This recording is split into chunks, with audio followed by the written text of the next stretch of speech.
Can start. Good morning, ladies and gentlemen.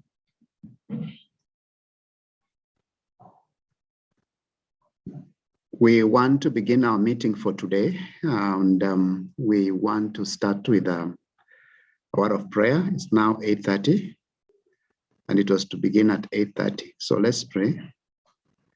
Our dear loving Father, we thank you for this opportunity yet again to be alive. We thank you for the gift of life, and we thank you, Lord, for enabling us even to be where we are in our respective institutions. We pray for those that have joined this meeting online.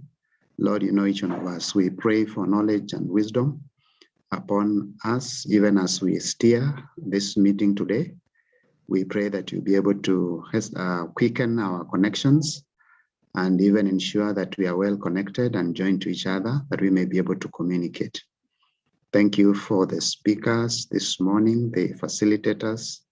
We thank you, Lord, even for those that are participating in a way of being there to be trained and to interact with this team. We ask that, Lord, you'll cause us even to have a common understanding. We thank you, Lord. We bless you because we pray in Jesus' name. Amen. So want to begin by just giving you a rundown of the program for today. We are here from 8:30, and we hope to finish by around 1 o'clock. We shall be able to have a break.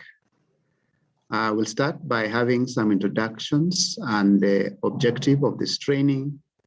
That will be followed by remarks, welcome remarks by the Director General, who will usher in the PS to give us a message.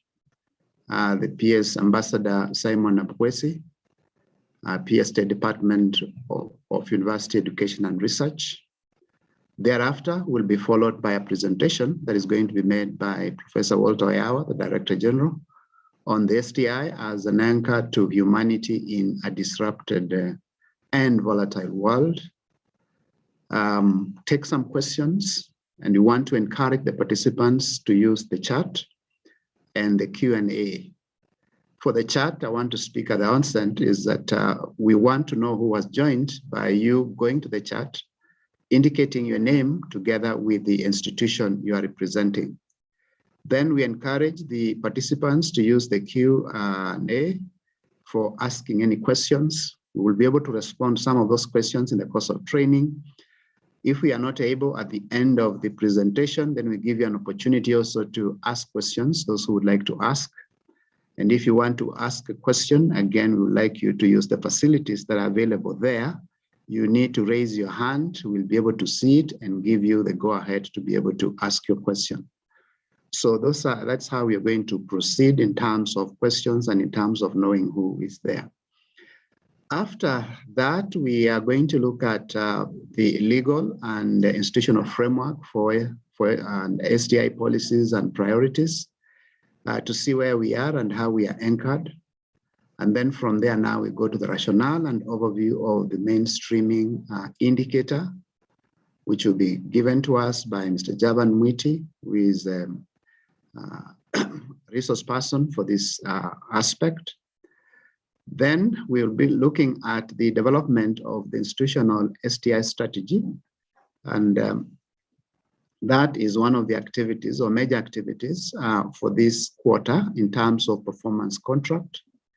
And then we look at overview of the reporting framework.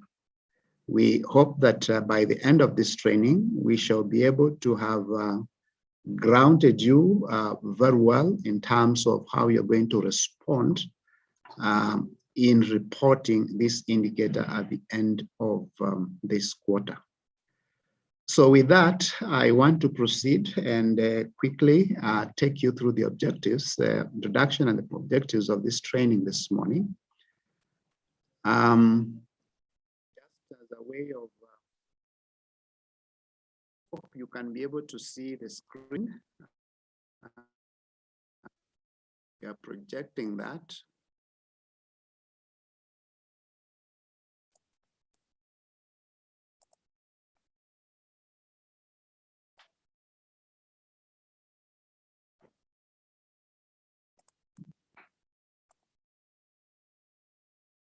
I hope the participants, you're able to see the screen. My name is Boniface Wanyama, currently Acting Director for Research Accreditation and Quality Assurance in NACOSTI.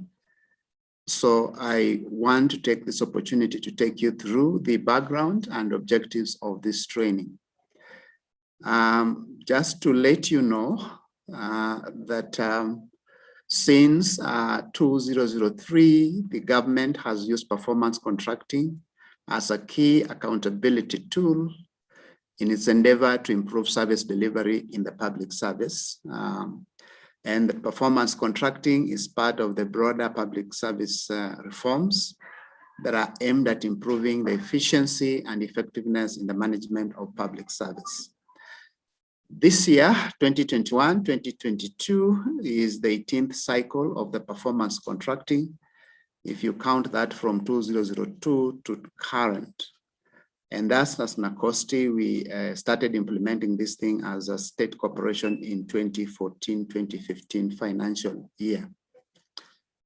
So the role of the STI in Kenya's development discourse is acknowledged by the government of Kenya as it was depicted in the 10th edition of the performance contracting guidelines for the financial year 2013-2014, where the MDAs were expected to report on research and development as one of the means by which institutions can apply new knowledge to experience future growth by improving and expanding their operations.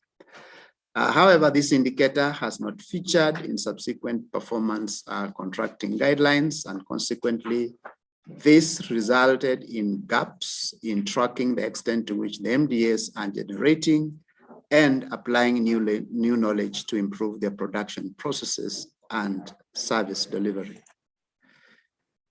In the financial year 2017-2018, as NACOSTI having realized the gap, we did recommend the reintroduction of this indicator under the broader, impacting and more comprehensive perspective of STI as provided for in the STI Act 2013 that was revised again in 2014. Following that request, in the financial year 2021-2022, the Ministry of Public Service and Gender accepted NACOSTI's request to mainstreaming STI mainstreaming indicator in the financial year 2018 cycle, in the 18th cycle.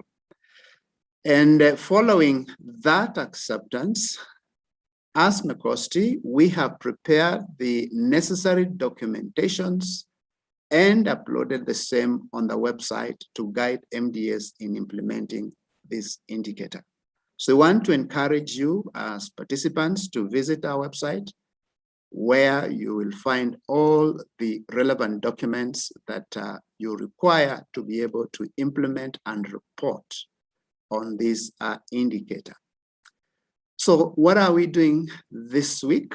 We've been this week since Monday, taking the 389 MDAs through this process. And because of the large number, what we did was to divide them into 5 groups. So group 1, which we trained on the 13th of September, that means Monday, was for research institutions, regulating agencies, and ministries and state departments. Then group 2, we did that on Tuesday, 14th September, and that involved universities, university colleges, and other colleges. Yesterday, we had group 3, which consisted of the TVET institutions, mainly polytechnics, technical institutes, and institutes of technology, which numbered about 103. And today and tomorrow, we are dealing with group 4 and 5, where we have split MDAs with distinct research technology development centers or units or activities or budget related to research. So those have been split into two. Part of that group is today, and part of that group is tomorrow. We, however, have also taken on board a few people who missed out on our trainings from the groups 1, 2, and 3, and we shall be training them again. Some of them have joined or are joining this morning, and some of them will also join tomorrow. So we do hope that by the end of tomorrow, we shall have trained all the 389 MDAs. So the overall objective of this training or sensitization is to prepare MDAs to effectively implement and report on STI indicator for the 2021-2022 cycle, but specifically what we want to do. One, to provide an introduction to STI as an anchor to humanity in a disrupted and volatile world, presentation that is going to be taken through that. Two, to highlight the STI legal and institutional framework, STI policies and priorities. Again, these are important for you as you develop your STI strategies. Three, to provide an overview of the STI mainstreaming indicator so that we get to know what does it entail. Four, introduce the participants to the development of an institutional STI strategy. And finally, to provide an overview of the STI reporting framework. So those are very, very specific objectives that we want to achieve at the end of the day. We do hope that you're going to collaborate with us. We work closely so that by 1 o'clock, we shall look back and thank God for having been able to run through those objectives. I've already mentioned the program for today, which runs from now to about 1:20. We also want to encourage that's going to be very interactive, giving you opportunities to be able to interact with us, to make comments, and to be able to share some of your experiences. With that, I want to take this opportunity now to welcome Professor Walter Oyawa, the Director General of NACOSTI, to welcome the participants as well as usher in the PS to be able to make his comments. Professor, karibu sana. Thank you. Yes, thank you. Thank you very much, Boniface. I hope you can hear me loud and clear. Very well. Yes, good morning and welcome to our inaugural training and sensitization on STI mainstreaming. I'm indeed honored and humbled to be part of this great congregation of practitioners, scientists, engineers, scholars, administrators, technologies, and all of you. It is my prayer that each one of you will have a take-home at the end of the training and that you will maintain close contact with us as we jointly undertake STI mainstreaming for the betterment of our country. Allow me to acknowledge all of you on this 4th day of the training. I note that you are coming from a very diverse group of MDAs, some of whom we have interacted with, and others who maybe we are meeting for the first time. I'm seeing a presentation from COOPS, National Housing Corporation, Kenyatta University Teaching and Referral Office, very many, up to Kenya Tourist Board. And we welcome you, and we hope that we'll share what we have from each other. We also pray that when you return to your institutions, that you'll be able to pass our warm regards to your head of institution who nominated you to be part of this team here today. I just want to mention that we had a successful conference in August last year, which was titled STI Multisectoral Conference in August last year, where several resolutions were drawn. Your institutions were represented by your CEOs and a number of chairpersons of board. So there were resolutions which were made from that multisectoral conference, which has been circulated to your heads of institutions and to yourselves. So if you have not had an opportunity to get a copy in PDF form of those resolutions, which were drawn by participants, not by NACOSTI, but drawn by participants, circulated and agreed upon, I will request you to get in touch with the Secretariat to get those resolutions as they form part of this sensitization and training on STI mainstreaming. I also want to inform you, distinguished participants, that your task is enormous, just like our task is also enormous, and that as you will be our link to your institutions henceforth, there's a lot that is happening in the STI sector, which I think has been occasioned by the pandemic, which has disrupted our activities. And as you have seen, STI, or science, technology, and innovation, is really the foundation or the baseline or the springboard from which various countries have strategized to tackle the situation that is very uncontrollable. I would urge you to take time to be comfortable with the contents of various documents that pertains to the science, technology, and innovation sector, starting with the Enabling Act, which is the STI Act 2013, which was revised in 2014. It captures the mandate of NACOSTI, mandate of various organizations, and I think our colleague Boniface will be able to give you some brief on that. So in addition, there are several other important documents that you'll need to keep yourself with. They are in our website, like the legal notices that are part of the Act, and other documents like the National Research Priorities Framework. So please feel free to get these documents for your use, even when you return to your institutions. Finally, allow me to convey the greetings of our Principal Secretary in the State Department for University Education and Research, Ambassador Simon Abukwesi, who is indeed with us in spirit. He would have liked to be here in person, online, but due to other urgent call of duty, he's with us in spirit. And there's a wonderful message to start off this great meeting. This message was delivered in August last month, during the STI Multisectoral Conference. And I think it's a powerful, powerful message, which sets the pace for this meeting. So I'll kindly request the Secretariat to relay that message, after which I'll give my presentation as we try to save on time. Thank you.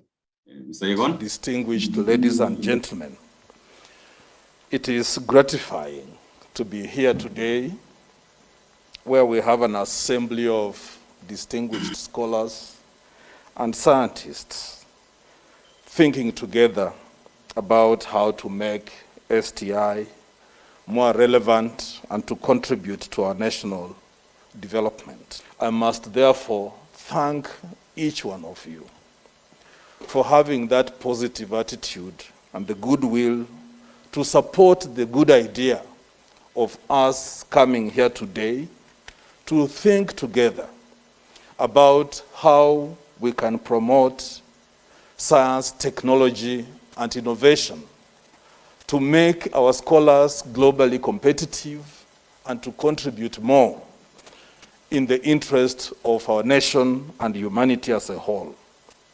I'm just wondering how we can embrace emerging technologies and utilize them to remain relevant and globally competitive. When you talk about a sovereignty of a nation and the national pride and national recognition in the family of nations across the world, you look at the scholars who are there, what contributions they have made, the institutions they have established, and how they are functioning in terms of capacity building, not only for the nation, but for humanity. So do we wish to spend time trying to outdo each other, or we want to spend time thinking together, analyzing issues, reviewing the situation in which we are, assessing our potential, and finding ways of motivating those who have the capacity to do more for us as a nation? I think that's the attitude that has brought all of us together here. And therefore, it should be the idea of strengthening the partnerships amongst all players in science, technology, and innovation, so that we motivate our scientists, we motivate our researchers, And we motivate all the players who play significant roles in making it work so that they achieve their utmost.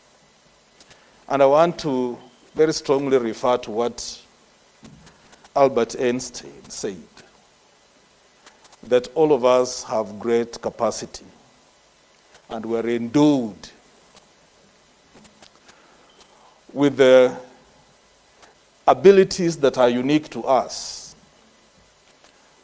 so that if each one of us has an opportunity and motivated to do his or her best, and just at 1/5 of our capacity, then we can turn around the world. Just 1/5 of our capacity, which we rarely achieve as human beings, according to Albert Einstein. Just 1/5. I'm asking myself about expenditure on research in our country. If we are not yet at 1%, when shall we reach the 2%? Because there is also good thinking and good talking, but there should be good doing as well. So that, again, you talk about a lot of preaching, but no action. Then it amounts to zero. So we are all players in this field, and I want to urge everyone to make his or her contribution. We are in discussion with the political leadership through the Committee of the National Assembly, and they are extremely positive about the need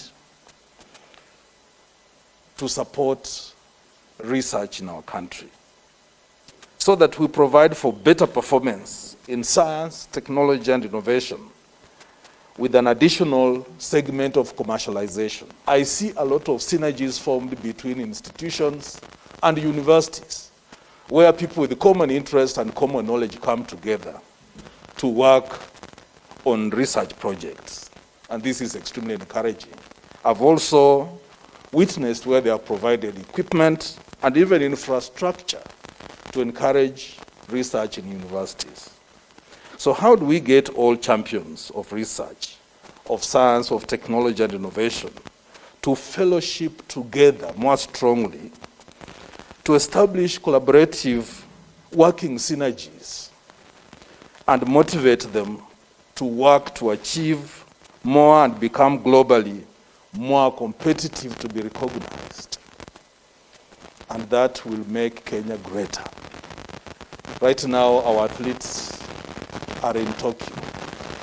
And as usual, we expect them to take the lead in some aspects of the competition.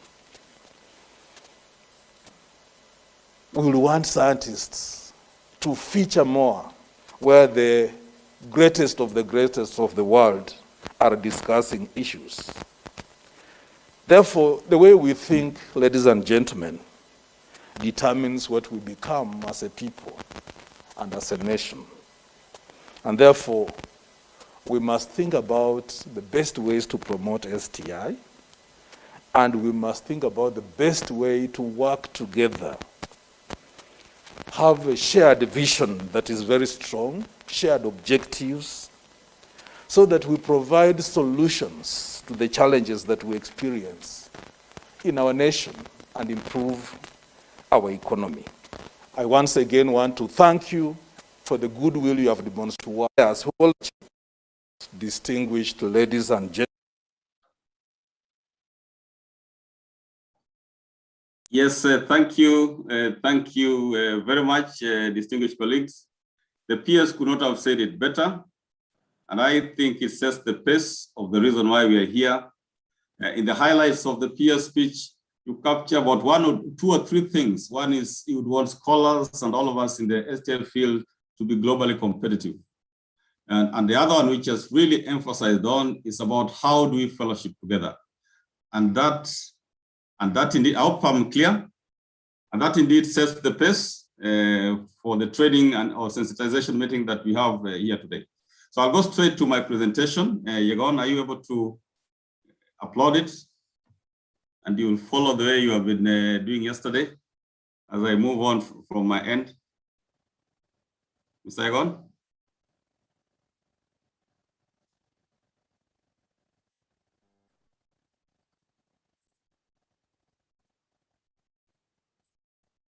Yes, Egon, I'm still waiting. Are you able to roll it over?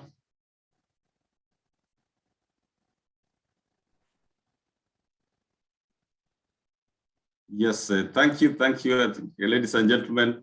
Yes, the title that we agreed upon to start off this training with is Science, Technology as the Anchor to Humanity in a Disrupted and Volatile World, which we are all very familiar with. And I'll go straight to the second slide, which talks of or tries to, in very, very simple terms, to define science, technology, innovation. I know there are other greater definitions than this if you Google, but I want just to add from the very onset, probably to just express some keywords, and that is all of you are in what we call the research system. And as defined in our Enabling Act of 2013, the Act defines the research system as research, science, technology, and innovation. And if you allow me, I just want to very quickly maybe answer to the question which has been asked by one or two or three of the previous participants on why are we here? You are seeing various agencies are here, like the Bombers of Kenya, and you wonder, are you really in research? I would want to comfortably say that you're in the research system, because the research system involves research, science, technology, and innovation.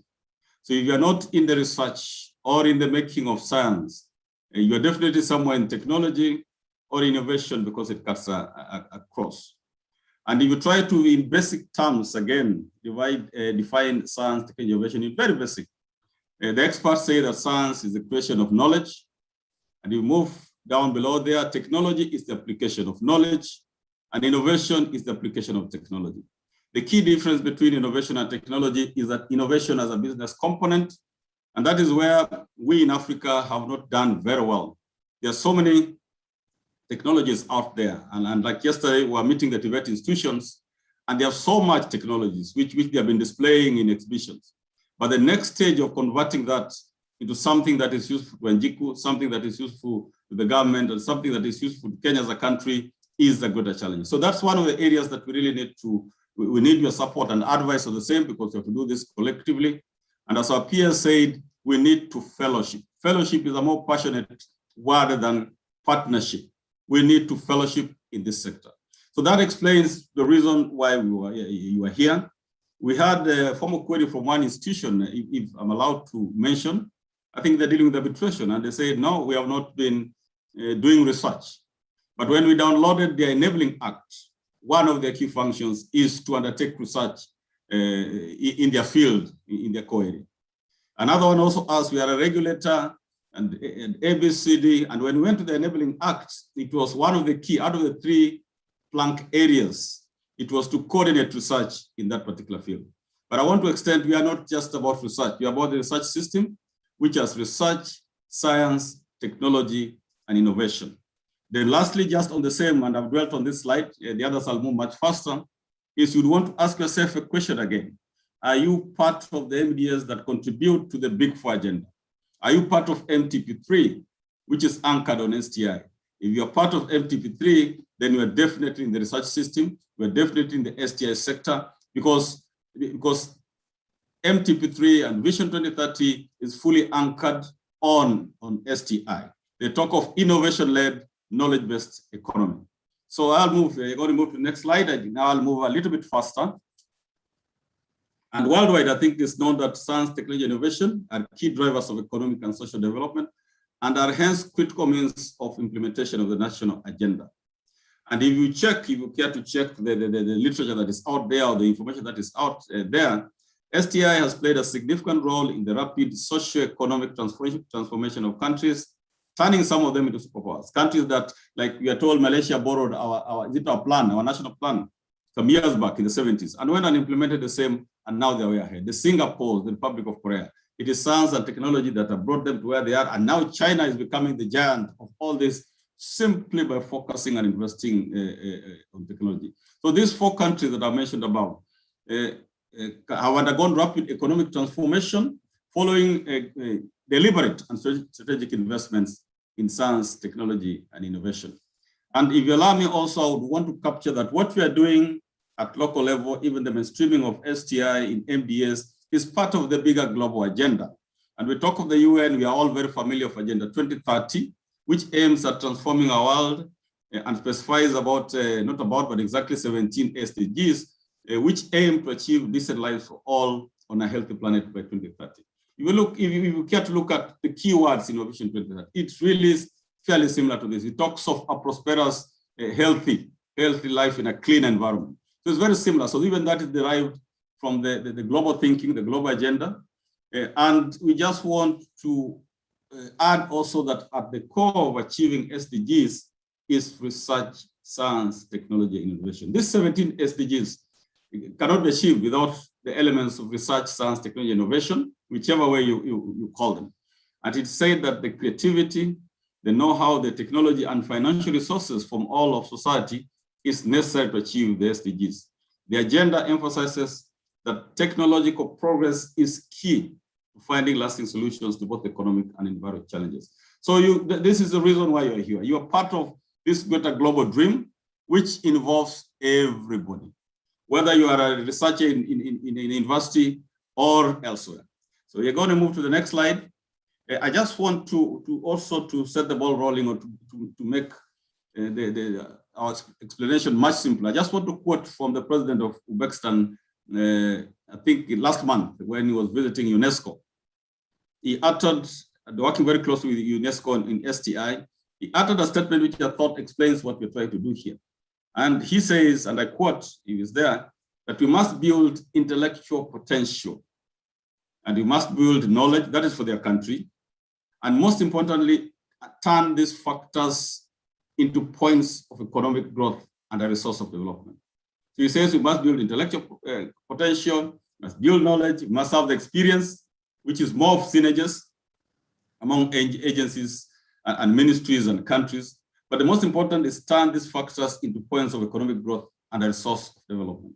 Recently, I think there was a government circular which talked of even how MDAs are going to communicate, that you really have to show that what we are doing is directly linked to the Big Four agenda to Vision 2030. And the Secretariat has been given that powers to monitor that. So it's exactly what you're saying, that whatever we are doing now has to be able to translate into something that is visible and tangible. If we are putting a lot of money in research, how do you quantify it at the end of the tunnel that it has contributed to the country? And the president says, again, if I go to the second sentence, that this can be achieved through research and the desire for innovation and the introduction of high technologies. That word innovation will keep on appearing, because unlike technology, which is requires a lot of time and even the reasons for that and so forth, innovation is much simpler. Yes, innovation can take shortcuts. If you can come up with a product which works, you might not insist on the question of what is the logic behind it. And the president ends that we need to understand one thing, that without science, without innovation, we will never achieve our goals. So, dear colleagues, I believe from whichever agency you come from, you are part of that innovation system. You're part of that STI ecosystem, and we can only achieve what we desire to achieve as a country through the synergies that our peers talked about.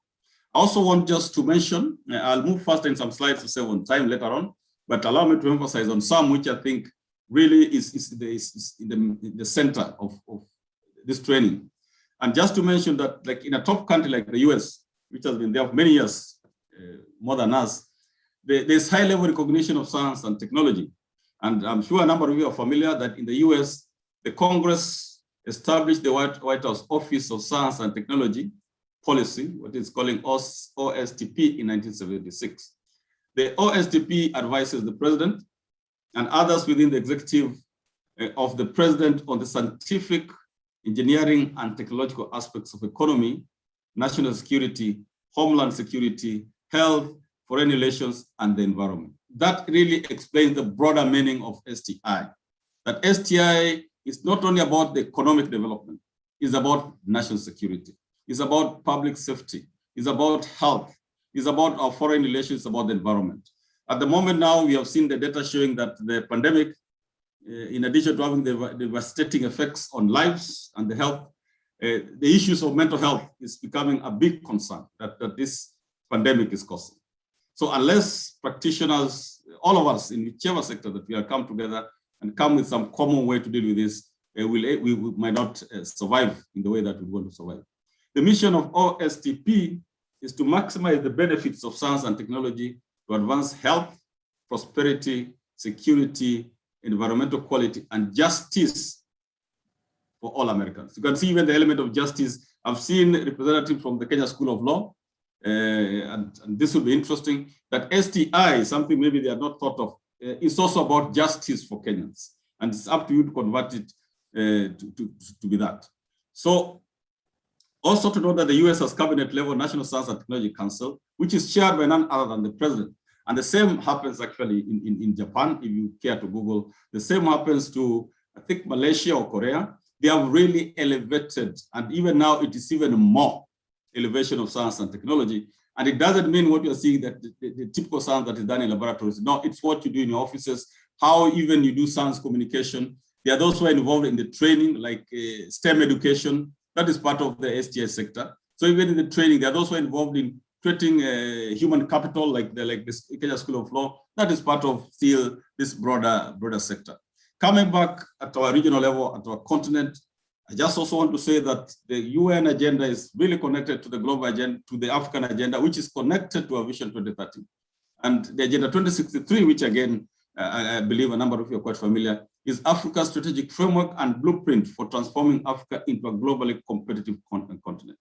Our peers in the speech talked of competitiveness, that we are in times where we cannot isolate ourselves. As Kenya, you have seen like the vaccine is coming from somewhere, and people are trying to accept it or whichever way they take it. But you're part of that global playing field. And the sooner we realize that. In the East African region, we are doing very well. But now we have to move and be a lead in Africa, compete strongly with our brothers and sisters compete in a fair way and in a friendly way with our brothers in South Africa and in North Africa. So this Agenda 2063, its goal is for inclusive and sustainable development. And the agenda is a concrete manifestation of how the continent intends to achieve the Pan-African vision of an integrated, prosperous, and peaceful Africa, driven by its own citizens, representing a dynamic force in the international arena. The same words that you saw in the UN agenda, the AU agenda, and they're also in the Vision 2030, prosperous and peaceful Africa. I'll move to the next slide, Yagon, on STISA. Yeah, to effectively and efficiently contribute to the implementation of AU Agenda 2063, the AU Assembly adopted 3 distinct strategies for advancing education and science and technology and innovation. And this really captures the gist of the STS sector. So in the Assembly, they adopted the 3 distinct strategies. One of them was the continental strategy for education. The other one was continental strategy for technical and vocational education and training. And that's why there's a lot of emphasis in Kenya on TVET institution. Then the broader one that they adopted was science, technology, and innovation strategy for Africa, which cuts across. It cuts across from kindergarten, primary school, to high school, to universities, to tertiary institutions, to the private sector, to the public sector, and so forth. STI is everywhere. So it's not confined to a certain domain. And therefore, our key work is to ensure convergence of all these activities that we do differently in different ways. So the STISA 2024 is the first of the 10-year incremental facing strategies within the broader Agenda 2063, aimed at responding to the demand for science, technology, and innovation to impact across critical sectors. And they talk of, this is the AU now, they talk of such as agriculture, energy, environment, health, infrastructure development, mining, security, water, among others. It cuts across. It really cuts across. And that is what I really want to emphasize, that we are in this together. STISA 2024 places science, technology, innovation at the epicenter of Africa's socio-economic development and growth. The mission of STISA is to accelerate the transition of African countries to innovation-led and knowledge-based economies. I'm underlining the word innovation just to tell you that innovation has the business component in it, and that brings on board literally everybody. And if you look at the mission of STISA, I would want you to remember that the words there: accelerate the transition of African countries to innovation-led and knowledge-based economy. When we come to MTP3, and please check if they are the same words or not. So I'll move to the next slide. Yagon. At the essence of STI mainstreaming, STISA 2024 urges and mobilizes all key stakeholders: academics, researchers, innovators, funding bodies like National Research Fund is also part of us, funding bodies, entrepreneurs, public sector, private sector, civil society, and the public to collectively and inclusively deploy science, technology, innovation in all sectors of our socio-economic development. So if you're wondering what is your role, what is your take in this, then it's not coming from NACOSTI, it's coming from where countries have globally made decisions. Kenya was well represented in the development of STISA 24, development of the AU agenda, development of the UN agenda, and we are party to this treaty, and as by constitution, I think we have to implement it. So I just want to emphasize that STI mobilizes all key stakeholders, and I'm sure you are somewhere there. So I hope that question could be laid to rest. Coming back home, our Vision 2030, which is the country's development blueprint, and its objective is to help Kenya transform into a newly industrializing middle-income country, providing a high quality of life to all its citizens by 2030 in a clean and secure environment. So I wonder which MDA is not having Vision 2030 as its target. When you check the PC guidelines, it's a cross-cutting for all of us. Okay, so its objective is to help transform Kenya into a new industrializing nation, middle-income country. What is industrialization? You might check that one. It has a lot and everything to do with science, technology, and innovation. The Vision 2030 strategy focuses on reforms and development across 10 key sectors, one of which includes the science, technology, innovation. It talks about, I may repeat, the Vision 2030 strategy focuses on reforms and development across 10 key sectors, and one of which includes STI. So please check, I think at some time you have these documents, and policies established under the various pillars are largely anchored on an all-round adoption of science, technology, and innovation. That is why we are all here, and we hope we will continue engaging even as the process of mainstreaming goes on. Again, part of the Vision 2030, not from us, NACOSTI, and this can be, I've given even the site where you can download it, the Vision 2030 website. Vision 2030 strategy requires multi-sectoral initiatives to develop STI solutions that can address current and future development problems. The word is multi-sectoral, and the PS use that keyword to fellowship. That is very more passionate, to fellowship. So what we are seeing, and this, as we engage the research institutions, as we engage universities, and we've already done so. As yesterday we engaged TVET institution. TVET institution was saying we have been left out in this very important national discourse. But we're saying everybody went to their act, their establishing act. And I'm sure the agencies here also have the act that established them. Everybody went to their act, and it was our act. But the main thing was the act was to enable you to partner with the other MDAs. So Vision 2030 talks of multi-sectoral. It will talk of multi-agency approach.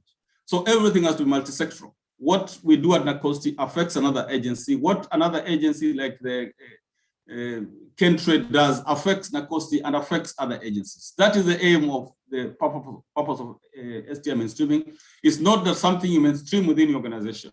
What you need to check, how many other relevant institutions are you partnering? So, and it says there the same from Vision 2030. This will include professional associations and community science networks, non-profit organizations, and large businesses, early childhood. You would not have imagined that even early childhood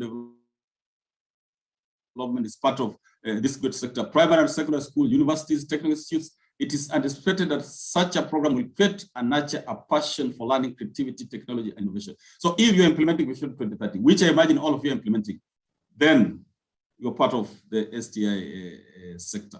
And if you go to MTP3, a third medium-term plan, which was started in 2018 and it went in 2022, the mantra there is accelerating the transition of the country to an innovation-led and knowledge-based economy. And I told you to remember what is captured in STISA 2024, exactly the same.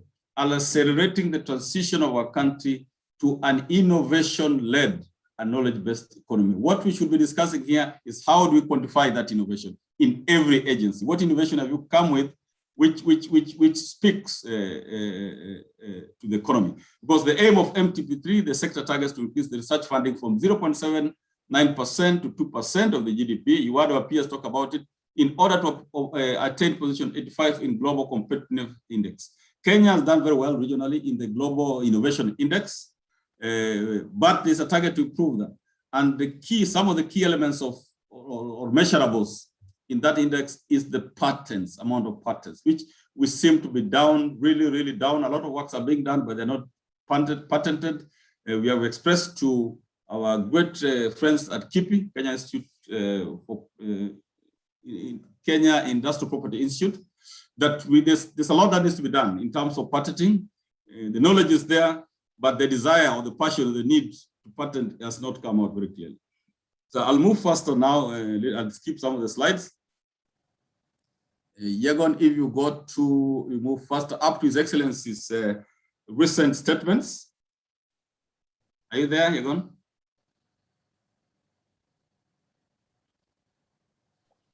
Yes, Are you there? Are you there? Yes, DT, we are with.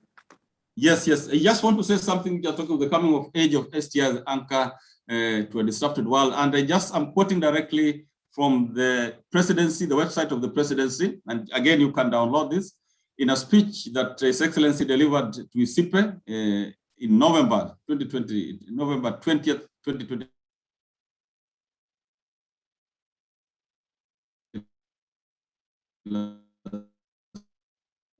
The president said that science, interruption here. Yeah. Yes, the slide, the first slide, yes. The president said that science and research are key to unlocking Kenya's development potential, especially in finding solutions to challenges slowing down the country's progress. The president therefore said the government will continue to implement programs aimed at nurturing its growing scientific talent pool so as to create wealth and expand employment opportunities for Kenyans. You move to the next slide, Yegon. Just a continuation of what His Excellency said, and he said that Africa must continue to expand its investment in science and research for it to achieve the aspiration of becoming a prosperous and peaceful continent. I believe MDAs undertake policy advisories or undertake policy development, and we strongly believe that to get even the strategic plan, some elements of survey, some elements of research must happen. So we would also urge agencies that do not have a strong research wing to do so. It might be in different ways, but you need a dedicated funds for whether you call it research or survey, like we received the economic survey report recently. Get somewhere where you have information that relates to your organization, because knowledge is power. Something where at the tip of a button, you're able to say, give the data about your own institution and how it relates to national development. So that element of research, investment in science is literally for everybody. As much as we have institutions that focus on research, but each institution needs an element of research for their mandate. The head of state assured that the Kenya government will continue rolling out progressive policies to promote science and innovation. Again, a keyword, science and innovation. Innovation as the business component of using technology, which now directly translates to the Wananchi or to Njiko. And the last sentence, His Excellency says, we have made a commitment to invest up to 2% of our annual national budget in research and innovation, which is in line with our national development program. One of the areas in the STI mainstreaming will be for MDS to demonstrate that they're able to set aside 2% for research. Our team will explain how that is. It's not like taking your limited commutation and taking 2%. There are already certain things that MDS are doing which already captures that. There are those like in the research and in universities who have bought equipment for equipment.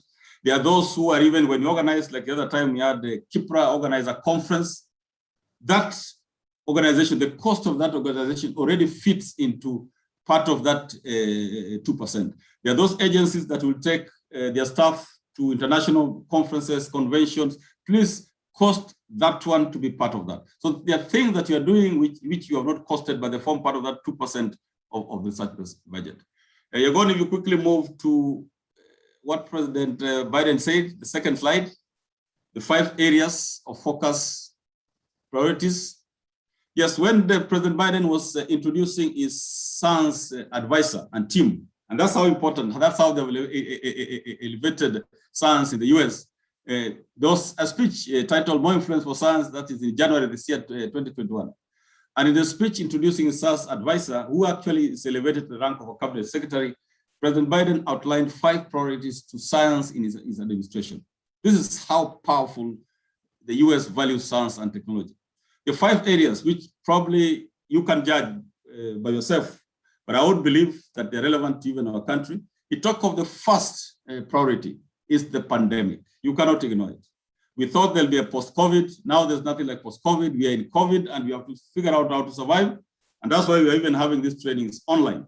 So first, the pandemic and what we can learn about what is possible or what should be possible to address the widest range of our public health needs.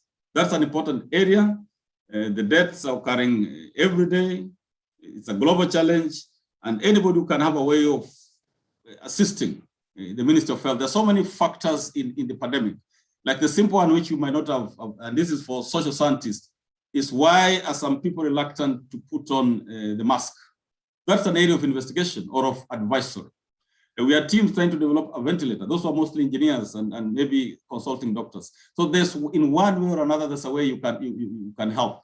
In the countries that leverage on technology, like Singapore, which used a lot of the digital technologies, they were able to maintain social distancing and do so many things and even monitor what is happening while the economies continued, and they saved a lot of lives.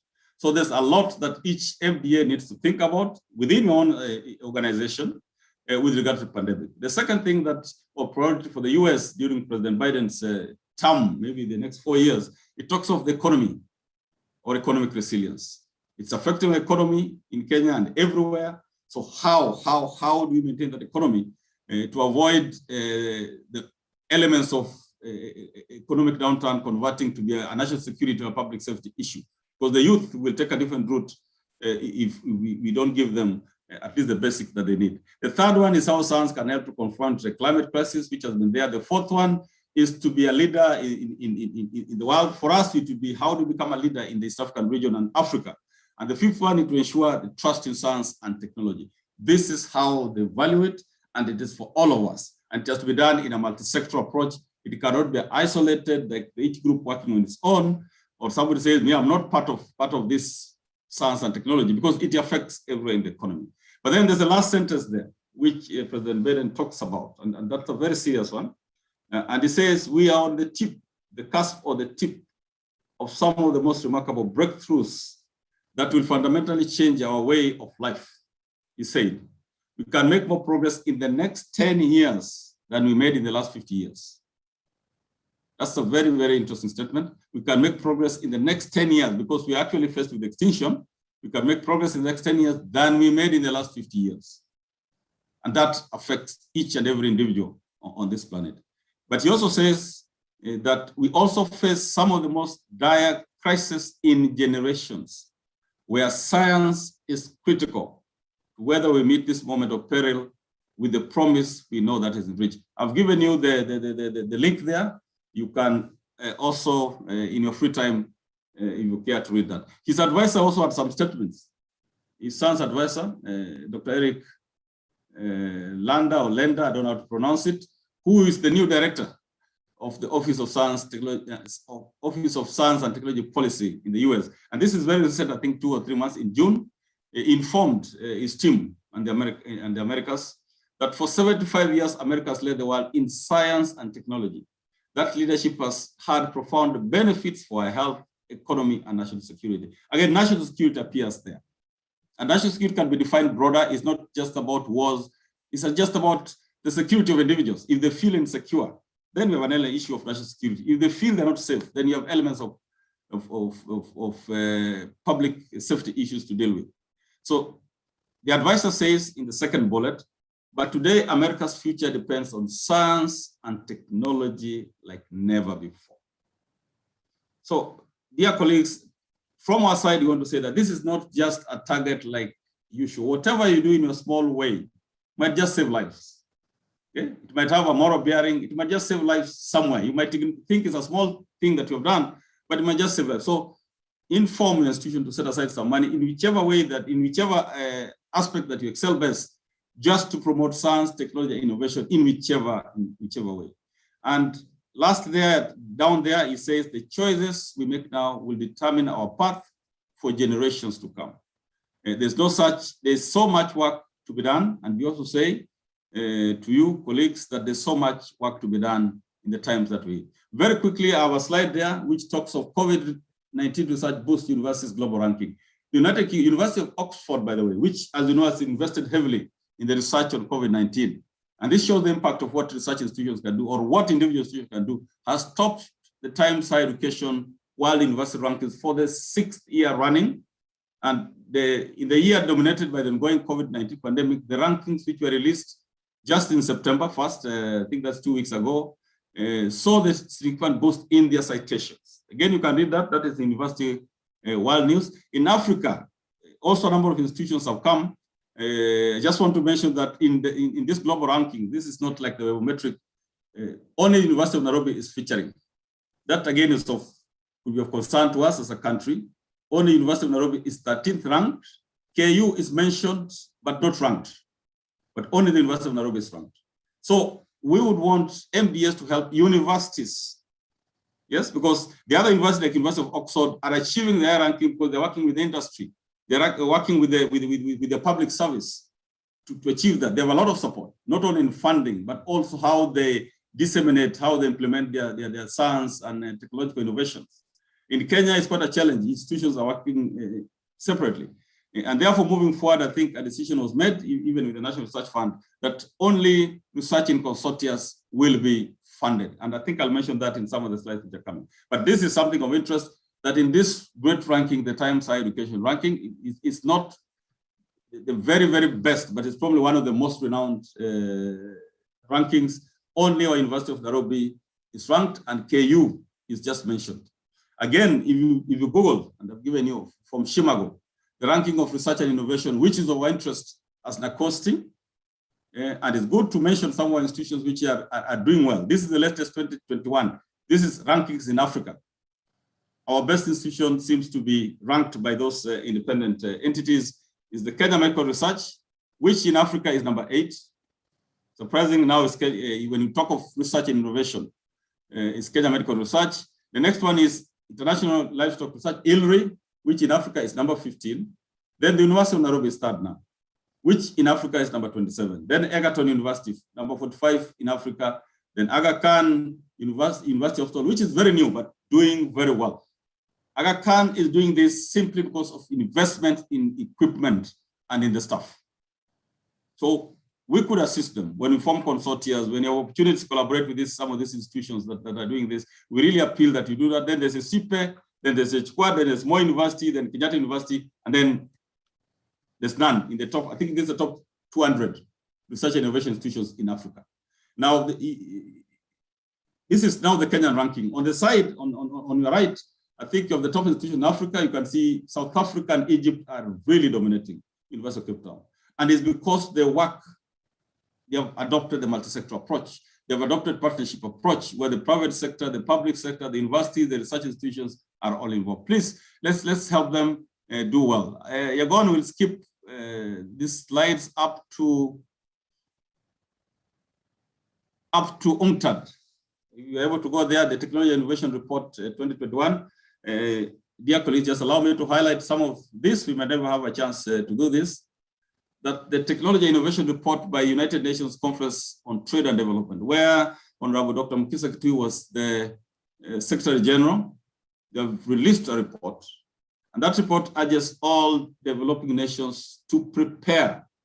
And I hope this STI mainstreaming is part of that preparation.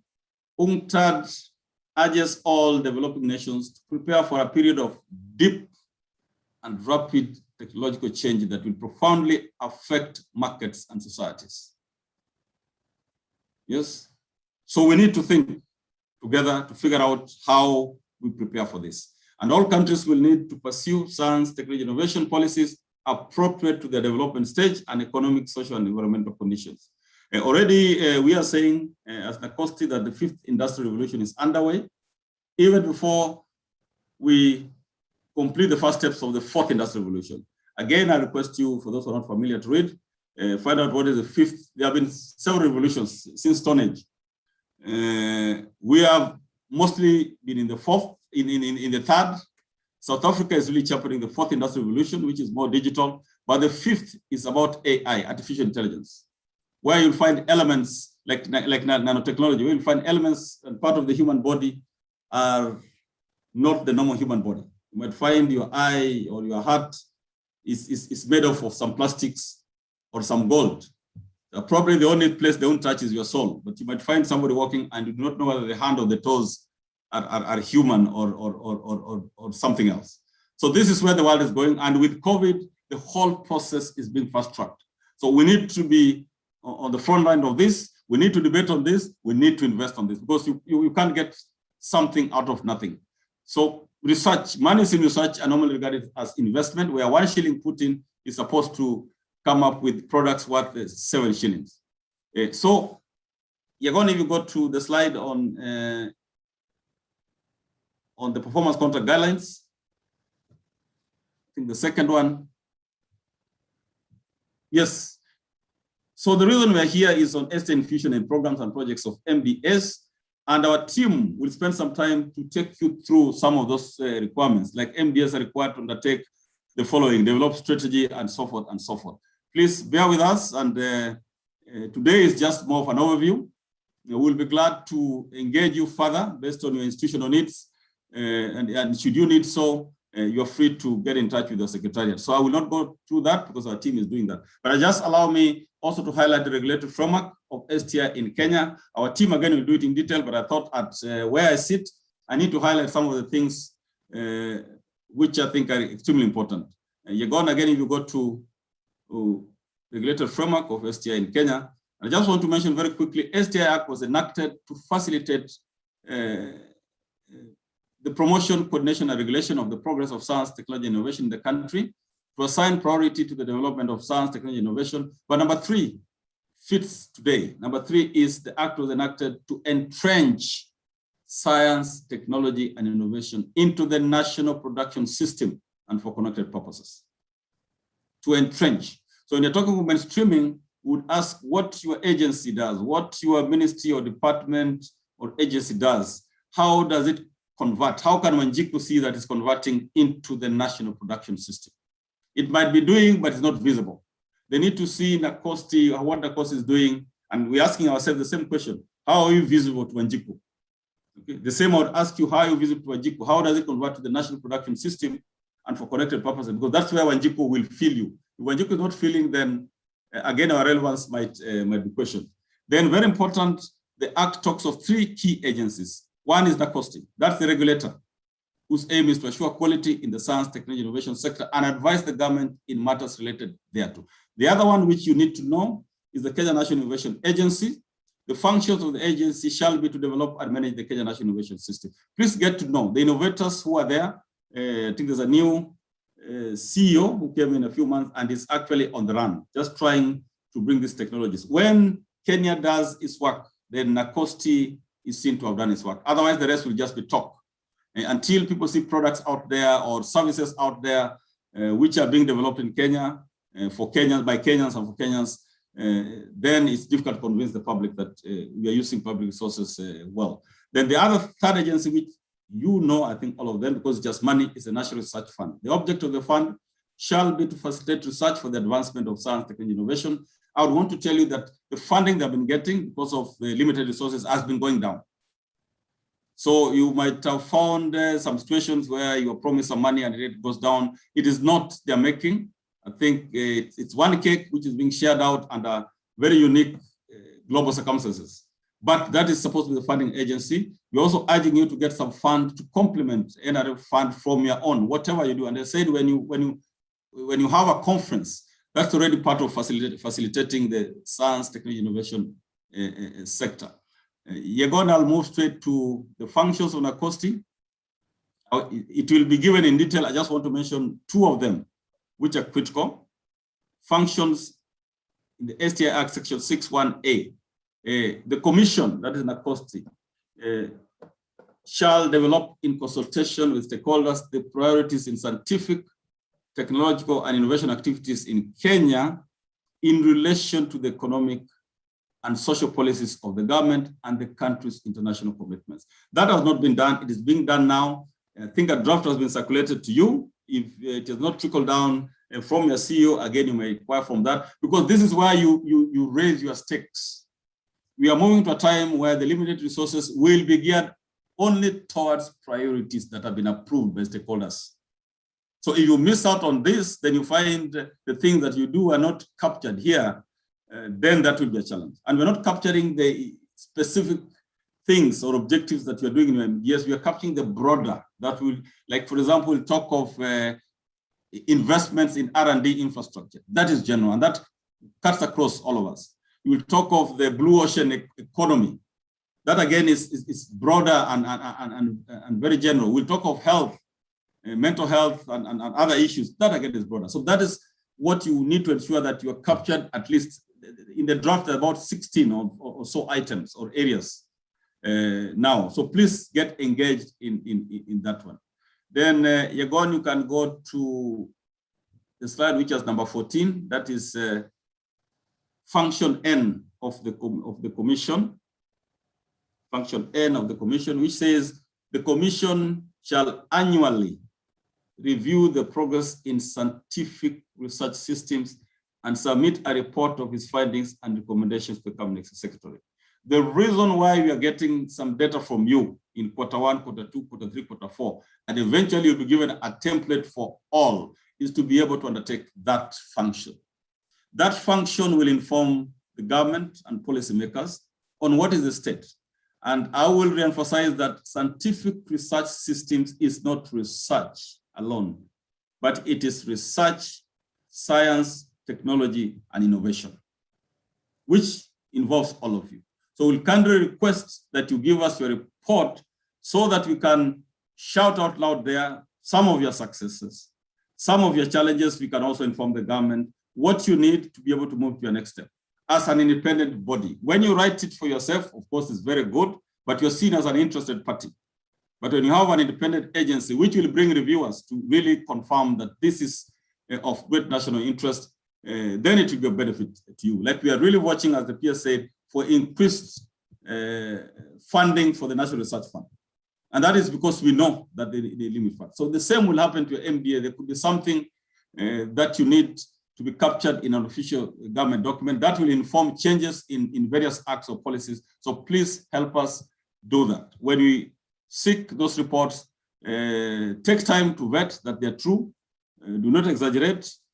Do not underwrite or under-include, because we'll have a team to try and verify that information. So that's what I wanted to say on that. Otherwise, we are known, our key activities that we are known for out there is registration and accreditation of research institutions. My colleague Boniface will talk on that. The other one is on licensing of research, where we say all researchers need to be licensed. You're going to appear there, licensing of research, and the rules are there, even the penalty. So please take note that all researchers are supposed to be licensed. And you're going to go to the offenses, section 15 of the Act. It says any person who accesses, handles, transacts, transfers, or moves any specified technology or any material necessary for scientific research within, into, or from Kenya without a license issued under this Act, or contravenes provisions of section 12, commits an offense and is liable to a fine not exceeding 5 million shillings or to imprisonment for a term not exceeding 4 years, or for both. Section 12 actually gives you, and I'll go to section 12.13. You're going to go to that slide also very quickly. Section 12, number 3. Any person undertaking or intending to undertake research in science and technology in the country, or any material or move it within, from, or into the country shall apply to the Commission for the grant of license. And the reason we are doing that, you can go to the slide on the reason of the criteria for any research. 8 bullets there, 8 bullets. The top license is necessary, dear colleagues, is that the kind of research that you do and the findings thereof have impacts or may have impacts on national security or public safety. It might have impacts, positive or negative, on culture and IP rights of communities. And you have seen the rights of the Ogieks or the rights of people around Lake Victoria, where samples from the lake have been found in other countries. Your research and research finding might have impact on nature, on environment, on research ethics, which might or it needs to be beneficial to the country. And it's one of the things that we're saying: public funding and public resources should be used only in priority areas first. If you have extra resources, then you can explore. But in the meantime, we want to encourage that resources be focused on attainment of Vision 2030, attainment of the Big Four agenda, and attainment of elements of the agreed upon national priority areas. So we will be able to inform whether NACOSTI is not focusing on the areas that have been agreed upon as national priorities. And that, of course, at the moment, we are talking about the legacy of His Excellency. So it's important to what are the priority areas. And then we also need to license research so that we can be able to monitor and also have that, complete that report, the annual report to the Cabinet Secretary, which is probably might end up in the Cabinet and other high organs of government. Very quickly, you're going to our international obligations. Very quickly. Number of MDS are not aware that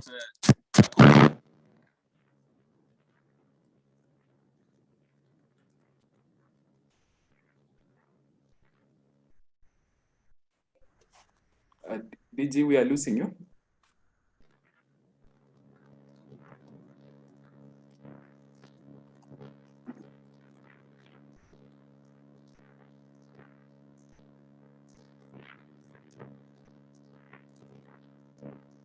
We are losing you, DG.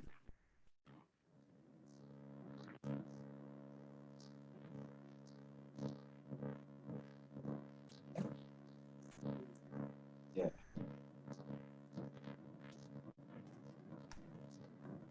DG, we are losing you.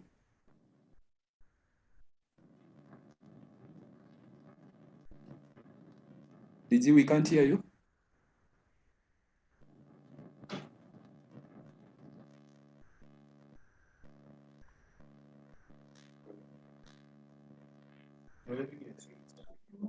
Oh, sorry.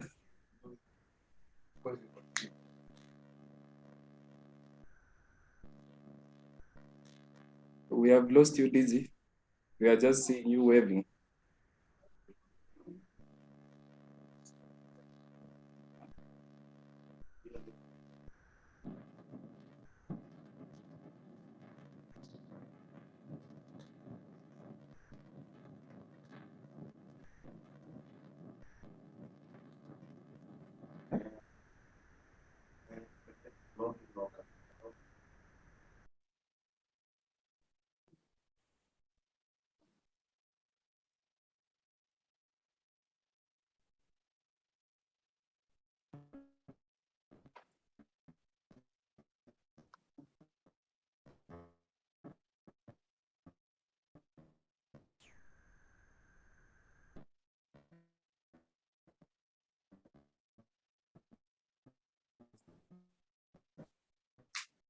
Hello, DG. Yes?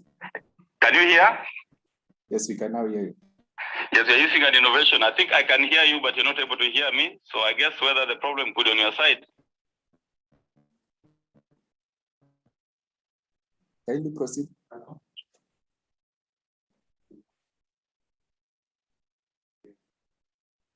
Hello, Kristen?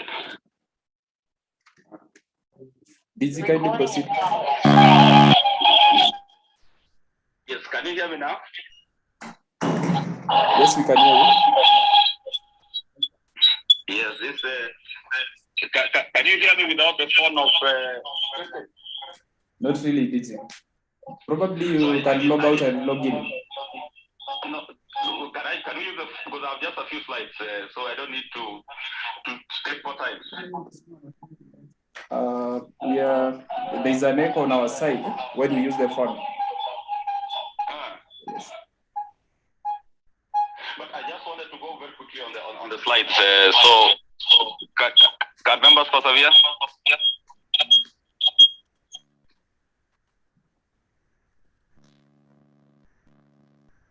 Hello.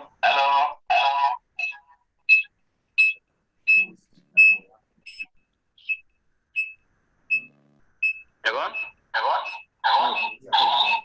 Digi, maybe you can mute your laptop so that the echo is not there on our side, and also to the participants who are following.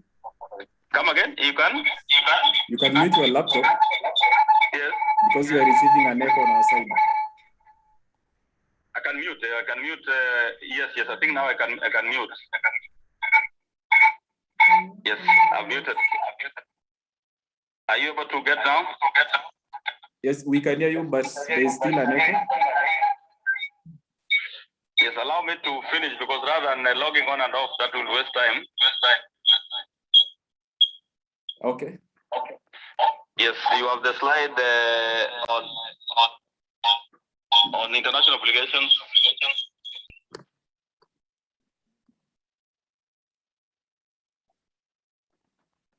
You're gone? Yes, we are there. Yes, dear colleagues, allow me just to finish rather than waste your time in logging in and relogging. Okay, DJ. And somebody suggesting we also put one of the devices to zero volume. That should be your laptops. Maybe on my side, yes. I put to zero volume. Yeah, we are now okay. Is it okay now? Yes, DJ. Oh, technology.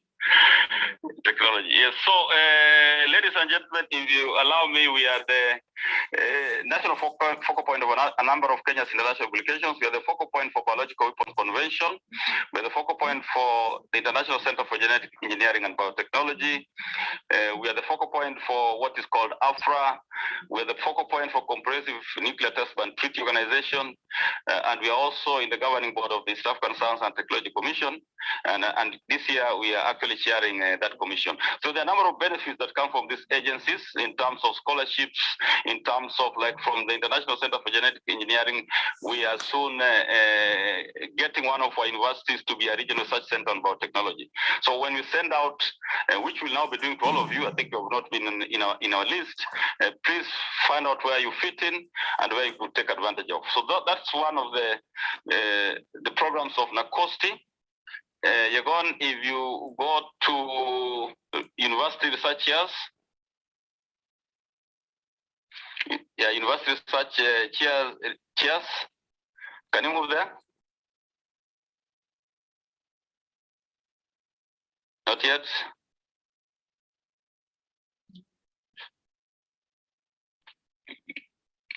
Next.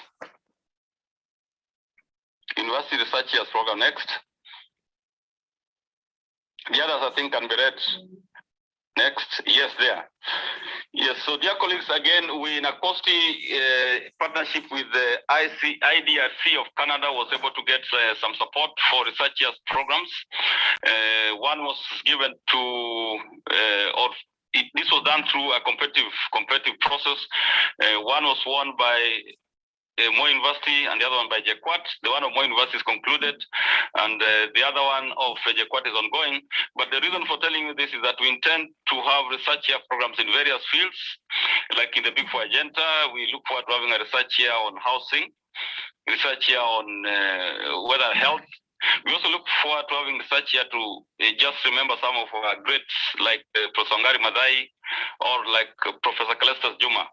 So we ask MDS, which can also assist us to partner with us on that one, which can be done competitively. Once we have the resources to do that, then it can be done competitively to get any MDA, whether university, research institution, or any MDA which is able to proceed with that research here, then that will be done. The next Yagon is very important also. Yes, that one. Members, we are now currently implementing the National Research Priorities document. In line with the Science, Technology and Innovation Act, NACOSTI in consultation with stakeholders developed the National Research Priorities Framework, which was officially launched by the Cabinet Secretary in 2019. The first meeting was the National Research Steering Committee chaired by the PS, Ambassador Bukwesi, and involving other PSs, about 6 PSs, involved the Big Four agendas happened. We're in the process of forming 5 big research consortia and thereafter sub-consortia. It is in this consortia, sub-consortia, where NRF and other government agencies will be requested to direct their funding. And if you could go to the next page, Yagon, participants are able to see how that document is. It's downloadable. Maybe it was circulated. You can see like the Consortium on Food and Nutrition Security, there will be agencies that will be involved, like the ministry in charge of agriculture and so forth. I will not treat that. But again, we want there are certain powerful MDS, like I saw the National Housing, standard from the National Housing Corporation. Each one of you needs to figure out where you fit in, because we believe this document done 2 years ago, there could be some agencies which are missing. But this consortia is where we will request the National Treasury to focus their money, so that we are not talking of disciplinary research, like research in civil engineering or research in chemistry or research in biology. We are talking about research in a product. Like if it's about ventilator production, that is a product that can be seen by the Kenyan people. Or you want to make a car, or you want to make a vaccine. So we'll be talking of a vaccine and figure out who are the players around it. Both the medics, the social scientists. It needs literally a group of people, and where the ministry and the lead agency, lead state corporation is. Like if the one on housing, for example, we were hoping the National Construction Authority would play the lead there and invest there and coordinate. If you come to on agriculture, we're praying and hoping that Calro can be a lead. If you talk of the one on health, we're hoping Kemri and others can be the lead. So figure out where you fit into this consortia, because it will guide on how the resources of the country are going to be allocated. So you're going next slide, I think, moves. There are also other acoustic programs which members can read. We are working with WIPO. We are working with the World Bank on STI roadmap for SDGs. We are working with WIPO on institutional framework for the management of intellectual property. IP is the missing link. People are doing a lot of research, publishing, and the IPs are being found elsewhere. If you look at the amount of patents that have been granted in Kenya versus like South Africa, there's a big difference. Big difference. Like I think the total for the last 20 years almost. And I know this because I'm a board member of KIPI, is around 3,500. And you go to just South Africa, it's about 70,000 patents that have been granted. And that patterns reflect on the Global Innovation Index. It also reflects on the amount of business being done in the country. The more patents you have, it means there must be something good that is going out there. So we are also going to have the status report. Again, when we are going to derive the status report from the quarter reports and the annual report that we are going to give us from your MDS. So give us factual data. With that can inform government decisions. We are also initiating a strategic program on the development of the next generation workforce. We want to be part of the dialogue of STEM, or what you're now calling STEAM education, because we have found STEM people cannot communicate well, cannot express themselves well. So you need social scientists. That's why the A is coming. It's now, I think, the global trend. We talk of more of STEAM than STEM. And then in the conference that I talked about, the resolutions that were made, one of them is that there'll be an annual multi-sectoral STI conference. The Tibet sector is coming in a big way, and I think the next one will be hosted at Egerton. It will be Dr. Narendra Raval, a well-known philanthropist and the chair of Devki Steel Corporation, has assured that he'll support this at Egerton University. He will also be our link to the private sector. So let's take advantage of this. And then Yagon, I think should be in the last slide on conclusions. On the conclusions. Yes. So after taking much of your time, ladies and gentlemen, just allow me to have something brief. That in conclusion, we are saying that STI or science, technology, innovation are key drivers of economic and social development. And we're also saying that COVID-19 pandemic has reaffirmed the vital role of science, technology, innovation. And we are saying Acoustic 6 to partner with the entire STI sector to promote, regulate, and advise and coordinate science, technology, innovation for inclusive, sustainable national development. And lastly, we are saying that STI focal points and champions have a major role to play in the mainstreaming of STI in programs of MDS. And I've just repeated the purpose for which the Act or the STI Act was formed. And I am talking of the number 3, to entrench science, technology, innovation into the national production system and for connected purposes. We hope focal points and champions will be able to assist us on that. And there you go. You can now go to the last slide. We are hoping that jointly we'll be able to build a strong STI sector that fosters Kenya is inclusive, sustainable socioeconomic development. The word now is inclusive. So that you don't have great development, but it's only for a certain sector of the community. Thank you very much. I'm being pressured to join another meeting. I kindly request that for 5 minutes, if there are urgent questions, but I know our team can answer. So please, if there are urgent questions which are on the chat, then I can quickly answer.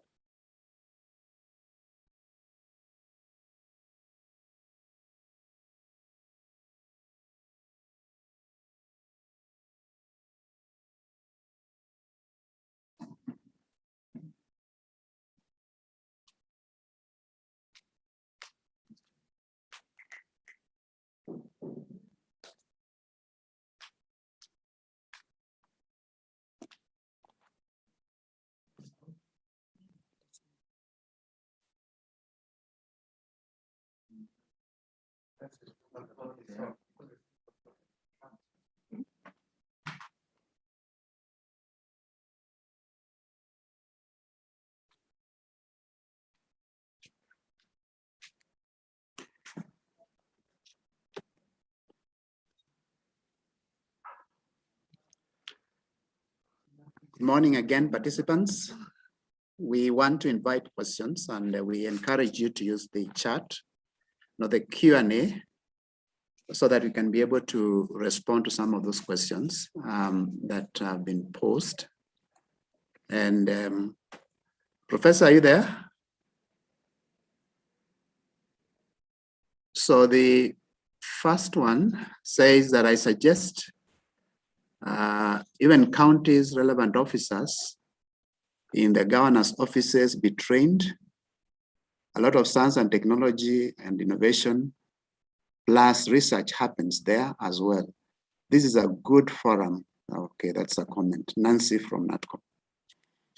And the other one is true DG without STI, even the current meeting would not be possible under the current disrupted world of COVID-19. I think the next one is a question. It says, how does NACOSTI ensure it protects the innovation ideas presented by common Kenyans who may not have registered them yet? Prof, are you there?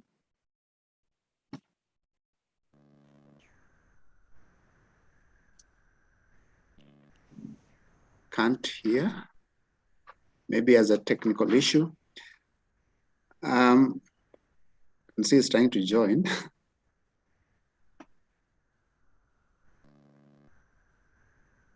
Yes, can you hear me, Professor? Can hear you.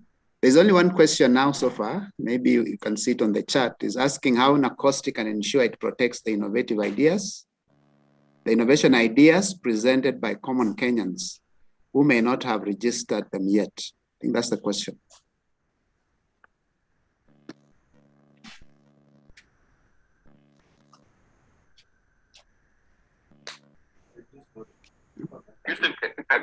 Can I use your phone again? Sure. Proceed. Just a minute. I put the volume on mute. Yes, can you hear me now? Very well. It's interesting. Yes, I'm seeing from anonymous attendee, I suggest even counties, relevant officers. I think I'd explained that we are trying to work with counties now, and it's only that they are not part of the MDS, so we are not able to engage in this streaming, but we're working closely with them. Then Anita, how does NACOSTI ensure to protect the innovation ideas presented by common? Yes, one of our agencies in the STI ecosystem, Kenya, is moving ahead with this. where you'll be required to register with them. Then they can show you the pathway of how to handle that. Yeah, then there's Melchizedek. Sorry for the mispronunciation. Need to ensure that local tradition and cultural innovations are taken on board. Yeah, when we are talking of STI priorities or national research priorities, we look forward to having this as one of the sub-consortia.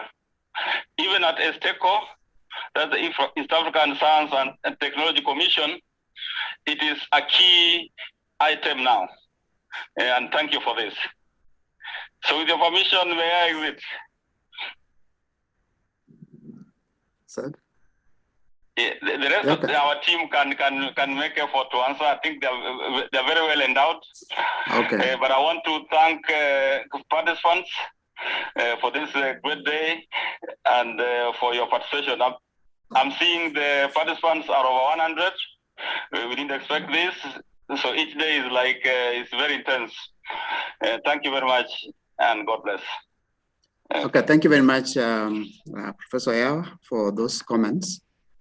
And as I said earlier, continue posting questions, and we're also giving you an opportunity. If you can raise your hand, I will give you the rights to speak so that you can be able to ask your question, then we can be able to respond to them. Any other question that appears on the chat, we'll be able to address it appropriately. But those who are feeling they have something very urgent, please use the hand, raise it. We'll give you an opportunity to do so. Okay. Having said that, and in the absence of no other question that we can see on the chat or no hand that is being raised, we want to move on to the next question just to introduce you to the legal institutional framework, looking at the STI policies as well as the strategies. That is the next presentation that we want to introduce to you. Again, as I said, my name is Boniface Wanyama from Nakosti. So I want to take this opportunity to take you through this presentation. I'll want to make it short because a number of things that are covered in this presentation have already been handled by Professor Yawa, and therefore I'll skim through this presentation. Just again, for the sake of those who joined later, I want to say that the National Commission for Science, Technology and Innovation, or NACOSTI, is established by the Science, Technology and Innovation Act of 2013.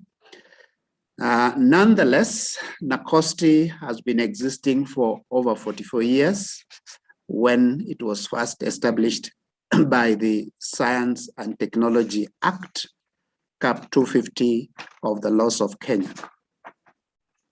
Then NACOSTI is a lead government agency on all matters relating to research, scientific and technological activities that are necessary for proper development of the country.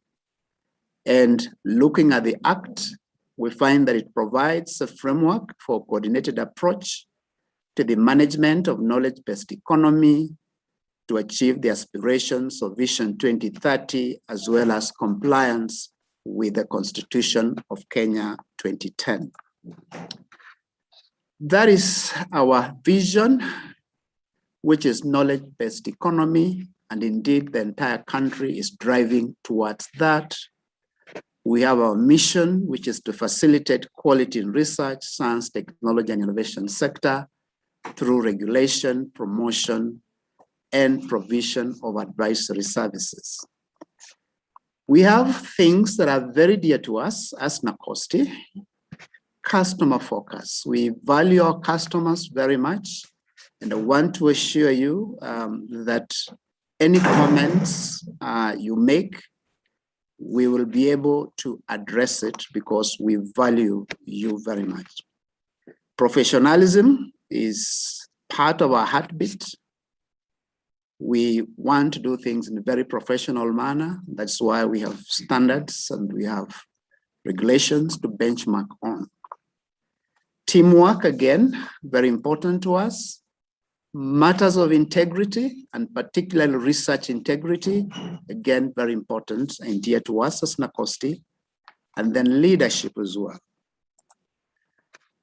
Mandate to regulate and assure quality in science, technology, and innovation, and to advise government on matters related thereto. And of course, in order to undertake this mandate, the Act outlines 17 functions, which we can summarize them into 4. I know the Director General has went through this, and I just want to skim through to show you that those 17 functions, we can group them into 4. And how do we do the 4? So I want to highlight the fact that when it comes to matters of regulation, what exactly do we do under regulation? 1, we accredit research institutions and approve all scientific research in Kenya. 2, we assure relevance and quality of research, science and technology programs within research institutes. 3, we develop and enforce codes, guidelines, and regulations in accordance with the policy that is determined under the Act for the governance, management, and maintenance of standards and quality in research systems. And finally, on matters of regulation, we do undertake or cause to be undertaken regular inspections, monitoring, and evaluation of research institutions to ensure compliance with set standards and guidelines. So that is the focus of our regulatory mandate. In terms of advisory, what do we do? How do we advise? We are mandated to advise the national and county governments on matters of science, technology, and innovation policy, including the general planning of the necessary financial resources. 2, we advise on science education and innovation at both basic and advanced levels. I'm sure the Director General mentioned this again, just to show you that our mandate begins at the lowest level, kindergarten level, up to the university level on matters of science education. 3, we advise government on policies and any issues relating to scientific research systems. And then the last one, again, which was mentioned earlier, doing an annual review of the progress in scientific research systems and submit the report and its findings and recommendations to the Cabinet Secretary, in this case, responsible for matters of science and technology. Then, in terms of coordination, 4 functions fall there. 1, we develop in consultation with stakeholders the priorities in scientific and technological and innovation activities in Kenya in relation to the social policies of government and the country's international commitment. That again was mentioned earlier, very important function in terms of priority setting. Lead interagency efforts to implement sound policies and budgets, working in collaboration with county governments and organizations involved in science and technology and innovation within Kenya, as well as outside Kenya. And the 3rd coordination activity is that we coordinate, we monitor and evaluate as appropriate activities related to scientific research and technological development. And finally, in terms of coordination, We ensure coordination and cooperation between various agencies involved in science, technology, and innovation. Looking at that and focusing on why we're here today, that function number 3 and 4 under coordination becomes extremely relevant. We have brought together various institutions that are involved in matters of science, technology, and innovation. And the last function, which is promotion, one, we liaise with the National Innovation Agency and National Research Fund to ensure funding and implementation of prioritized research priorities. 2, in consultation, again, with the National Research Fund trustees, sponsor national scientific and academic conferences considered appropriate. Just again, to emphasize the fact that the Director General sits in the board of the National Research Fund as one of the trustees to try and ensure that this item number 2 is implemented appropriately. Promote increased awareness, knowledge, and information of research systems. We also promote and encourage private sector involvement in scientific research and innovation and development. And finally, we promote the adoption and application of scientific and technological knowledge and information necessary in the attainment of the development goals. That brings me to the next slide, just to summarize the kind of services that we provide as NACOSTI and are of interest to our stakeholders like yourselves. 1, we do licensing of research. This is done online. We have fully automated the process. You apply online, it's reviewed online. If there are any issues that we need to respond to, they are done online. And finally, we approve online and we allow you to print your certificate and proceed to the field. Registration of research institutions, we do that. As we speak now, we have registered 23 research institutions. You can find the list of these on our website. 3, we accredit research institutions and programs. Again, this is a function that we do. The first part is to register the institutions, and the second part is to accredit programs so that those programs can be elevated to a level of international, to the international level. We give them international recognition through this process of accreditation that allows external people to come and undertake research because they know that the systems and the facilities and the human resource at a particular research institutions are appropriate for them to be able to do what they want to do. 4, accreditation of institutional scientific and ethics review committee. Again, this was mentioned by the Director General. And we have 34 of them. You'll find the list again on website.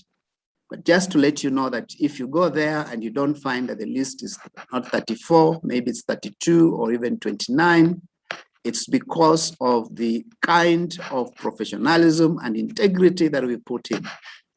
That we have regulations in place and institutions that fail, if when accredited, to adhere to the set guidelines, we drop it. Why do we do that?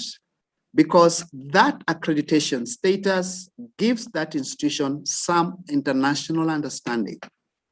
More often than not, we've been getting questions. And just to mention that particularly the journals in the West are insisting to see that there is an ethical certificate before they publish some of those articles.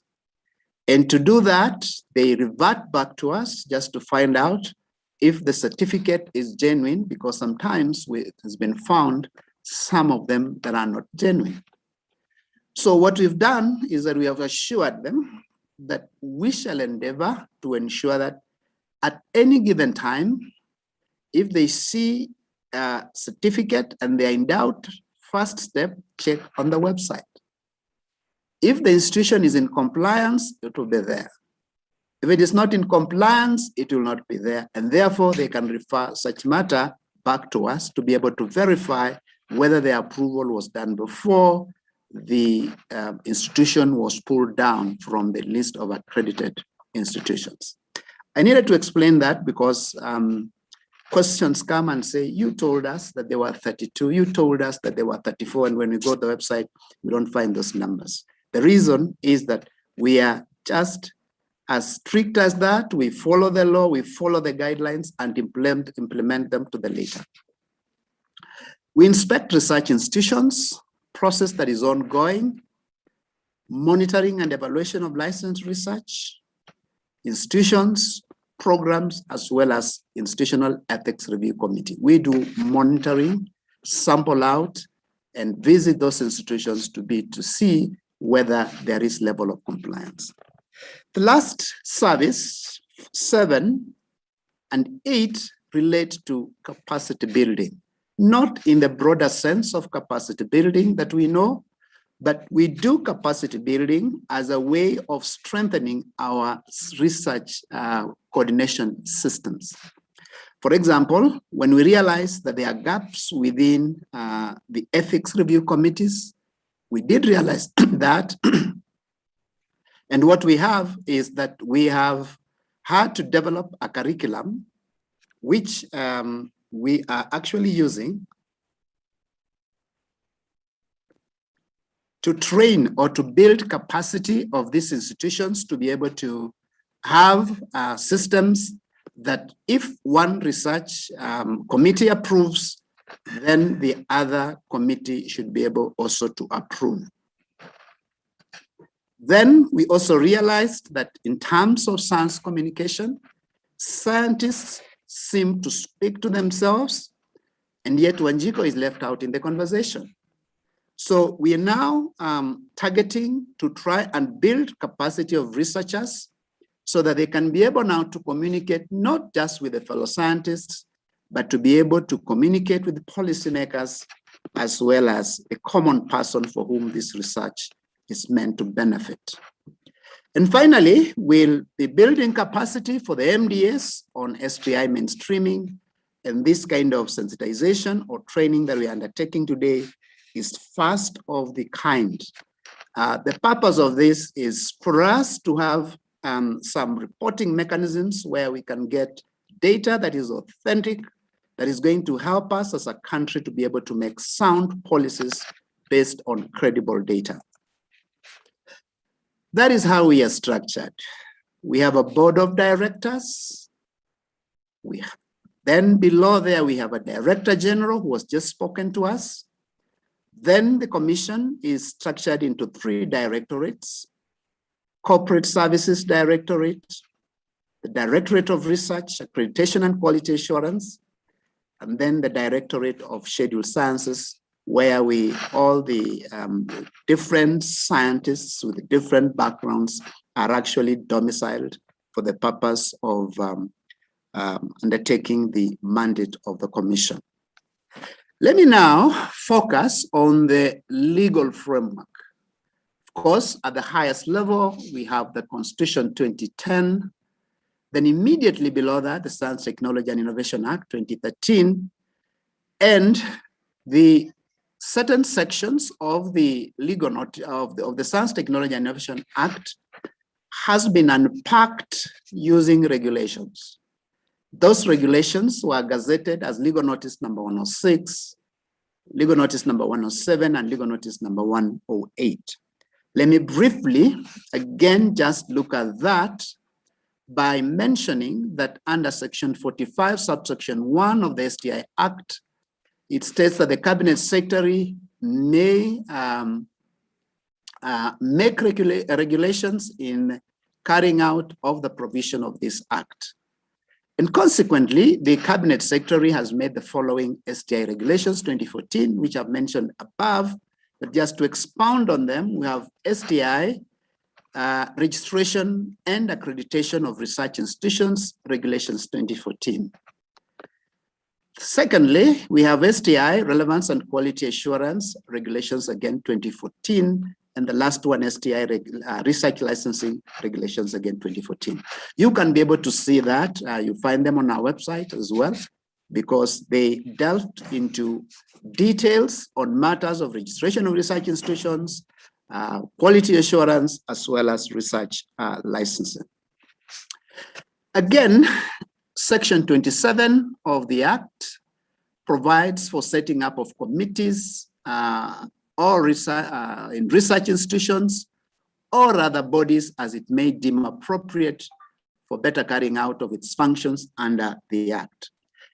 Based on this provision, NACOSTI has established the National Bioethics Committee, which provides advisory for establishment of Institutional Ethics Review Committee. And we are saying that we are going to expand this, and we are in the process of doing so, to provide an oversight in the establishment of the Institutional Scientific and Ethics Review Committee. This, of course, again, is anchored within the provisions of Legal Notice number 107. This slide, I'll not take time to explain it because the DG has already explained our international focal point areas, on areas that we do, and we do that for the benefit of institutions like yourselves. And the essence of making this is to let you know that we are in between for you to be able to bring you on board, that you can be able to benefit from some of these international institutions that we are actually focal points. I also want to bring to your attention that when you look at research regulatory framework, the Science, Technology and Innovation Act also takes cognizance of the fact that we have other laws. And some of you who have joined here today will agree with me that you also have some regulatory mandates. One of such laws is the Kenya Industrial Property Act of 2001. And of course, the reason for that is that this is very important in terms of it provides powers and functions of the Kenya Industrial Property Institute, of KIPI, which is very important when it comes to intellectual property rights matters. Sometimes we have research involving seeds and plant varieties. Again, there is an Act 326. Those who are undertaking research in protected areas, and Kenya Wildlife Service, again, Act is there to do regulation in that area. We have the Kenya Plant Health Inspectorate Service, the one that established KEFIS, the Kenya Plant Health Inspectorate Service, as a regulator on matters of plants and seeds.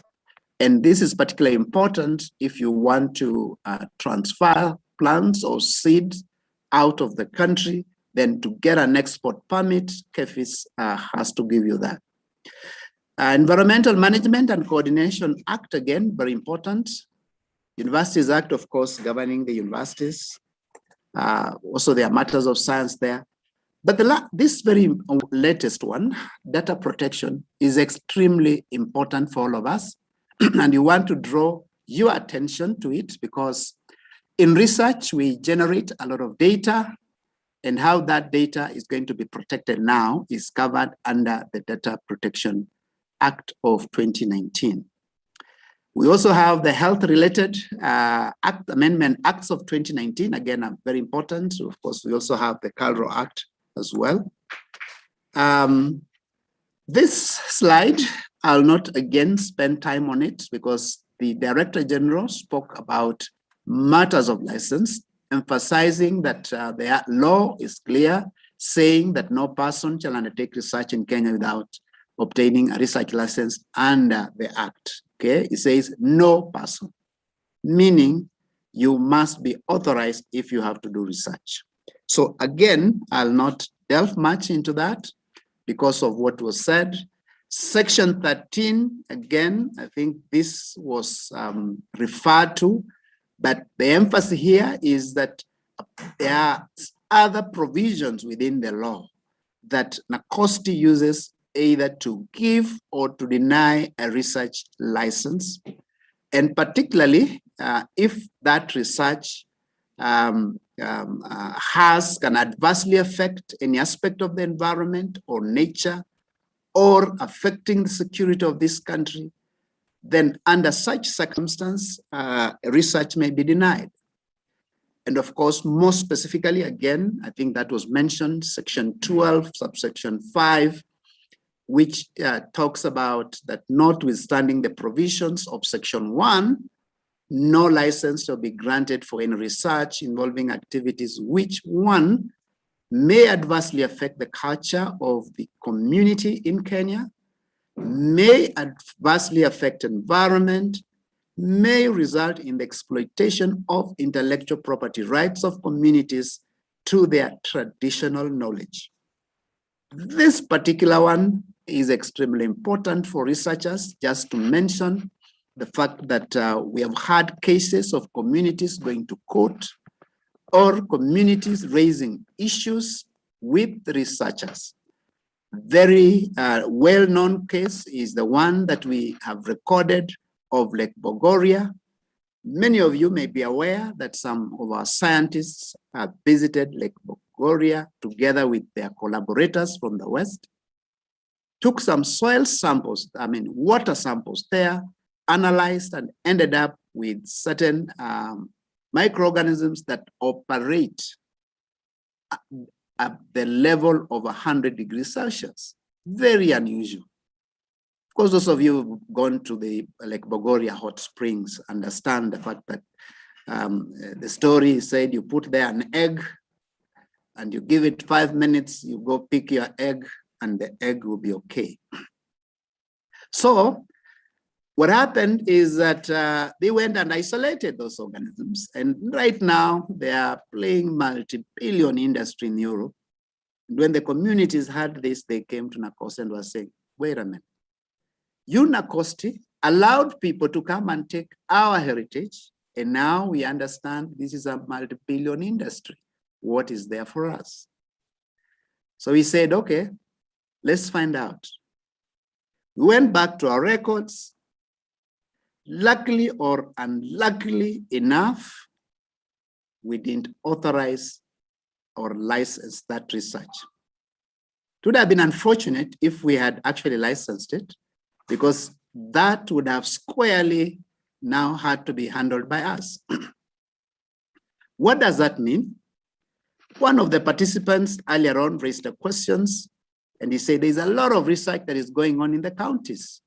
And he was asking us whether we've been able to interact with these counties just to be able to sensitize them on such matters. The answer is yes, we are engaging them and will continue to engage them. But we're also doing this just to ensure that you as participants and researchers for that matter are well versed with the provisions of the law so that you can become our ambassadors. We are saying don't do research without a license. Some of you have done, or your friends have done, or your colleagues have done, and they have escaped. It's just like when you steal. Stealing is not allowed. Nonetheless, people steal. Ukishikwa on the 40th day, then you become responsible for your act. And that is what happens under matters of research, science, and technology. Of course, penalties were also mentioned by the Director General in his presentation.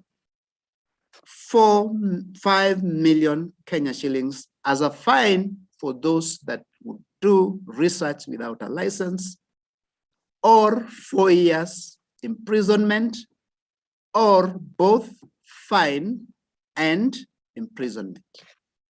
Of course, for us in NACOSTI would be happy if the judge presiding over such a case did fine as well as imprisonment. Because I know we have Kenyans who 5 million shillings may be pocket change. Of course, the majority of Kenyans don't belong there, but a few of them may belong there. But in essence, we do not delight in that, and that is why I can spend time or trying to emphasize this knowing that was already said, just to be able to ensure that this point is taken on board. You become our good ambassadors on matters of research, science, and technology. So we need to protect the intellectual property rights of communities and their traditional knowledge, a very important aspect that we need to do. Or finally, may, in the view of the Commission, adversely affect the lives of Kenyans. And we have seen sometimes, and particularly proposals that are collaborative in nature, where people, when they are collaborating with their colleagues from the West, is the question of sometimes money and the box. You know that those of you who've been here a little bit longer enough, there used to be a program of money or the box. So a number of us would go in for the money and they don't go for the box. And yet the box is what contains the entire thing. And of course, the research that I was referring to in Lake Baringo, we had very senior professors on it, but in terms of benefit, not even the community, even all for themselves, they were not part of it because they took the money and they did not check what was in the box. So that was just to caution you on that. Giving you a research authorization process framework. This is how it looks like. Proposal by the researcher. We expect that to go through a scientific and ethics review committee. That is the bare minimum. It goes for a grant of a license. The actor there now is NACOSTI. And I mentioned that this process has been fully automated. Now, there are other institutions that are important. One of them is KEFIS, depending on the research. Another one is NEMA. Another one is KWS. Another one is Pharmacy and Poisons Board, PPB. This dealing with clinical research, you must go through PPB. DVS, when you're dealing with animal genetic materials. So we will make reference to those other licenses as appropriate. Then finally, the researcher goes to the field to implement. Then during the implementation, there is monitoring and evaluation. Two actors are there. One is either the Institutional Ethics Review Committee or NACOSTI. Because of course, the number of researchers that we are dealing with now is so high, we can't monitor all of them. However, we are able to sample on what we call high risk. The same is expected for the institutional ethics review committees. The next stage is dissemination of findings, and that is by the researcher. And finally, we expect submission of a report of the research work to NACOSTI. Policies aspect of this presentation. Again, just to point out a few of these policies and strategies that are either developed or under development. There is the STI policy and its implementation framework you can make reference to. Space science policy that led to the establishment of the Space Science Agency. I'm sure we have representation from this organization. That was developed as a result of our policy advisory from NACOSTI. Biological resource management, we have the Biological Resource Institute, again, under development. Nanotechnology Institute, again, under development. These are captured under the MTP3. Strategy for Physical Science Research Laboratory, again, that was developed and now it's being implemented. We expect that institution to come up at the CONSA Technopolis. National research priorities, again, a document that was mentioned in the morning very extensively by the DG, and we'll be making further reference to it shortly, as well as in the next presentation. Just to give you a definition of what we call scientific research, so that we can try to demystify what scientific research means. There is also our traditional views, which have been imparted on us. But here we, and this is taken from the legal notice number 106. That scientific research refers to an investigation or research or inquiry or interview that aims to collect data or information, academic or non-academic, in areas of humanities or pure sciences or engineering or technology, or for the purpose of marketing, survey, or opinion polls that will lead to new knowledge or information. Very broad definition. Even the opinion polls that happens, they also have a scientific methodology, and therefore scientific research is derived from the kind of methodology that are used for the purpose of collecting that data and information that will lead to new knowledge. Research, of course, is a major tool for generating new knowledge and turning it into new products and services, crucial for the advancement of the national socio-economic growth and humanity. Of course, through the stakeholder engagement, again, just to reemphasize the fact that NACOST developed the national research priorities that focuses on the Big Four agenda for the period 2018 and 2022. Again, when you look at the definition of relevance, which is under legal notice number 107, it defines relevance as that research that is meeting the expectation of the institution as well as the national development agenda. And it is based on that priorities for research were set. And NACOST did not just sit and do those priorities, but rather there was an extensive stakeholder consultation process. The process is going to be undertaken again, taking cognizance that these priorities are ending in 2022. So we be soon being called upon to engage you so that we develop the next set of priorities, 2022, 2023, up to 2025, 2026 or so. But in summary, the priorities for research, and when you look at that document, has very specific and broad research areas. The broad ones are food and nutritional security, then there are subtopics there. Affordable housing, manufacturing, universal healthcare coverage, academic research and development to take care of research that goes on within the universities and research institutions. So it's a document that will be, the next presenter will make reference to it, and therefore I will not delve much.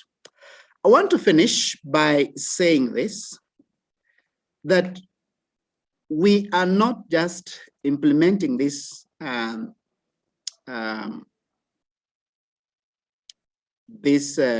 target, not just for the sake of it. This STI mainstreaming, we would like to build your capacity to ensure that you are in a position to be able to report and give credible data, which in our view is going to be used for the purposes of informing government on status of science, technology, and innovation. Of course, one of the functions under the STI Act, Section 6, subsection N, it talks about having an annual report, talking about status report. That we are looking forward to a situation where we'll be saying, not the state of the nation, but now the state of science and technology in the country. That is where we are heading to. That as we have the state of nation debate, we can also have the state of science, technology, and innovation as a debate that will inform this country on where we need to move next to. And of course, that is important because the importance of science, technology, and innovation were clearly articulated by the Director General in his earlier presentation.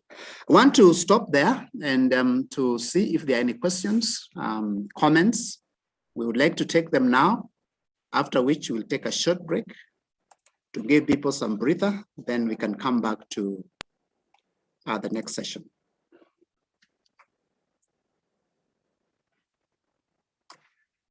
Okay, the first question, Kip Lagat is asking, to what extent do we collaborate with KDF in research?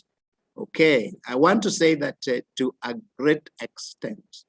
In fact, if there is an institution that is very keen in terms of compliance with the law, is KDF.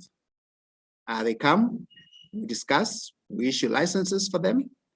There are situations where they come and disclose that perhaps this is one of those researches that need exemption for the purpose of national security.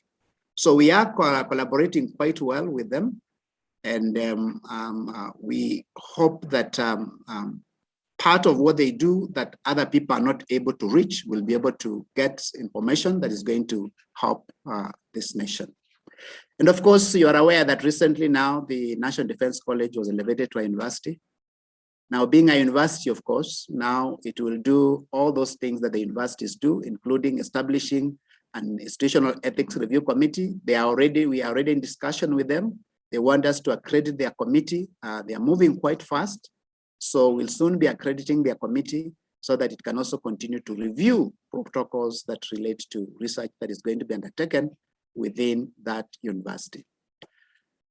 Then, following the devolution, has NACOSTI seen the need to develop nodes in the counties, or prefers to operate from central location in Nairobi? Yes, this is something that is in our plan to try and devolve the functions. Okay. No, the services, not functions, because research is a national function, but we need to devolve the services to the counties.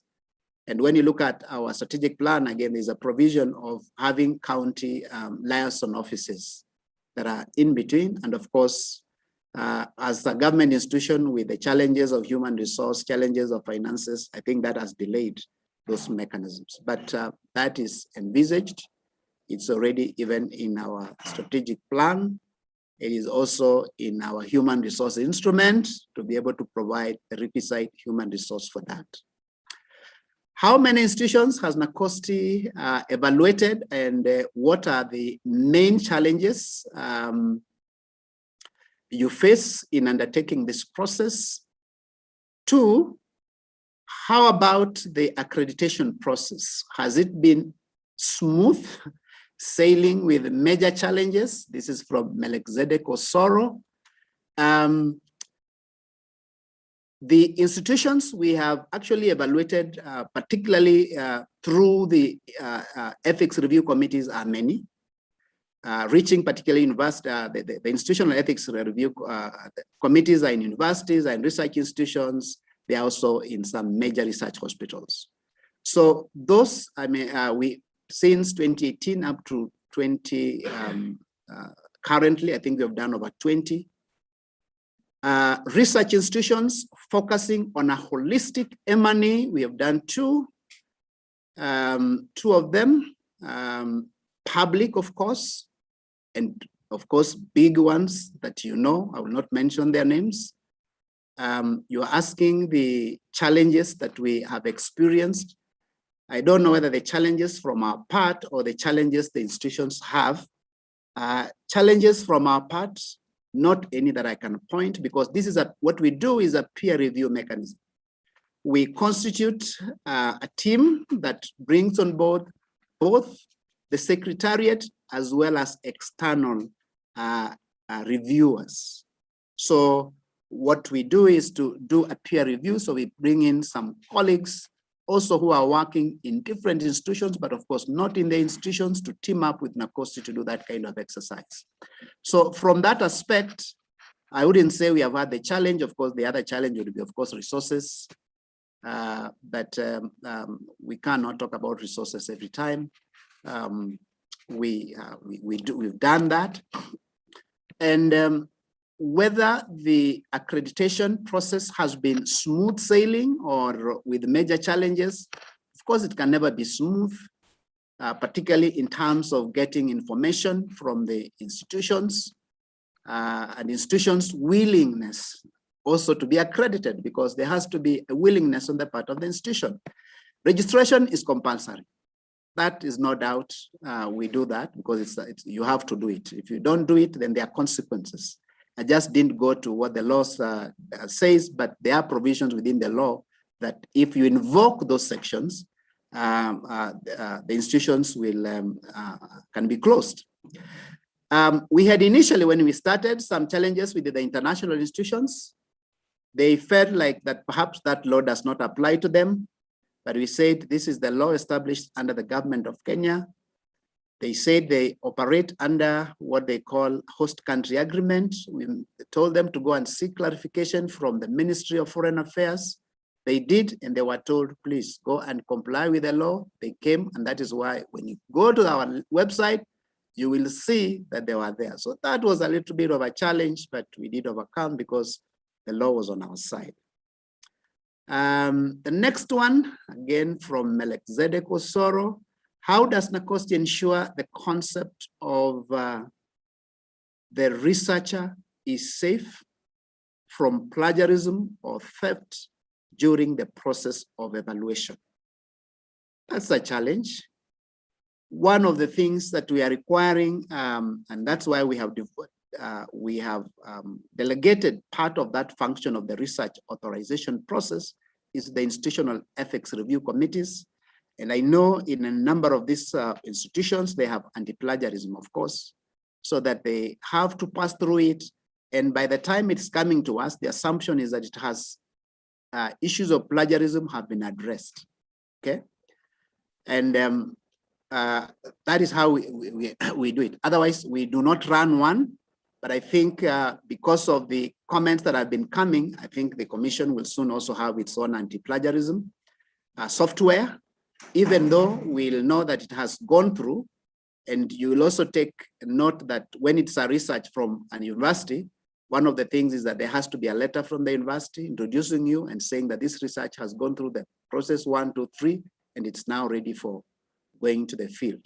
So we also take an assumption that that has also been done. But we also expect the Ethics Review Committee as part of the process of authorization to do that. In terms of theft, well, it's a challenge. We hear, because establishing whether research work has been stolen is also one of the challenges, because the process of proving that indeed that work has been stolen is a long process. And of course, institutions may not want to go to that extent, because we can only investigate when a matter has actually been reported to us. But this, I want to agree with you that it remains a challenge. Next comment. Okay. Well, Felix Oduoro Diambo, looking at our TVET institutions, most of the learning is examination oriented. Trainees based their focus on forthcoming NEC examinations, disregarding the need to embrace innovations and creativity during their classes. Which plan is underway to ensure that our TVET trainees start the innovative projects right from the class? Most of us trainers, we adhere to the syllabus provided. Well, that's a debate that we may need to have a dialogue with all of us, because now we are saying the issue is that we are teaching to achieve the examination goals as opposed to coming up with innovations.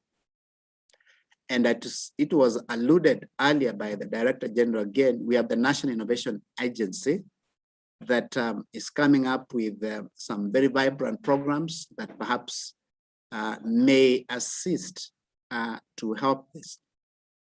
I think when we reach at a point when we begin to reap benefits from innovation, I think we may change the scenario. That is my view, because people need to begin to see the benefits that come from innovation to be able to pursue that goal, as opposed to passing the exam that will not end you up with the kind of benefits that you may get if you actually became creative and ended up with your own innovations that can actually be patented. Then Polycarp says, does it mean public policy research by public institutions have to be licensed? Put differently, is it mandatory for public institutions to seek authorization, stroke license before undertaking research? Any exemptions? Now, going back to section 12, subsection 1, you can read, can find it in our act. Go and read it. It's clear, it says, no person shall undertake research in Kenya without a research license. I don't know whether it talks about public institutions, it talks about individuals. Individuals doing research, you must be licensed. Those individuals, even in Nakosti, let me tell you, individual researchers in Nakosti, as individuals doing research, they have to be licensed. That's the bottom line. And I hope Polycarp understands this. You come from PPRA, you need to be licensed if you are doing research. That is the law. Any other? Okay. I think there are no more questions on the chat, and I'm also looking at no hand has been raised, because if it were, we would be able to give you an opportunity to speak, because we said we want this to be interactive. Yes, we're using the chat as well, but we can also use face-to-face. And when we give you an opportunity, you just tell us who you are. And if you're able to put on your camera, you do so, and that will be excellent. But so far, I see none. Oh, there's one hand. Okay. There is a hand from Grace. Is that Grace? Orado. Grace Orado, you can unmute and proceed. I think they have unmuted you. Please proceed with your question. Yeah, thank you very much, Mr. Wanyama, for your presentation. It has really been enriching. My name is Grace Orado from Semastea. And it is with regard to licensing for research or licensing institutions as research institutions. When I look at the list that has been posted on your website, most of those institutions are doing scientific research. You talk of institutions such as ILRI and such. Sure. But our institution, Semastea, deals with teacher professional development. And we do conduct research. And the kind of research we conduct is not related to like that one of the institutions that have been listed. And we have applied to be licensed to be a research institution, mainly because we do research and we collect that research as and when the teachers are in session, when we are training them. Sometimes we visit them in the field when they are teaching, and we observe and we collect data. So is there a way that an institution like ours can be considered to be a research institution so that we don't have to apply for a license or a permit to conduct research? That is my question. Thank you. Thank you very much. Thank you very much, Grace. And one of the things that I want to say is that look at the list properly. You realize that there are some social science institutions that we have actually registered. It's not just the ILRIs and KEMRI and whatever. Just look at the list properly. We have social science. We have 8 other institutions that we've recommended for registration as a research institutions, awaiting the final endorsement by the CS, because the CS has a final say on it. So there are 8 pending. And I can tell you that the majority of those 8 are social science related institutions. Again, just to let you know that when you look at the kind of research we license, 70% thereabout. We are now doing close to 6,000 licensing per year. I think last year, because of the pandemic, we had hoped to do 6,000, but we went slightly down. We did 5,800 and something. This year, we are targeting our 6,000. I think the issue of pandemic has gone down, so we hope to do more. And 70% or around there is from social science research.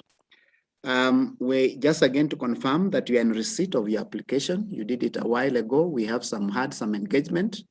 We did ask you to do one or two things, which we can't say, and we are in the process. So soon we'll be having some further discussions, and we see whether you meet. And if you do, then we'll recommend the grant of a certificate of registration by the Cabinet Secretary. So let's leave the process to take its course, and for now. I hope that answers your question, Grace. Yes. Okay, thank you. Is there another hand? Okay, none.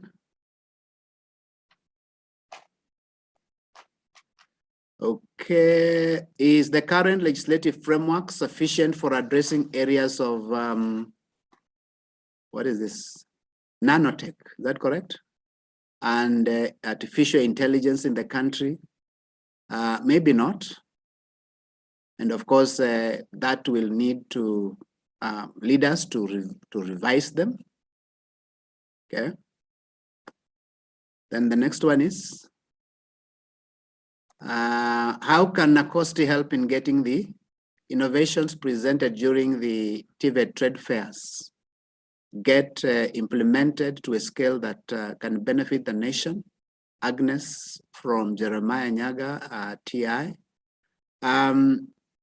One of the things that I want to say, which again was said earlier, was the fact that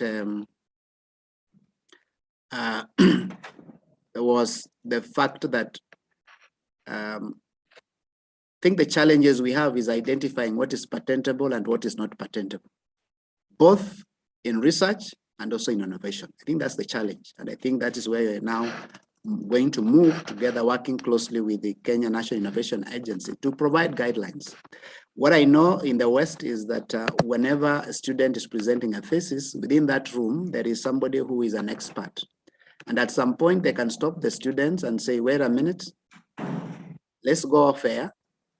Let's go back and register this first, and then you can come and continue. Because the moment you share it in the public domain, you lose the rights, okay?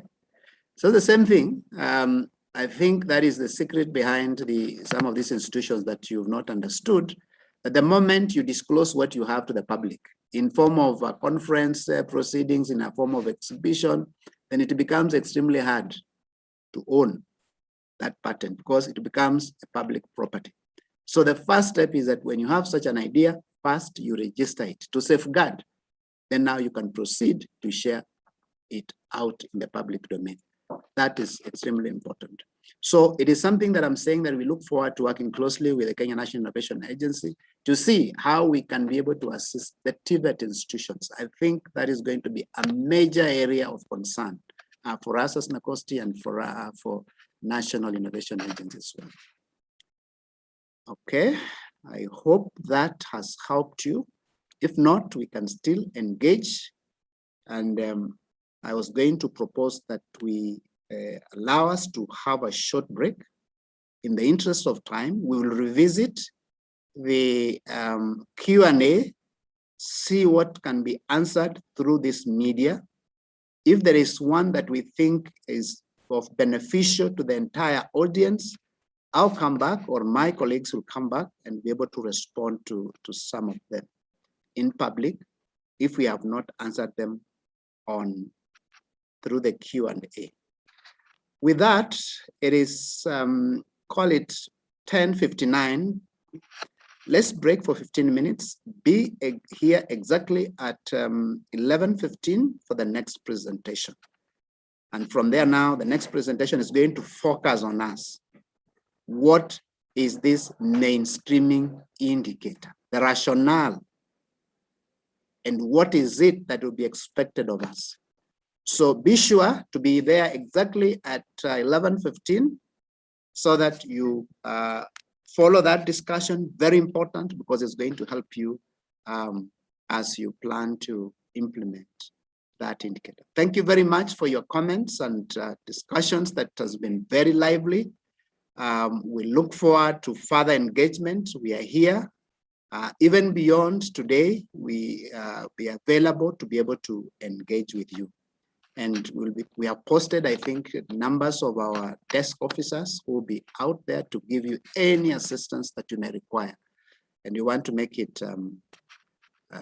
almost 24/7 service line. Thank you, and see you later.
Mute.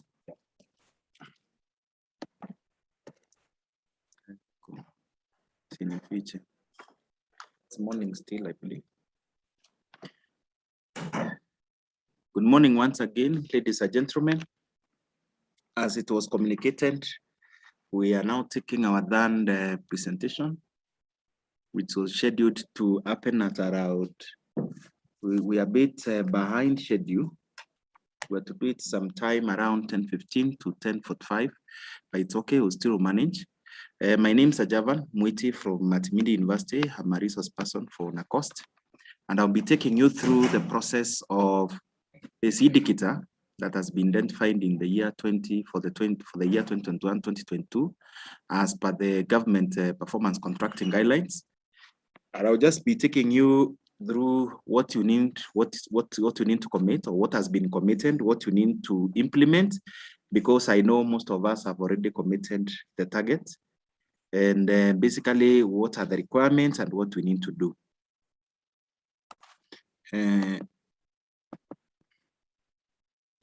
Thank you. So basically, as I've said, we are looking at STI mainstreaming for MDAs as a performance indicator for the year 2021-2022. And in it, we just want to look at a brief background that I think the previous presenters have already given you. I'll not waste a lot of time on this, but basically, as you are aware, this indicator on science, technology, and innovation basically is replacing what we used to have a research and development in our various PCs as MDAs. And sometime this year in Embu, the request from Nakanda was, the request from NACOST was approved, and thus it was integrated in the government performance contract, the yearly performance contract guidelines for the year 2021-2022. And after that, of course, the next step is it was circulated as part of what was in the guidelines. And I've seen some of you asking whether I think specifically Mora, I saw a question from Mora that was asking, that was directed to the fact that probably you didn't take it over, or whether it is compulsory or what is the actual status. As you know, of course, most of the MDAs have already negotiated and they have already been vetted. Most of them at the stage of review from the performance contracting unit. But ideally, if you look at the matrix of 2021-2022 performance contract, then you realize this was an indicator. After project, it was immediately before project implementation, what we had, or what was indicated was STI, Science, Technology, and Innovation, as an indicator with a score of 2. So basically, if you missed to include it in your matrix, to answer that question specifically as I move forward, then it means it should have been captured either through when you're doing negotiation or when you're doing vetting. But still, if you still miss within those 2 cycles, which I doubt, those 2 steps, then when you're being reviewed, then of course that has to be brought to light, because it's a compulsory indicator for the specified MDAs to implement. And it was very clear. It has been defined clearly who should be able to implement. This was the part of background information I've given, is that now within the year 2021-2022 performance contracting guidelines, which is the 18th cycle, we have this indicator now as part of other indicators that we are undertaking. You may realize still, if you look at this indicator within your command date, still you may realize again, it contributes to around 60, the score of 60, which is reflected within the various matrix in our PCs. And of course, having this indicator within our PC system, then of course it helps, or it integrates and ensures that we are able to give matter, science, technology, and innovation the weight that it deserves. Taking you back again, as it was said again in the background information that was shared by Mr. Boniface Wanyama, is that what we used to have before in our core mandate was research and development. And of course, at that particular point, we are allocating at least 2% of our budget. 2% from our operational budget. And again, if you look at now what the activities we are committing under this indicator, that requirement of R&D is already at one of the activities we are supposed to implement. So basically, it's a matter of enhancement, because research is a component within science, technology, and innovation. So basically, before we look at our activities that we are supposed to commit, or that we have committed, and how to implement, this indicator is an indicator under the specialized agency, like in other indicators. For example, I'll give an example, like for example, HIV/AIDS is managed or is evaluated by National AIDS Control Council. We have indicators like road safety, which are under NTSA. We have other indicators, for example, as drug and substance abuse under NACANDA. We have others like disability mainstreaming and the National Council for Persons with Disability, and others. So basically, this is an indicator that is managed by a specialized agency, and the specialized agency here is NACOST.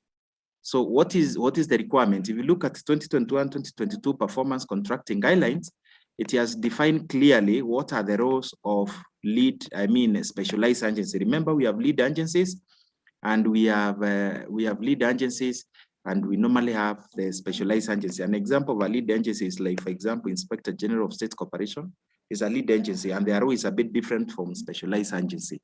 So one of the things that is expected from NACOST is to develop relevant performance indicator and sub-indicator for implementation. This has been done. If you look again into the guidelines, and as I said again, this was approved this year sometime in May by the sector team that is constituted under the Ministry of Public Service, which I happen to chair that committee specifically. And they are supposed to receive, analyze, and provide feedback on the relevant performance indicators within 15 days from the date of submission. So basically, that analyzing, remember, you've been giving quarter report and annual report, and one of the requirements of NACOST is to ensure that they give you feedback. They analyze, they receive, of course, and give you feedback, so that you can have continuous improvement on your implementation. provide technical support to MDAs in implementation of the relevant performance indicators, including capacity building. Of course, like what we are doing today is to undertake or to ensure that you have the necessary sensitization and capacity to be able to implement the indicator. Assess the annual performance of MDAs for relevant performance indicator, as it has always been with other specialized agency indicators. There will be an evaluation at the end of it, and mostly it's of course after 30th of June, the end of the specific financial year, and for this we are referring to 2021-2022, which will come to an end by 30th of June next year. Submit complete list of scores. Of course, you expect once you evaluated, you've been given a score so that you can know basically where you are in terms of implementation. Why STI, I will not emphasize, the Director General has really taken us through why it is very important to have STI, science, technology, and information, science, technology, and innovation in our respective MDAs, and matters to secure national security, to ensure socioeconomic development. It's very critical. And again, on this, I'll just refer back again to what was presented to us by the first presenter, that STI, basically clear examples were given on the impact of science, technology, and innovation. You refer to documents like midterm, that midterm. You refer to documents like Vision 2030, the Big Four agenda, and many other documents that basically emphasize and have clearly given the role of science, technology, and innovation. On the same, I know most of that from our institutions. Like 2 years ago, we received a communication from the end of public service to realign our strategic plan with MTP3 and specifically with the Big Four agenda. Because ideally, the Big Four agenda summarizes in 5-year plan the Vision 2030, the summarize of the key areas that we need to focus as a country. So basically, if you undertook, if you are able to, if you under strategic plan at that particular time, because I remember we are submitting the same to the ministry and giving a feedback, I'm sure your various strategic plan have been aligned accordingly. And if you look at almost 75% of that alignment is on science, technology, and innovation. And of course, being research institutions that have a common mandate in the direction of research, science, technology, and innovation, then that is very critical. So in terms of implementing government plan, in terms of ensuring socioeconomic development, then of course, there was a very big reason, or we believe that our various alignments, we already in science, technology, and innovation in short, and what we have is just to ensure that we implement. And of course, having this indicator now reintroduced back to us as on a wider scale in form of science, technology, and innovation rather than research and development, then we have a better opportunity to ensure that as we set our various objectives, we'll be able to actualize them, and then of course sustain both the output and the outcomes, because the idea here is to sustain whatever benefits, whatever achievement that we score as organizations, so that we can build on it and ensure that moving forward and progressively, what we measure is that sustained growth. What are we getting in terms of output and outcomes? The measure then will be how progressively you are able to move forward, and of course, sustaining the benefits that you have already been able to accrue as an organization. Again, science, technology, and innovation, and this has really been emphasized. I don't want to take a lot of time on it. It is very clear the importance and the role of science, technology, and innovation. That has been clearly emphasized by the previous two speakers, and very clear examples have been given of other countries compared to Kenya, where we were in 1963, what other countries are doing. The case of America has been discussed. The case of Asian, are they Asian tigers? Or I believe so. In countries like Singapore, South Korea, Malaysia, and the rest. So basically that has been emphasized, and clear documentary, clear evidence has been stated as to why it is very important to implement, or basically to ensure matters, science, technology, and innovation are mainstream in our various activities. This also has been emphasized so much, mostly by the first presenter, who was the Director General, Professor Wotoyawa. The Foundation for National Transformation. Transformation, it is very clear, even by the examples we've been given. it is absolutely very clear that anytime we walk the path and ensure that we implement or we ensure the actualization of science, technology, and innovation within, whether as a country, whether as an institution, there are very many good examples that have been given. But two documents which I've already stated earlier, we have the MTP3, we have the Big Four agenda, and we have Vision 2030. Basically, all of them, at the end of the day, if you look at the role they have given STI, they have all, there is confession and profession that science, technology, and innovation is a key enabler that can enable even other pillars of the economy, other pillars of the institution, or other pillars of socioeconomic development to be able to attain faster, efficiently, and effectively the stated objectives or the plan objectives. So basically that has been clearly articulated earlier. I will not take a lot of time on it, but basically coming back to science, technology, and innovation and customizing that specifically to our various organizations. As I said again, this indicator has been or is purely reflected within our core mandate. And that, of course, as I said earlier, once again, our core mandate carries around 60, a weight of around, a score of around, or a weight of around 60. And that tells you out of 100, the remaining 40, of course, is distributed into other criteria of performance within the performance indicators. And with that reflecting it within our core mandate, simply the message is that we need to integrate it now within our core business as an organization. So it's very important to ensure that all the MDAs that are included or targeted under this indicator are able to ensure that they actualize the indicator within their core mandate. Sorry for that. Next is now, let's come home and let's look at what is expected of us in the year 2021, 2022. And this one, I know most of us have a lot of interest in it because this is what we have committed in our various PCs. Please, when you go back, look at your PC document, the institutional PC document, the global document that carries all the indicators for the institution. And you realize that science, technology, and innovation, of course, is one of the indicators under the core mandate. So one of the requirements within the notes, if you look at the notes of the guidelines for 2021, 2022, there are two key persons you are supposed to have, or you are supposed to ensure that you have a focal person and a champion. For the activities that we'll be discussing, for the activities that you have already committed, you need to have a focal person and a champions. And let me relate this with what has been happening with other cross-cutting indicators, which are also under specialized agency. And a very good example, maybe you can look at NTSA, road safety that is managed by NTSA. They require that you appoint a steering committee. If you look at even Nakanda, drug and substance abuse, they also talk of the same. This, as I said, again, was discussed in length to agree whether we go the committee way or we have the focal person. And the consensus was that depending with the indicator and the weight of that indicator and how it is relevant within the unique need that is supposed to serve, then it differentiates whether you have a steering committee or a focal person. For this indicator, a focal person was identified, the focal person and champion were identified as the best way, the best structure-wise, to ensure that what needs to be done is done.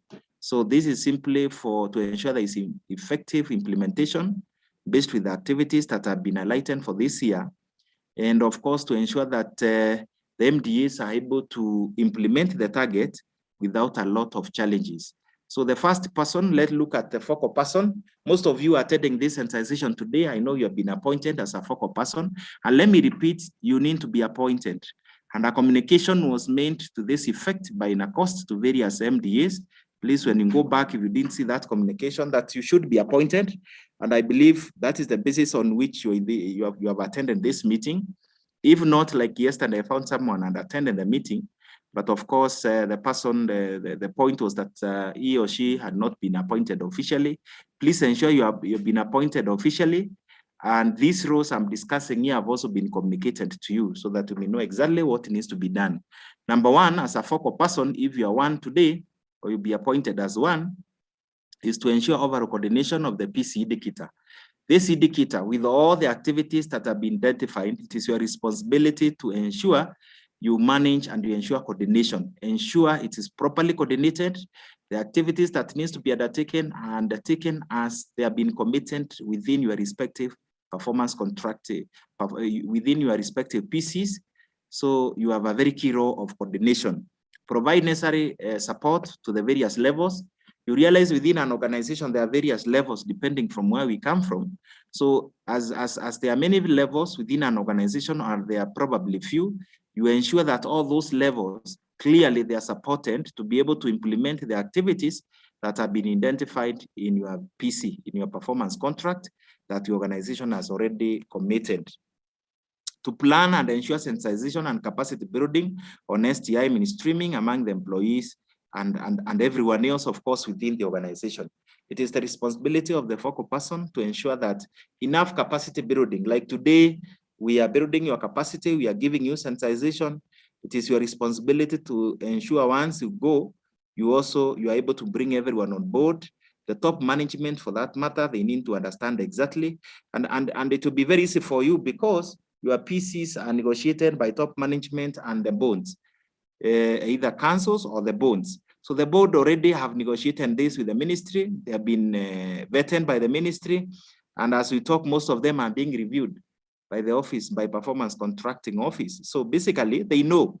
So ensure that the same information is cascaded downwards and everyone in the organization is able to be able to implement the identified activities, because you find their key activities and the activities may cut across within the organization. So ensure that those activities, people identified or marked for various process owners, they're able to implement.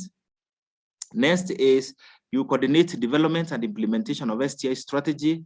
The next presentation will be about STI strategy, and you get more information on it. But maybe I can add and simply say there is a template that is already developed. If you go to NACOST website, you'll be able to get this template that will help you develop your respective STI strategy. It's well guided.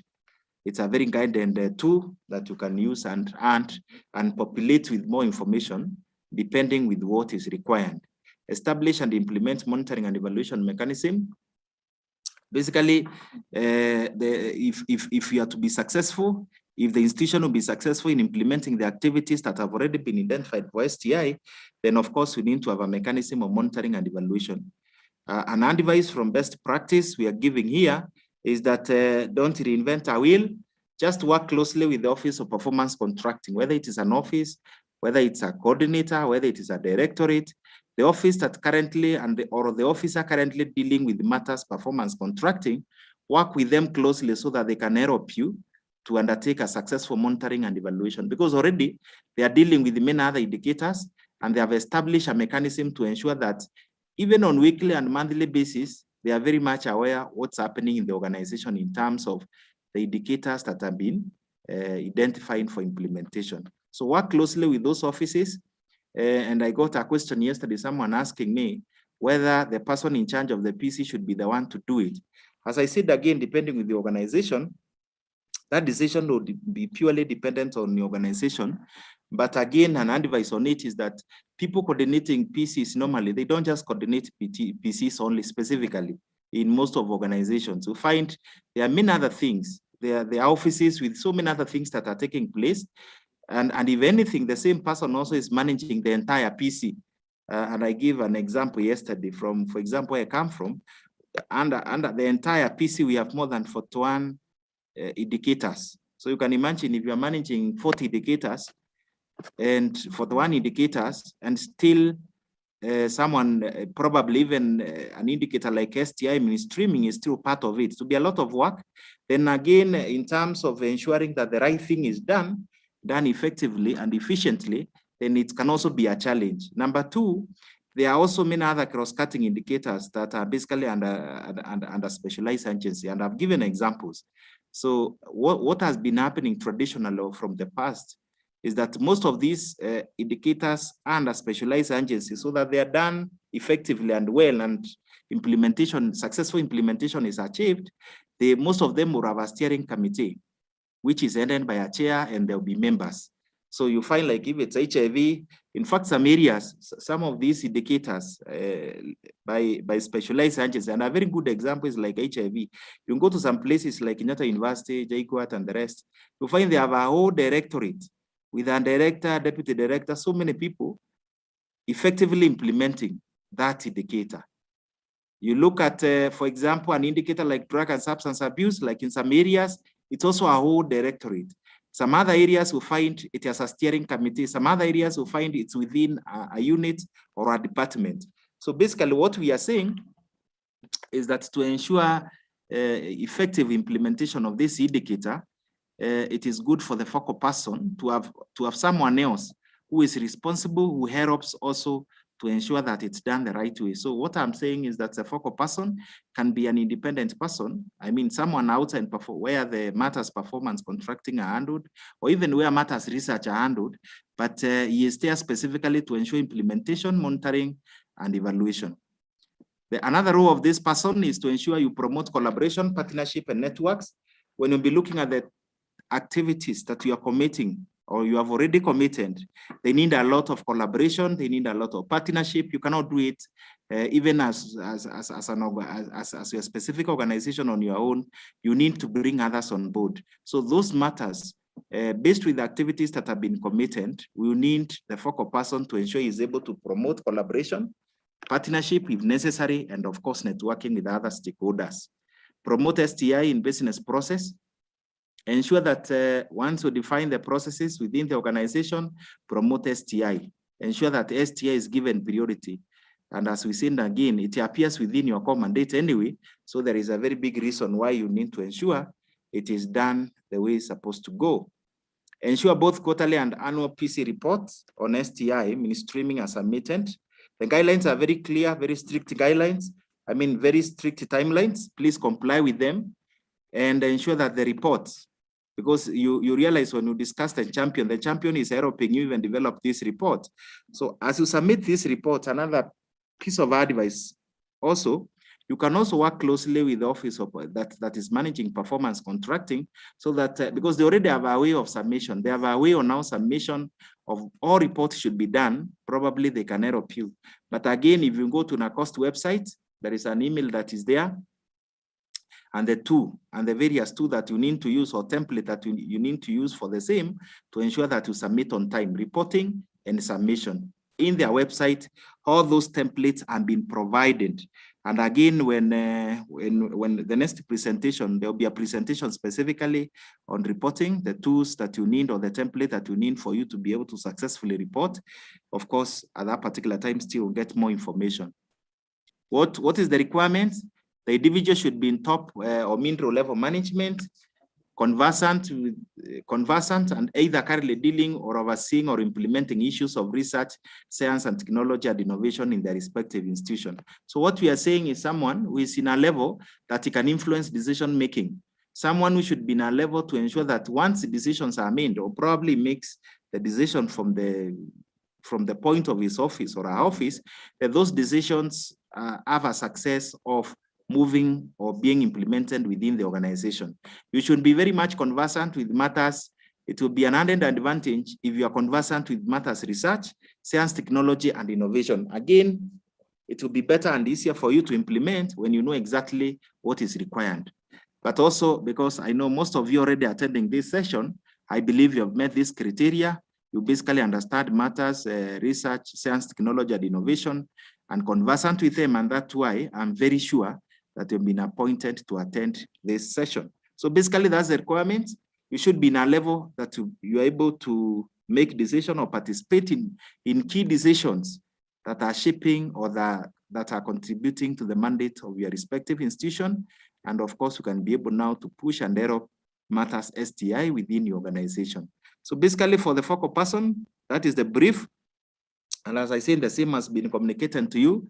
So you need to have an appointment. If you're a focal person, you don't have an appointment letter, please, you need to get an appointment letter because it's part of documentary evidence on compliance on implementation of this target on STI mainstreaming. Roles of the champion, the next person we should have on board is the champion. And I said, or probably if you look at the notes up there, You can either be one person or many, depending with your institution. So we could have one champion for organization X, and for another organization B, maybe we'll have 3, 2, or 4, depending with the size and the unique need. Some organization on progressive basis have decided probably we may have one as we move forward, or on progressive basis, then we can add 2, depending with the need. So it's upon your institution to agree how many champions you want, depending with your size and the unique need. Unique need in relation to the activities that you're implementing for this year. So the role number 1 is to ensure day-to-day implementation is undertaken for STI mainstreaming. That is your responsibility on daily basis, on weekly basis. Before the end of the quarter, the champion should ensure that the identified activities that we'll be looking at briefly, shortly after this, is that these activities are implemented, they happen. Because at this level, it's like implementing a work plan. Activities have been scheduled, and these are the activities, these are the timelines, probably this is the budget for it to happen. So you ensure that the implementation of that schedule, successful implementation of these activities that has been scheduled to happen in quarters, probably we can make it easy to ensure that they happen maybe on monthly basis, but ensure on daily basis you are aware of what is going on in terms of implementing these activities on STI mainstreaming. Facilitating cascading the STI indicator. Of course, you are helping the focal person to ensure that the various process owners within the organization have understood, they are doing what needs to be done, and of course, you have cascaded. You have taken it down. You have the activities have been trickled down to the respective process owners for successful implementation. You're also supposed to prepare and forward quarterly report to the focal person. As I said again, at a global level, the focal person basically develops or formulates the quarterly report or the various reports. And I said again, with the consultation, if it is possible, work closely with the performance contracting office. It's very critical. But the real information from the various levels, remember we say depending with the unique need of the organization, there could be a number of levels within the organization.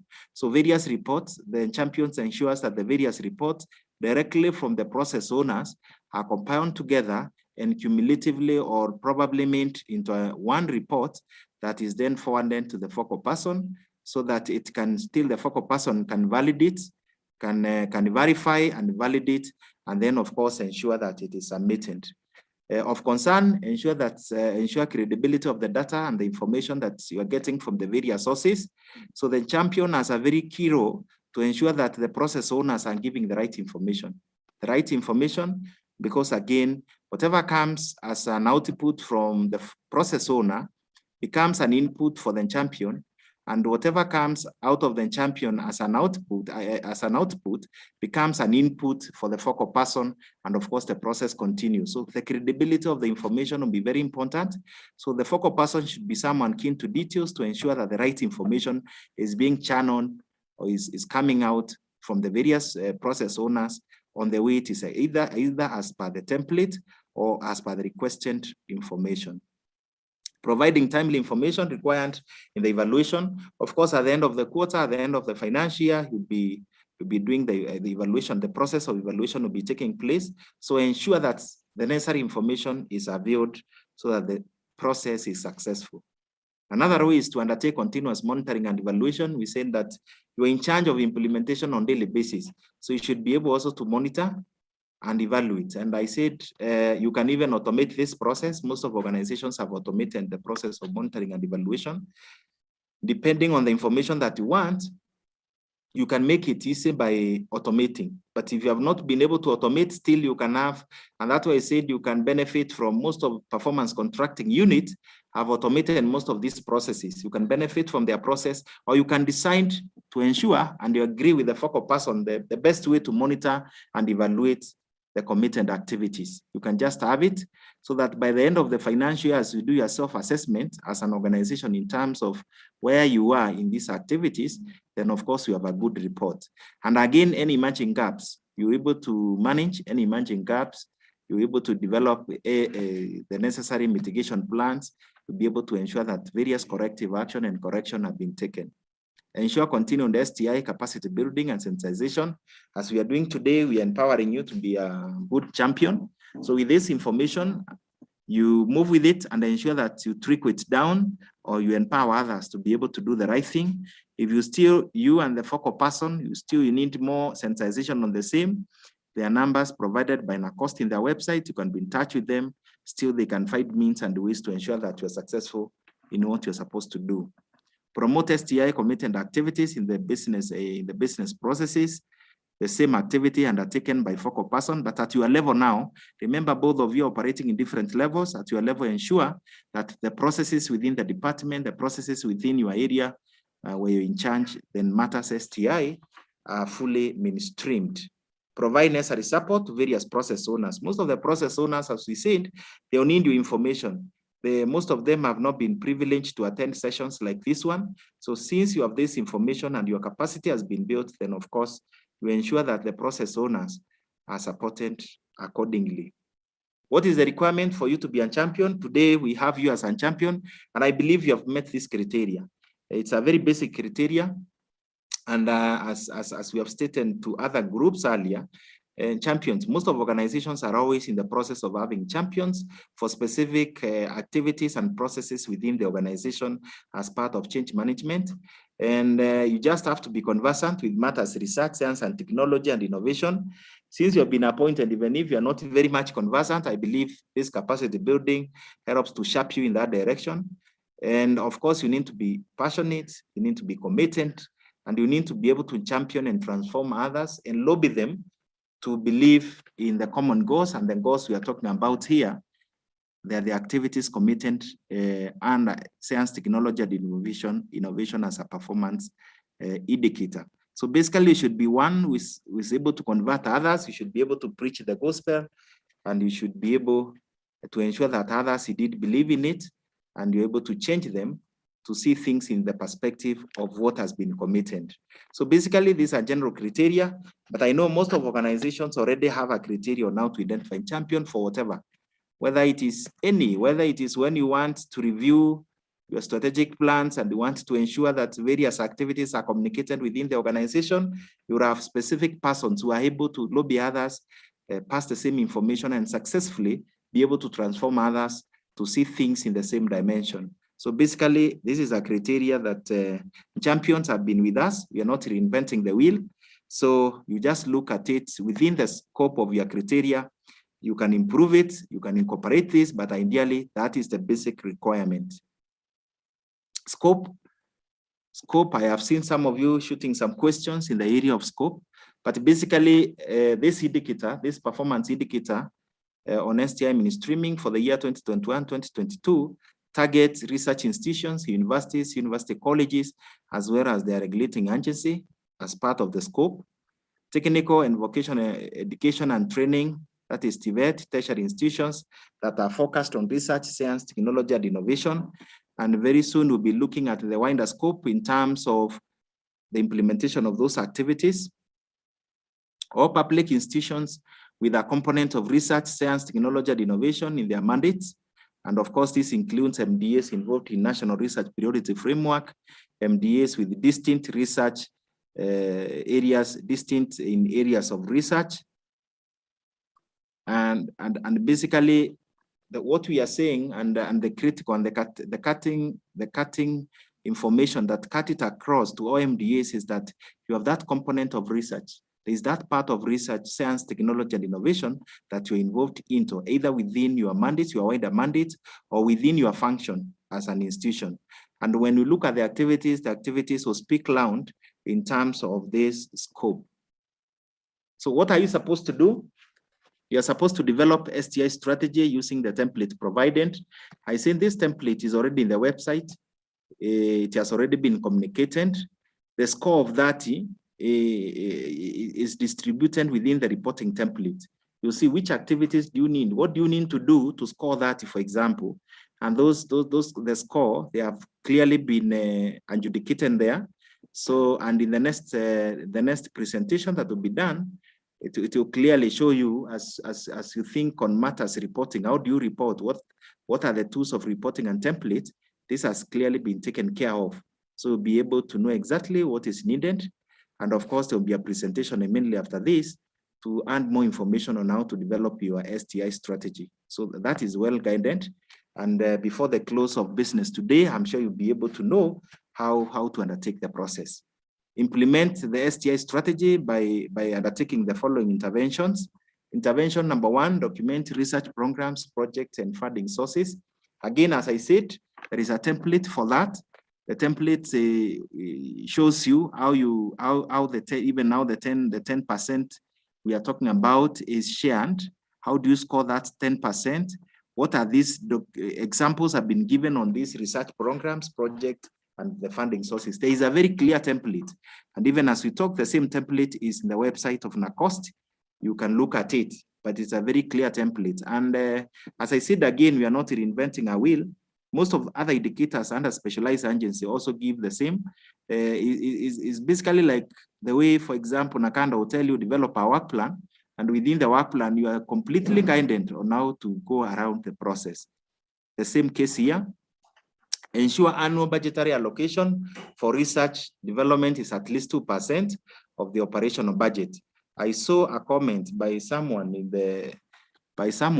within the chat, and the comment was that this 2%, the thinking is that it's because of course already we have the approved budget, we have negotiated and we have written pieces. How then do we achieve the 2%? If, for example, if we are getting it directly from the government capitation and we have enlarged the scope, you may not necessarily have to get the 2% from the government capitation. And I'll give you a number of examples of all those examples that contribute to the 2%. Government capitation is one. If you have it, that's okay. We have government capitation specifically for research. You can use that. But within your PC, again, we have an indicator called externally mobilized funds, and we declare it. Most of us have already declared it in our various PCs. Externally mobilized funds, in most cases, they actually funds allocated for research, specifically and development, basically science and technology and innovation. So R&D, most of those funds are on the research and development.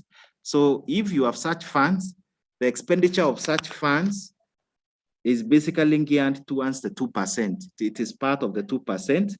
If you look at, for example, if you are purchasing any equipment, any lab equipment on the area of research and development, there are some of those equipments that probably you are procuring as an organization. They are part and parcel. If you look at that amount from the operational budget, it also contributes to your 2%. Another area that works on the same various student project, in case you have any student project, whether undergraduate or postgraduate, that money is also considered to be in the same area.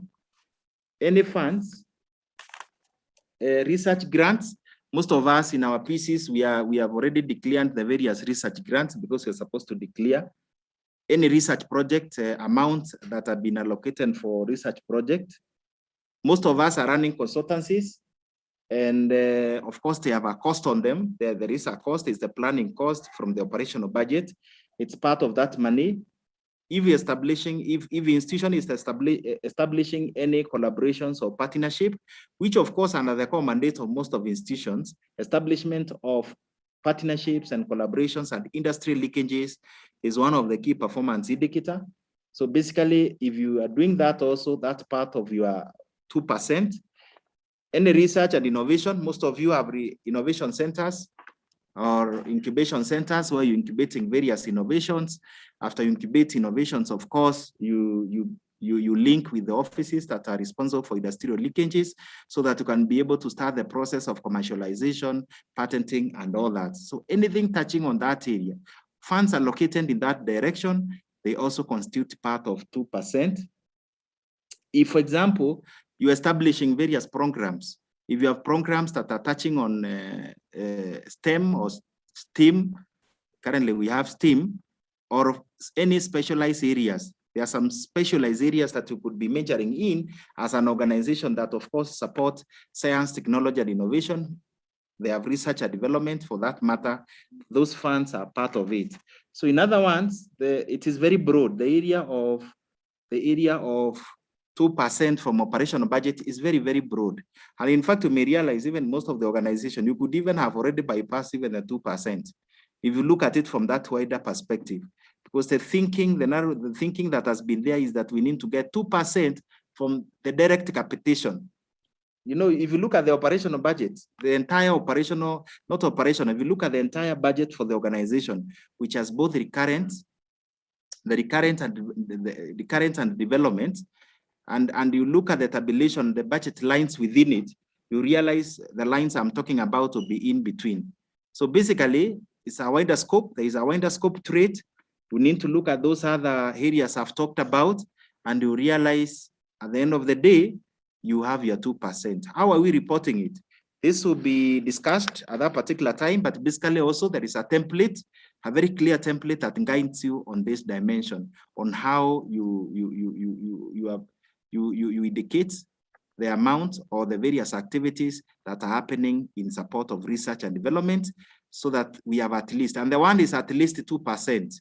So at the end of the day, if you look at it in that dimension, then you won't have a lot of challenges on how to implement. The next activity is undertake research and technology innovation and technology transfer and commercialization. Again, as I said, this activity already, most of us in our PCs, we are actually taking like commercialization, innovation, technology transfer. Already we are undertaking it as part of performance indicator within the core mandate. So the beauty with this indicator on science, technology, and innovation is that there is so much output that is coming from other processes that you are undertaking as an institution that are inputting now to the requirement of these activities or to the requirement of this indicator. And I've given examples. You have seen we have workshops, we have conferences, we have commercialization, we have issues on innovation. I mean, they are the key things that already constitute part of our core mandate. So basically, in terms of reporting, we don't expect a lot of challenges. Disseminate research findings and recommendation through, I've already talked about conferences and workshops. This is another activity. It has a score of 15. As I said earlier, there is a template on it. The template will be discussed when we'll be discussing, or when there will be the presentation on reporting tools. When we'll be undertaking that presentation, you know how to allocate the 15%. But the most important thing again here, and I want to remind you, please relook again at your PCs. You realize already under the core mandate, some of these things some of us are being mentioned on number of conferences, number of workshops, proceedings, what you do with the proceedings from these conferences and workshops and all that. Then if that is the situation, you realize already it will be very easy for you to fill this template. And number two, to have documentary evidence. As you look for documentary evidence for this indicator again within your core mandate, then of course, the same documentary evidence will serve for STI mainstreaming in your institution. So what I'm saying already, what I'm simply saying is that we are not at all reinventing the wheel to most of organizations with a mandate, with certain component of research.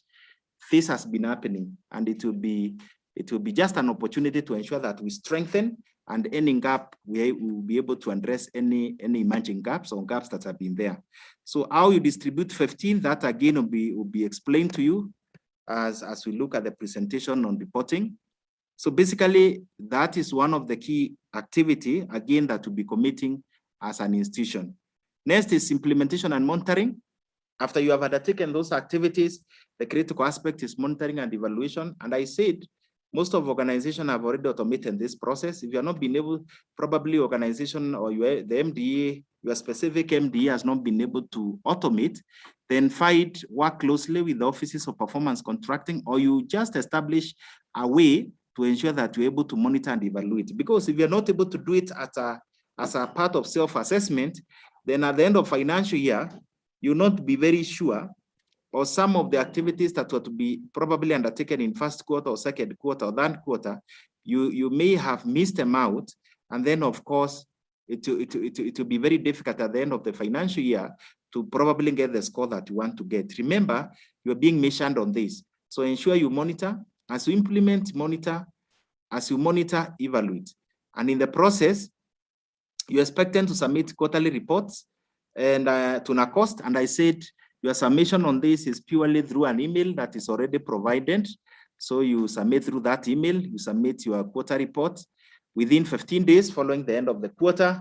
For example, this is quarter one, 15th day will be October 15th. So by October 15th, you'll be expected to submit your report. The same if it's annual, the year will end on that year, the June next year. So the 15th day will be July 15th for the end of the financial year. So these are the requirements clearly specified in the performance contracting guidelines. And please note, this time around, this didn't happen last year. If you don't submit within timelines, both for the specialized agency and you as an MDA, the formula, the computation formula that will be used to compute your final score will penalize you. You'll be penalized for not observing these timelines. Because this time around, we are reporting also through the automated system, the performance contracting automated government system, and it's able to monitor and ensure that things are, if you do outside the time or you do within the timelines, then it's able to note that and reward accordingly or sanction. Quarterly reporting templates have been developed. And as I said again, they have been shared. NACOST have shared this in the website. Please look at the website. Also be very, very attentive when the presentation on how to report, when that presentation will be undertaken, please follow it very keenly so that you're able to know exactly what are the various templates that are needed. Capacity sensitization, we have done it today, and that's what we are doing. And as I end, I just want to remind you once again, all the necessary documents that you need for successful implementation of this indicator, NACOST has provided them in their website. On performance contract, documentation have been provided there. With that, I wish you all the very best. I wish to end there, and I thank you for your wonderful time. It was great to share with you and to have this opportunity. Thank you so much, ladies and gentlemen. At this juncture now, I wish to hear your brief comments, questions, or additions that probably can add more value to my discussion. Thank you. Any question? As it was communicated earlier, you can put your question through question and answer. You can also raise your hand.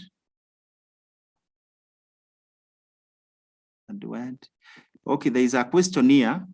Research institutions by Crispin Nyamoya. Research institutions core mandate is basically STI. Why is STI mainstreaming required and yet it is unwired in the operation? Help me understand. Maybe you'll get more information, but if Mr.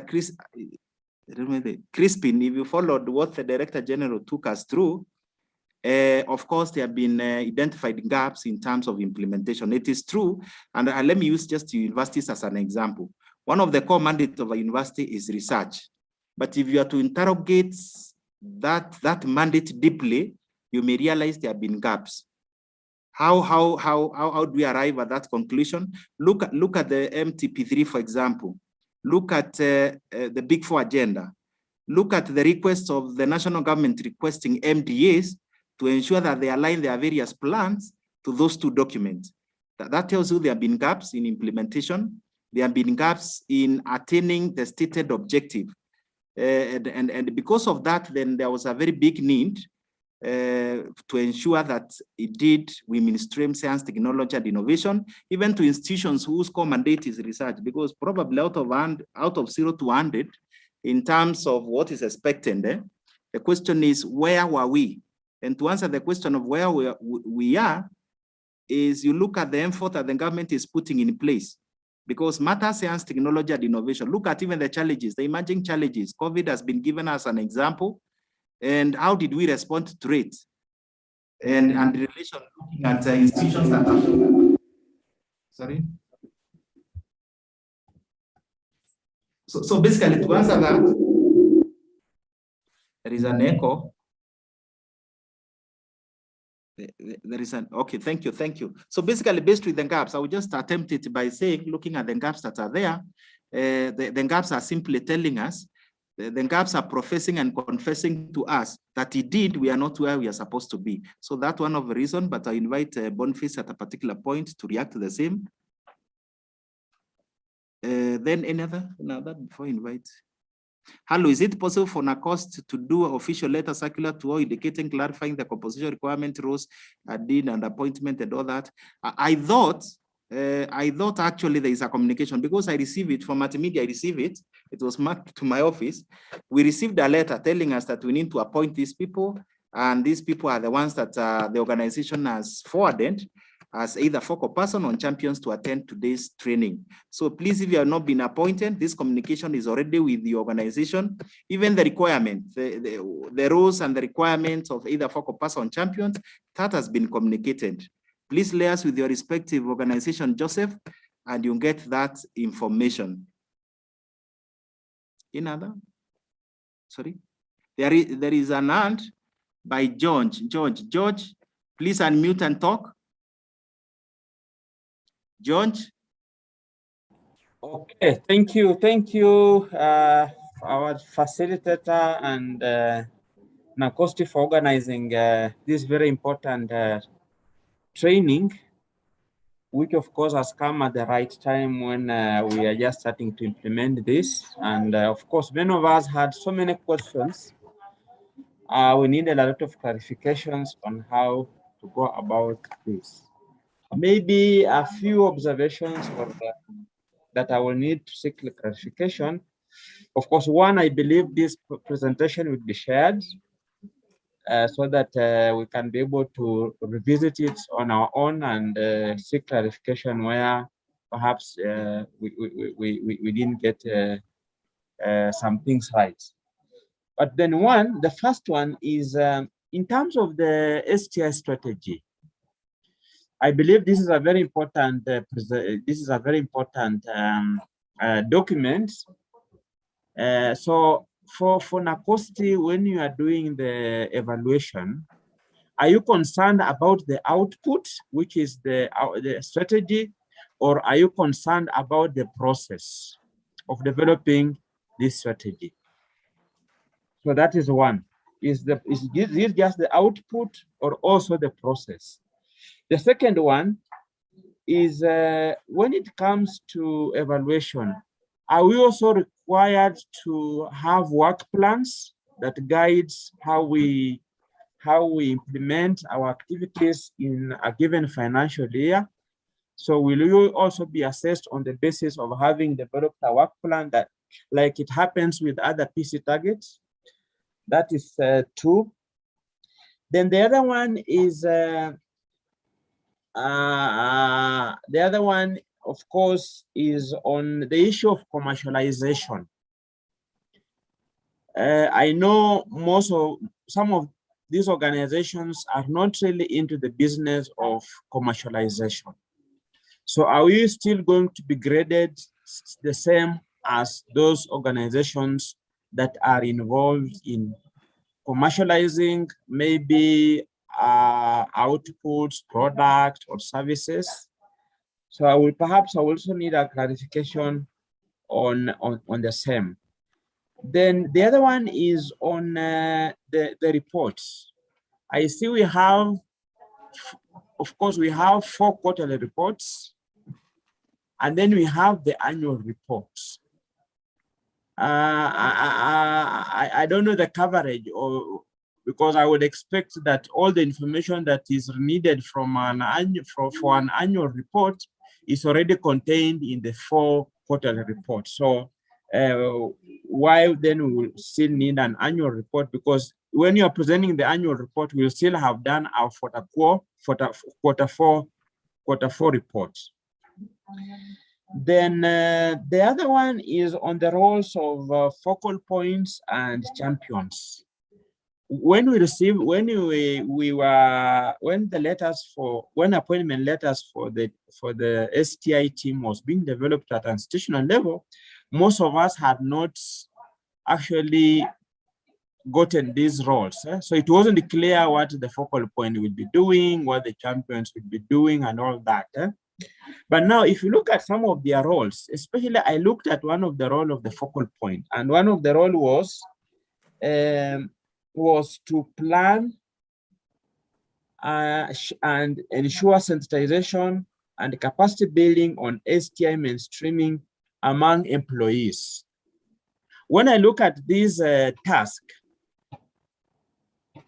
will it be evaluated? And if it's going to be evaluated, is it part of the targets in the PC? Because if you're going to evaluate a focal person on the basis of him or her having conducted sensitization and capacity building on mainstreaming STI among employees in the institution, then that to guide institutions, that would then better be among the targets. So that as a focal point, I know that I'm doing this because at the end of the time of the year, I'm going to be evaluated whether I've actually undertaken this or I have not. Then in terms of the budget, the 2% budget, I'm very glad that this has been clarified, because this is also where it was very unclear. But I think now clarifying that you are also including procurement of goods that have an STI element, research grants, STEM and all that, that's now very clear. However, I see a disparity here, disparity in the way that institutions whose core mandate is research are going to be graded the same as institutions whose research is just a component in what they do. So in other words, what I'm just saying is that you'll find that institutions whose core mandate is research are likely to score higher than institutions whose core mandate is not research. So we are lumping all these institutions together and we are grading them using the same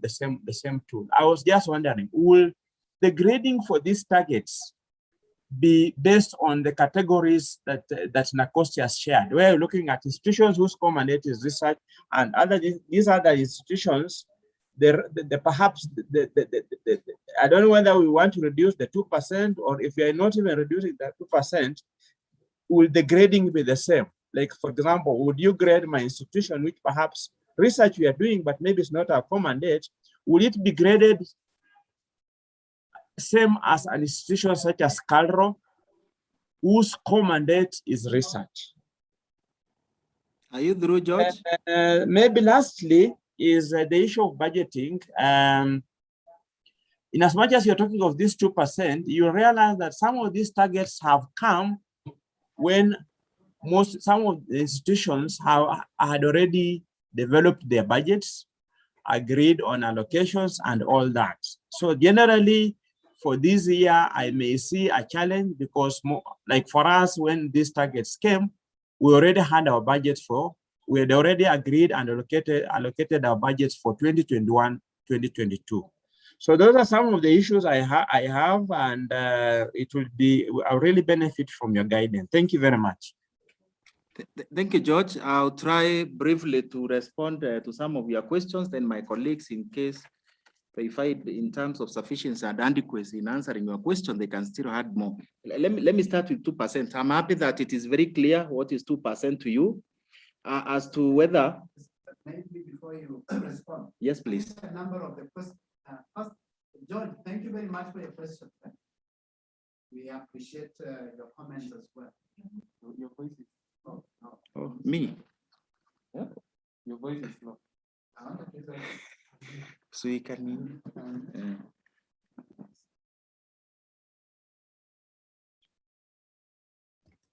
Yes. Okay. Thank you very much, George, for your comments. We have taken all the issues you've said, and my colleague there is going to respond. But I was going to ask him because we still have two presentations. One of them is going to focus on how to develop a strategy, and I think there's a question about strategy. Whether the process and so on. Then there's a question of budget. I was going to say that perhaps in the interest of time, we reduce those kind of answers now. We go through those presentations, because I'm sure in the course of the presentation, and since my colleagues are hearing who are going to make that presentation, in their presentation, they can try to answer them, as opposed to answering issues of 2%. And yet we are going to be taken through how to calculate even the issues of 2%. And so on and so forth. Then the issues of strategy as well, we are going to go through the strategy so that Margaret in her presentation, she can be able to see how she can be able to answer that. So that at the end of the exercise, we can review the ones we have not responded to, then we can be able to respond in addition to the presentations that have been made, so that there is no duplication of presentations. I think those are my comments. Thank you, Boniface, for that. Let me just react to two on work plan. Very briefly, which I probably may not be covered by next two presenters. George, work plans is not a must. Those activities have already been scheduled. You can decide to implement them the way they are. So within internally also you can decide to develop your own work plan, but the activities have already been scheduled and then you can capture them in your work plan. On 2%, I agree with Boniface. This will be presented. You know how when it is when you say, for example, research is your accommodate and probably another organization is not. When you look at the reporting template, you see the requirements of the information that you need to give. Then they'll answer that question. You see there is a lot of fairness on the focal person to evaluate or whether the focal person and champion are being evaluated. Again, look at the activities that are being committed. The activities that are being committed are the ones to be evaluated. But for them to be efficiently and effectively be implemented, a requirement is that you should have those two persons. So ideally, yes, it's critical to have the two. They may not necessarily, their input is an indirect input to ensure efficiency and effectiveness in implementation. Otherwise, yes, the slides will be shared. I think that is also okay. And I will now leave the other pending questions. You listen to the two presentations and probably if there is anything that is not clear, then it will be managed. Otherwise, thank you so much for your wonderful input. Let's continue participating. Thank you so much.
Good afternoon, ladies and gentlemen.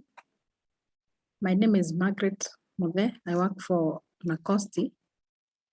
And this afternoon, I'm going to take you through a template that will guide you in developing the institutional STI strategy, which is the key document that will help you to implement the STI mainstreaming indicator.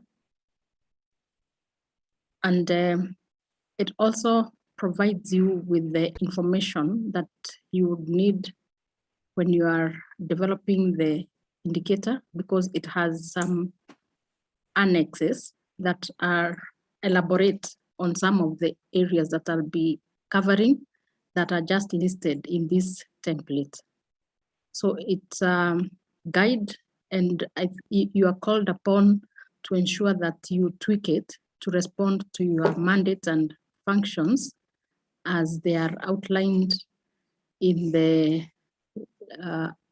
acts or the whatever instrument that establishes your institution, whether it's an act of parliament, presidential decree, or whatever it is that establishes you that clearly shows the mandate and the functions that you are responding to in your programs and interventions. To be clear, this strategy is drawing from some of the key STI policies, strategies, and priorities that STI has been involved in developing. NACOSTI works with other key agencies in the sector of STI in order to develop these key documents, including the national research priorities that has been mentioned earlier, the STI Act, which is awaiting cabinet approval. And those are the documents that would help you in the process of developing the STI in the STI strategy to enable you implement the indicator and also to report on it. So I begin by giving a national outlook for the strategy, which is a short background that will help you to understand what are the functions of an STI strategy, especially at the national level. First of all, it helps to articulate the government's vision regarding the contribution of STI in national development agenda or at the socio-economic, political levels. And just to mention that we are drawing so much from the national development strategy or agenda as it is outlined in the Vision 2030. And that is what we aim to respond to or to contribute to its achievement, because the vision clearly guides on what is the role of STI in the realization of the key pillars of the strategy, the social, the economic, and the political pillars. The strategy, a national STI strategy also helps to prioritize, to set priorities, particularly with regard to investment in STI, the public investment in STI, as much as we need investments from other partners. The public expenditure on STI is very key for setting the priorities, for setting the stage and policy, the governance structures, and the relevant institutions, like the way NACOSTI is a regulator of the STI sector, and other agencies like Kenya, NRF. Within the ministry, we have the Directorate of Science, Research and Technology, the DRST. That institutional framework can only work if there is sufficient public funding for the sector. Then it also helps to develop a mechanism and to support a mechanism where stakeholders are engaged from different entities, from the research community, funding agencies, the private sector, the civil society, and at different levels of government in policy making and implementation.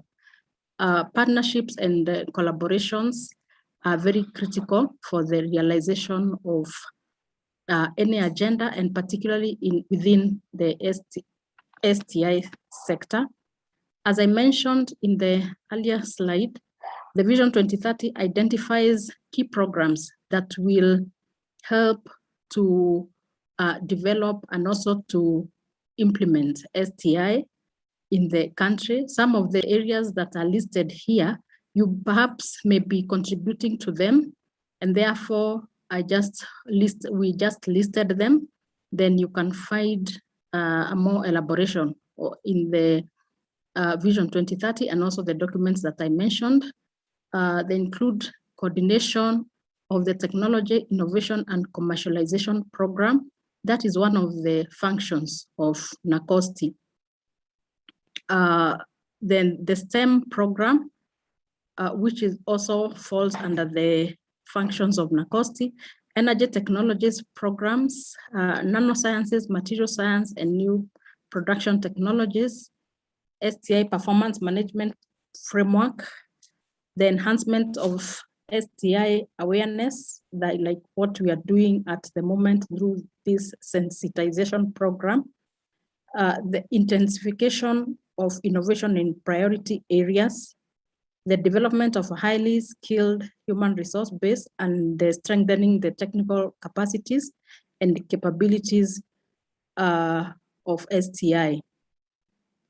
The national STI strategy has several objectives, with the main one being to facilitate transformation of the economy from a factor-based to a knowledge-based, inclusive and sustainable economy that is resilient and also provides a good quality of life for the citizens in terms of their well-being, their safety, security, and strengthening the capability of institutions, because STI is not as narrow as perhaps we have understood it, but it touches on every aspect of the economy, of the society, and the environment.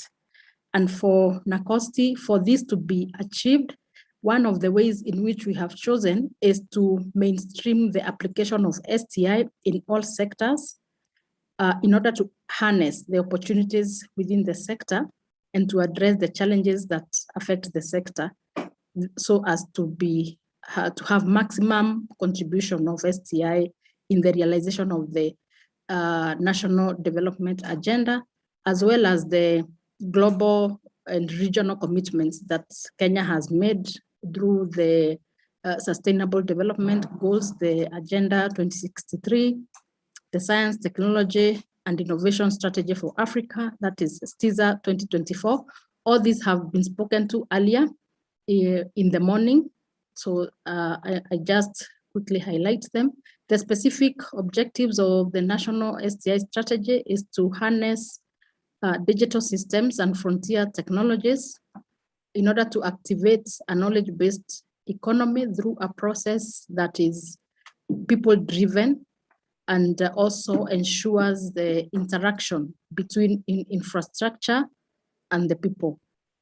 Also to provide targeted and timely evidence-based knowledge analysis and advice for a resilient economy, to foster inclusive progress that is more multi-sectoral, multidisciplinary, multi-actor, and multi-generational, with partnerships for harnessing alternative forms of knowledge, expertise, and perspectives for scientific and technological advancement. This is very crucial, as one of the participants had mentioned how we are going to ensure that STI is also building on or recognizing alternative forms of knowledge, indigenous knowledge and technologies and innovations. Evolving and availing scientific knowledge and technological innovation to expedite or leapfrog sustainable growth and development. We have also provided a list of some of the guiding principles of a national STI strategy that you may want to adopt as you develop an institutional STI strategy. These ones are not cast on stone, and therefore you would be considering what your guiding principles are in other policy documents and strategic plans that guide your institutions. These include the relevance to the country's Vision 2030 and the Constitution, quality, novelty, and originality, cost effectiveness for desired results, multidisciplinary and cross-sectoral approach to problem solving, collaboration and partnerships, environmental conservation, empowerment and participation of women, youth, and persons with disabilities, equity and inclusiveness, evidence-based and good governance, of course, among others that you think would be relevant to your own institutions. I began by mentioning that NACOSTI together coordinated a process that's culminated in an STI policy that is awaiting cabinet approval, and therefore This slide represents the strategic issues that have been identified in that policy that you would be considering in your strategies. These ones again are not elaborated. I have just listed them because we have at the annex that STI policy, and which elaborates these issues for your consideration. And they include the legal and institutional framework. We mentioned there is the STI Act that provides for the establishment of 3 key institutions in the sector, that's NACOSTI, Kenya, and NRF, and their functions are well elaborated. Human resource development, this is an area that we are continuously monitoring and ensuring and advising on, so that we can have more human resource for R&D or for STI. Again, related to that is education, training, and research funding for STI. This is an area that has been mentioned by colleagues earlier, and therefore we would be hoping to increase this funding for STI. The law provides for 2% allocation, and we are still at less than 1%.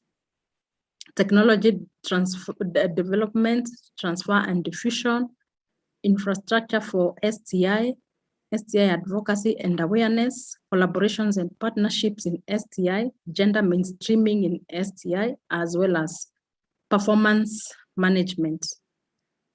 A brief conceptual framework of how the national STI strategy would look like, bringing together some of the issues that I have highlighted before, the objectives of the STI strategy, which speaks to the strategic policy issues that I also highlighted there earlier.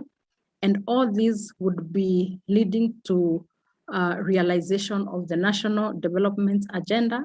I'm sure we are aware that the third medium-term plan is speaking to these big 4 agenda issues: the universal health coverage, food security and nutrition, enhancing manufacturing, affordable housing. So your institution could be responding through programs and projects to any one of these or all of them. And that is what we need to be showing. In the development of the STI strategy, we would encourage that we undertake a very targeted situational analysis based on the status of STI within our institutions, within the wider environment. So identifying specific strengths, opportunities, weaknesses, and threats that are speaking to STI specifically, because in our strategic plans, we identify generally these key issues, but now we would be encouraging that we identify more STI focused strengths, opportunities, weaknesses, and threats. And this is just this table or this matrix. It provides some of the examples that we have given that will help you to develop the ones that are relevant to your institution. For instance, if you have experience and leadership in resource mobilization, in this case, we have given the example of the EU framework program Horizon 2020. That would be a strength. Again, investment in centers of excellence, health research centers, and participation in international facilities. But now you'd identify those which are relevant to you or to your institution, the opportunities that are there to tap into, with COVID being looked at as an opportunity because it has, throughout the pandemic, it has been demonstrated that STI is one key area that needs to be invested upon so that we can be able to continue running economies, societies, to ensure that we do not completely bring the economy to a halt. but we are able to tap into the opportunities that are presented by artificial intelligence and the virtual platforms that we are using for such training. Again, the key role of STI in achieving the SDGs, it is very clear that the SDGs will only be achieved if countries can invest in STI. The growth of SMEs and startups in Kenya presents excellent opportunities for tapping into innovative activities and also to research. Weaknesses, some of them would be speaking to the inadequacies in the law and also administrative and regulatory frameworks. Of course, funding is a permanent feature in the weaknesses that we identify within our situational analysis. Fragmentation of RDI systems, bureaucracy in public and donor funding systems, all these and many others that you'd identify. The threats, again, COVID is both an opportunity and a threat because it risks eating into the scarce resources that are there. And we have seen the budget cuts that have come in order to allow for interventions that are COVID specific. Lack of strategic vision or investment in RDI. That's why the strategy, the STI strategy is very key so that it can direct resources to the areas that would help to develop and also apply STI. The barriers that present themselves and hinder the effective implementation of laws, administrative and institutional frameworks that are there. So doing a good situational analysis would help us to develop the key issues that we are going to respond to within the given period of the STI strategy. This table presents the first section of the institutional strategy, which provides you with sections that you're going to fill, the name of the MDA, the type of MDA, and if your institution does not fit within the 4 categories that are provided, then you have an opportunity to specify the type of MDA that you represent, the mandate, again, drawing from the legal framework or that establishes you, or whatever instrument that establishes the MDA that you represent, the vision of the MDA, and also the field of focus. I'm sure all this information is readily available within the strategic plans and other policy documents that we have developed within our institutions. I've touched on the objectives of the institutional strategy at the national level, so you need to perhaps tweak it to respond to your institutional mandate and function. The same with the guiding principles. I would like to perhaps spend a little more time here because we are considering that there are many policies and strategies that are there, and that we need to identify what is speaking to STI itself, and also to align the same to the National Development Agenda as it is outlined in the Vision 2030, the Big 4 agenda. I also mentioned, and also my colleagues have earlier mentioned, that we have the national priorities in scientific, technological, and innovation activities that are an annex to this strategy, so that you can be able to see them and apply as appropriate. The national research priorities, again, they are part of the annex that is with this document. So you are able to see how NACOSTI, together with other actors, identified the research priorities for the period 2018 to 2022. So we are in the process of developing for the next cycle in line with the Vision 2030 medium-term plan. The national STI indicators in the previous financial year, we identified key indicators that we hope to undertake a survey in the course of this year to be able to populate that matrix. And it will also be part of the documents that you will refer to, the national STI indicators that have been identified under the coordination of NACOSTI, and also the global trends in STI as identified in the SDGs and other regional frameworks at the continental level. So this table is just an elaboration, or it gives you a framework of how you're going to capture those priorities, but this looks at examples at the national level.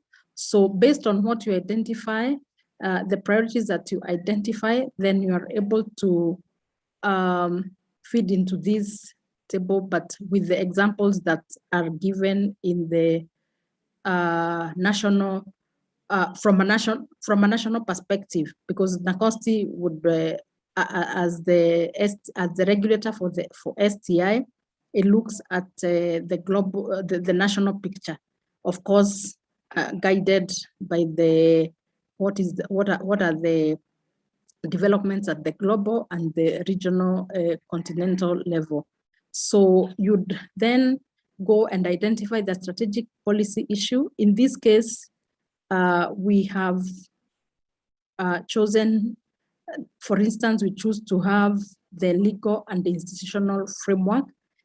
So the specific area that would be responding to then is having an institutional governance framework for STI, and therefore more specifically, or more specific strategies would be to create an STI desk or a committee to promote effective coordination, gender equity, inclusiveness, and partnership in STI.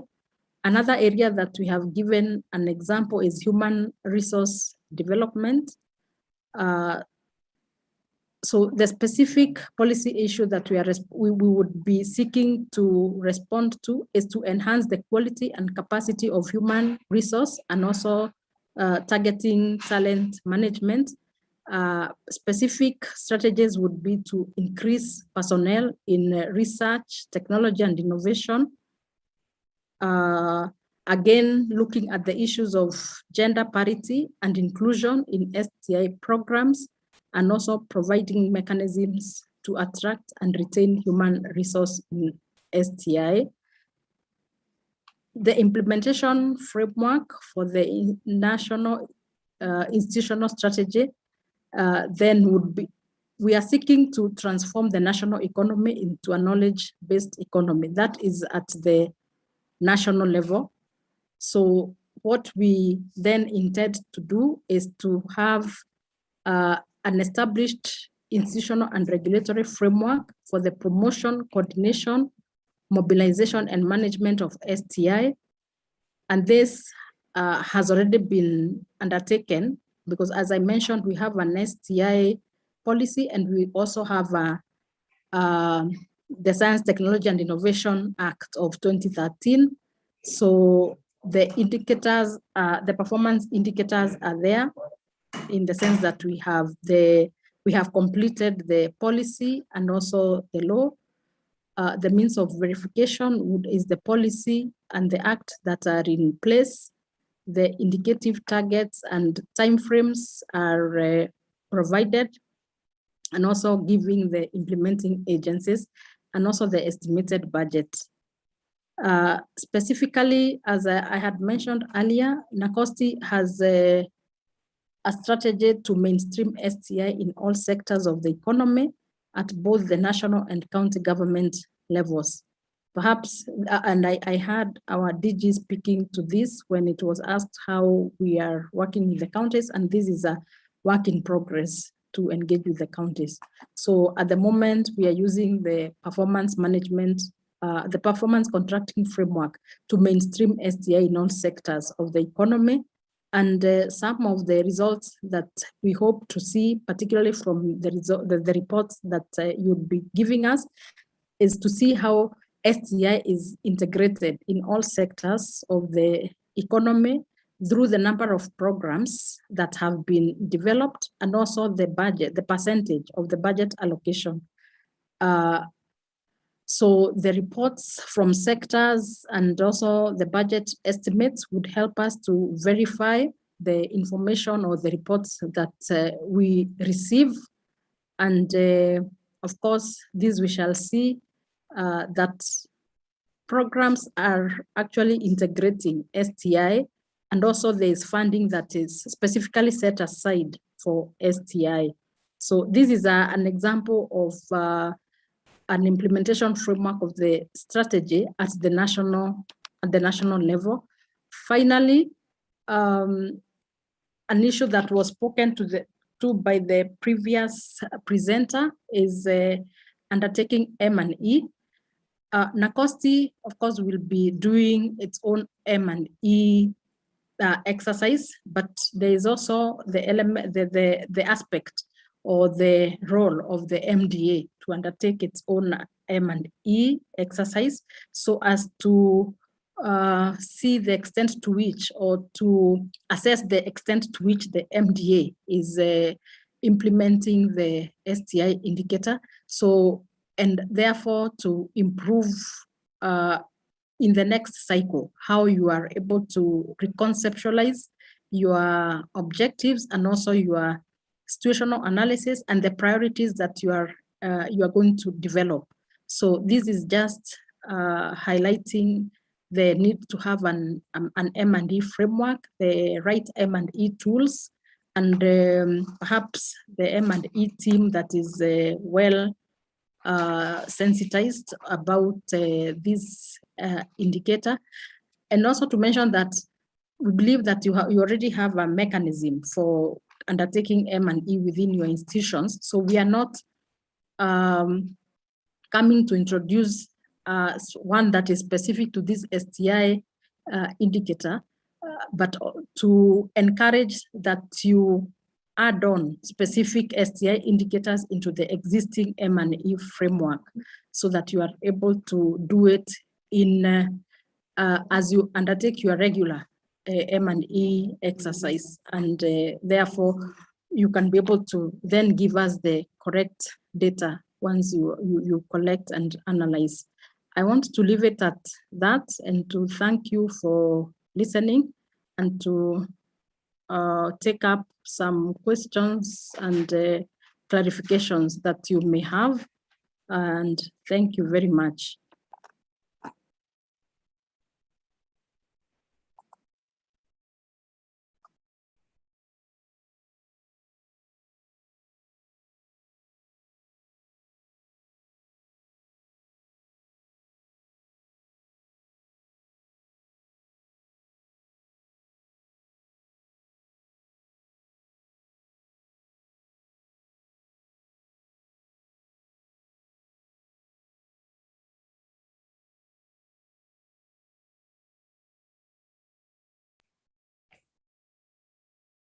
I've not seen any questions.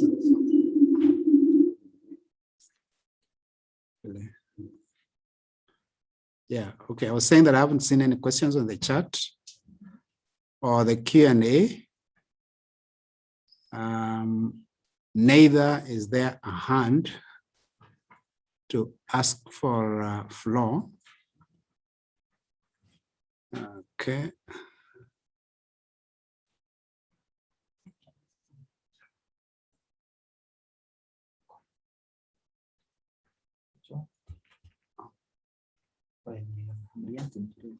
Okay.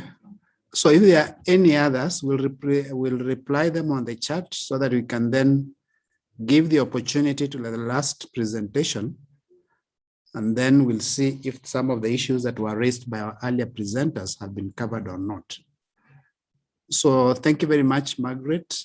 And I want to ask our next presenter, Cyrus, please, to take the floor.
Good afternoon, and I hope all of you are okay. My name is Cyrus Kamau. I work in Acosti. I'll be doing a presentation on the overview of STI reporting framework. So the framework is borrowed from what we call the STNI framework that is available at the website within the links provided for the documents. So it's much more of an overview of the quarterly reporting framework that will guide you in terms of reporting or what is required in terms of quarterly reporting. So to begin with, I'll look at the overview of the reporting. And we're saying for the effective implementation of these STI performance indicators, MDAs are required to appoint a focal person and champions to coordinate STI mainstreaming in the institutions. 2, MDAs will be required to document available research, technology innovation as per the PC 18 cycle guidelines. And 3, use the provided templates, that's the reporting templates, that provide a simplified reporting tool to capture the relevant data. So the template has the name of the contact or focal persons or reporting persons for the MDA, telephone number, and the name of the institution. So the indicator is divided into 2 parts. We have PC indicator 1 and PC indicator 2, where PC indicator 1 is carrying an overall percentage of 30 marks, while PC indicator 2, which is divided into 4 parts, will carry 70%. So I'll start with indicator 1. So what is required that institutions are expected to provide the information will be used in the assessment of the status of STI competencies and readiness in terms of human resource capacity, research, technology, and innovation equipment, status on the institutional scientific, ethical review committee, and the research and intellectual property policies, which is carrying 10 percentage points. Then development of the institutional science, technology, and innovation strategy using the template provided already in the annex, which is 20% of that. So just a link of where the materials are involved. Then we have PC indicator 2 to implement and develop the institutional STI strategy by undertaking the following interventions with a total score of 70%. So the indicator 2 has 4 parts, Roman 1 up to 4.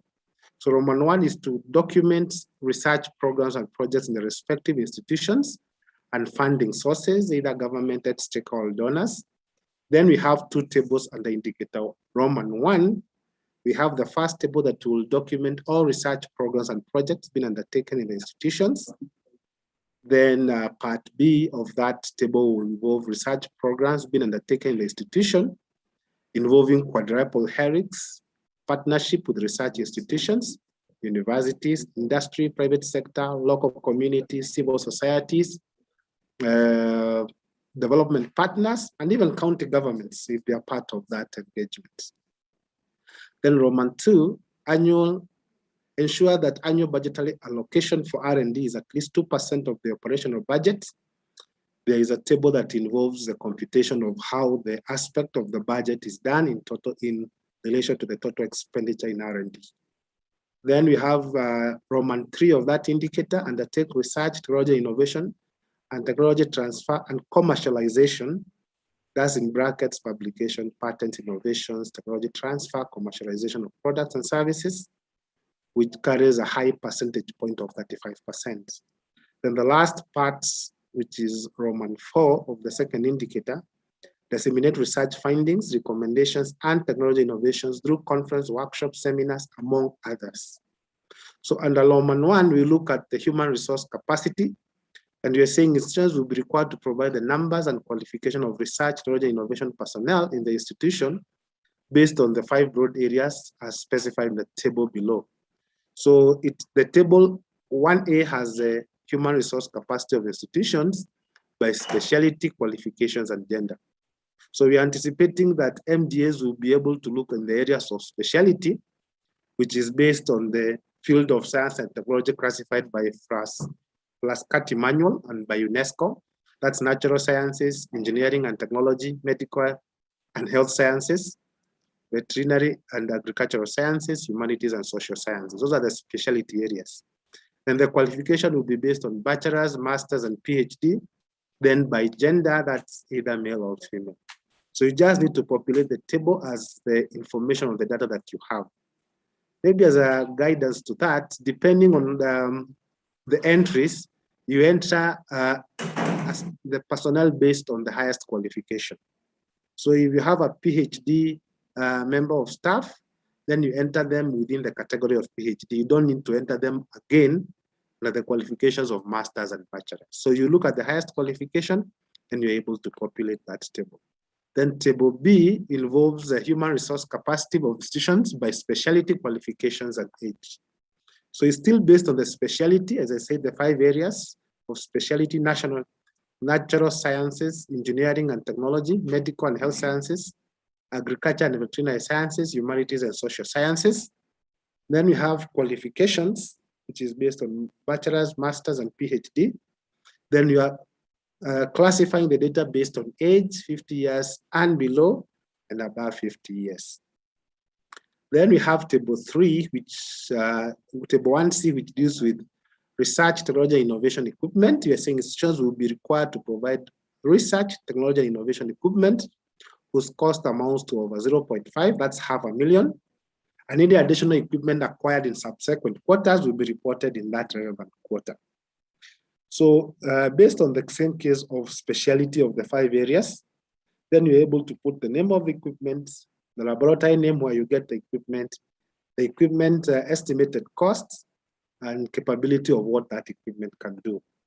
And we're saying we're not limited. It could be anything that, from maybe an example of the medical and health sciences, maybe you have a genome sequencing equipment and a water laboratory, maybe biotechnology laboratory equipment, 10 million.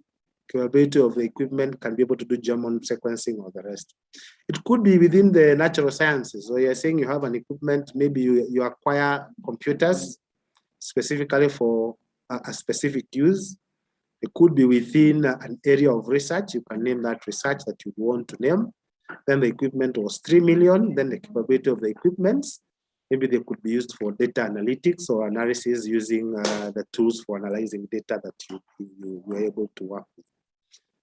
Could be engineering equipment, and the same applies to the rest of the categories.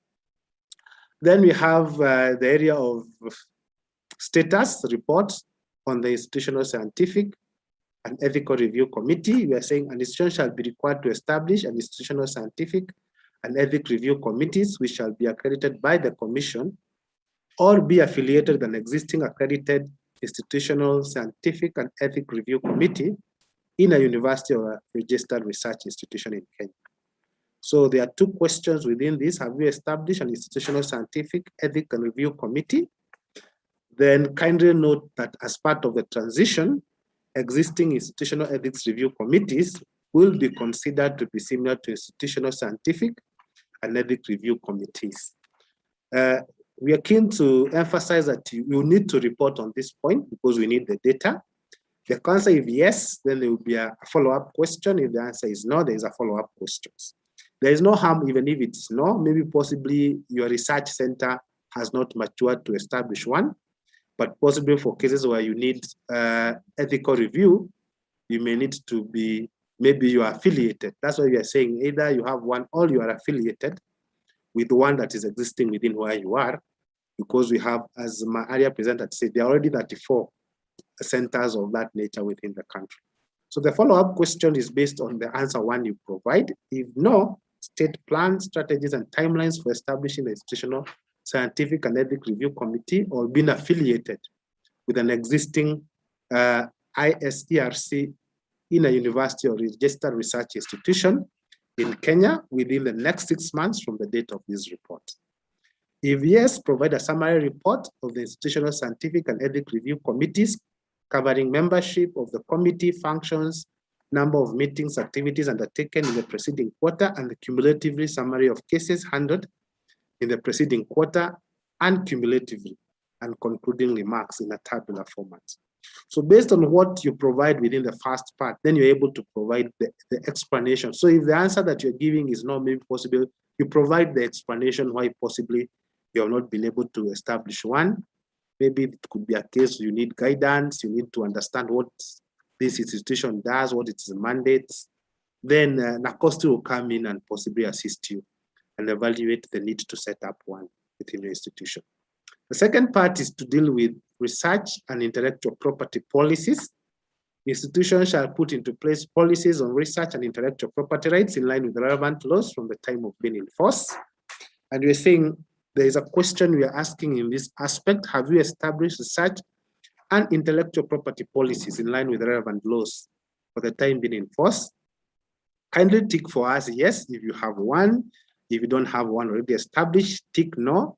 And the subsequent questions that come after that will be able to guide us to know how we can assist you. So if it's based on no, state plans, strategies, and timelines for establishing research and intellectual property policies within the next 6 months from the date of this report.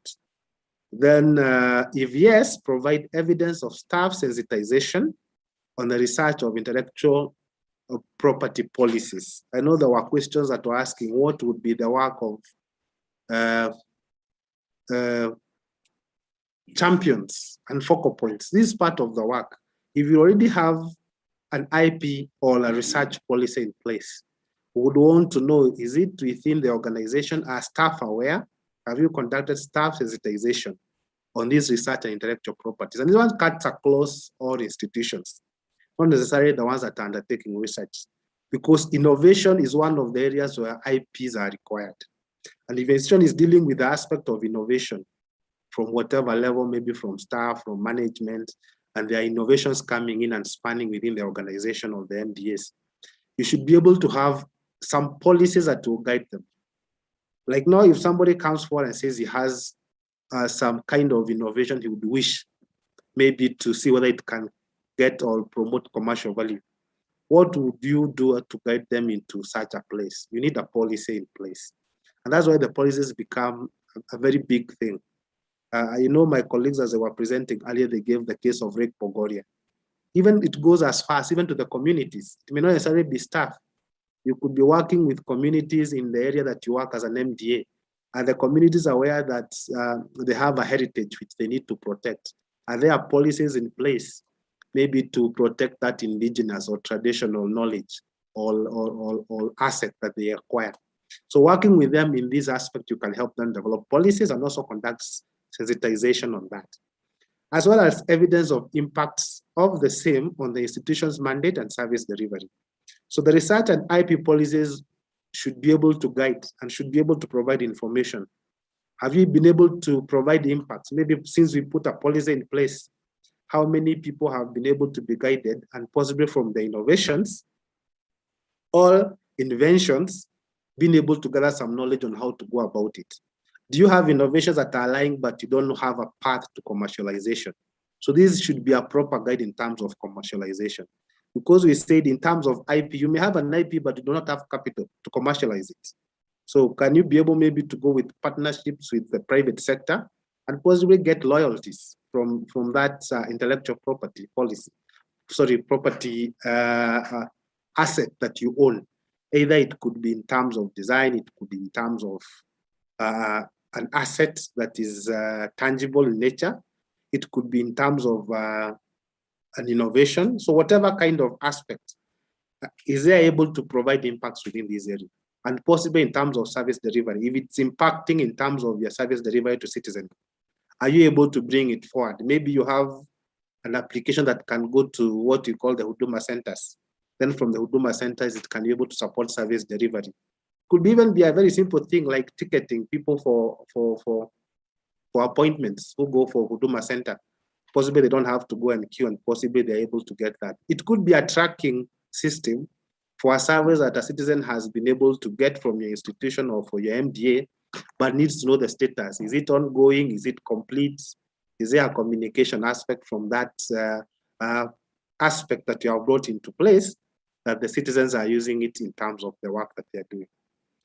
Then we have the last part of indicator 1, develop institutional science, technology, and innovation strategy using the template provided in Annex 1. So these are examples. Depending on your MDA, you may decide to come up with your own specific activities, but examples to guide in terms of how you go about.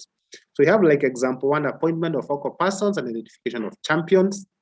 Then you have the outputs, a scheduled and plan of activities, because you plan what you'd want to do for the whole year. Then for every quarter, there are targets to which you'd want to put into place to set and achieve. And the verifiable indicators could be appointment letters, appointing letters to the persons and the minutes that come with it. Then we have attending training of focal point persons and champions and conduct awareness and sensitization to staff and stakeholders.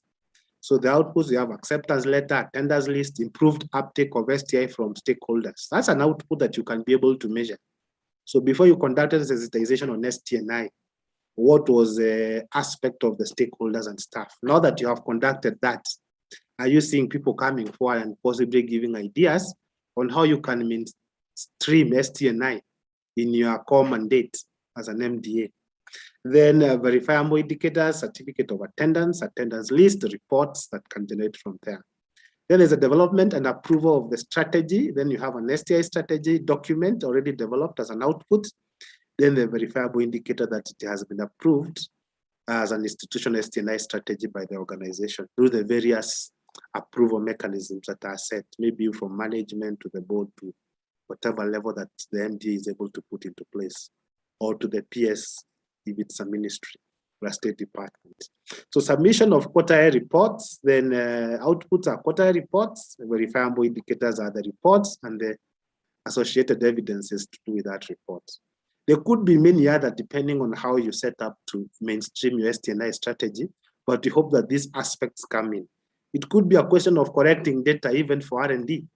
Then outputs could be an R&D report for that MDA. Then the verifiable indicators are what the report may be able to address in terms of R&D. So we go to the second part of indicator 2. I'll start with Roman 1, which we said all research programs and projects been undertaken by the MDA, carrying out 6 percentage points. So you list all research programs or projects. They could either be projects or they could be programs. So then these are just examples to guide. You have capacity building programs in STI. It could be STEM, is streaming, it could be engendering STEM. There could be quite a number of activities. Some of them could even be aligned to your core mandates that you do every day, and they lie within the STI. So you have the principal investigators or the persons or core PIs responsible. You put their names there, the start date and the end dates. Like for the start date of 1st July 2020, end date is 30th June 2022. The status of completion of the ongoing activity or program or project, maybe 54.3. The sources of funding, it's purely government of Kenya funded 30 million Kenya shillings, and the total funding is 30 million. You could have a second program or project, improvement of infrastructure for STI. It could be purchase of machinery. It could be maybe for purposes of those who are going online. They are looking for computers, laptops to ensure that those who are working maybe from field, from home, working from home with all these aspects, they're able to achieve whatever they are supposed to achieve. It could even be infrastructure itself, maybe setting up a network access or setting up a data repository, which will be able to store the data that you're collecting for some activity. Then the principal investigators of the institution, start date 1st January 2021, end date 1st of July 2023. Then the status of completion of this project is 48.9. Then the sources of funding. Here we have 2 sources of funding. We have the GOK sourcing 20 million. Then you have a partner who is sourcing and helping you in this improvement of infrastructure at 50 million, making a total of 70 million. Note that this table is going to populate all the research programs and projects undergoing within the MDA. There could be 10, there could be 15, you just put all of them within this table. So you can continue to populate. Then we have part 2 of this table. We are saying you put research programs and projects being undertaken by the institution involving quadruple helix partnership with research institutions, universities, industry, private sector, local communities, civil society, county governments, development partners. So the list could be as big as depending on who you are engaging into this. So like I'm picking the second example from my first slide just above, improvement of infrastructure for STI. We have the principal investigators, the start date, the status of completion 48.9, Then you are saying in this case, you had already filled 20 million from the government of Kenya funding and partners 50,000. A key column of interest is the second last column.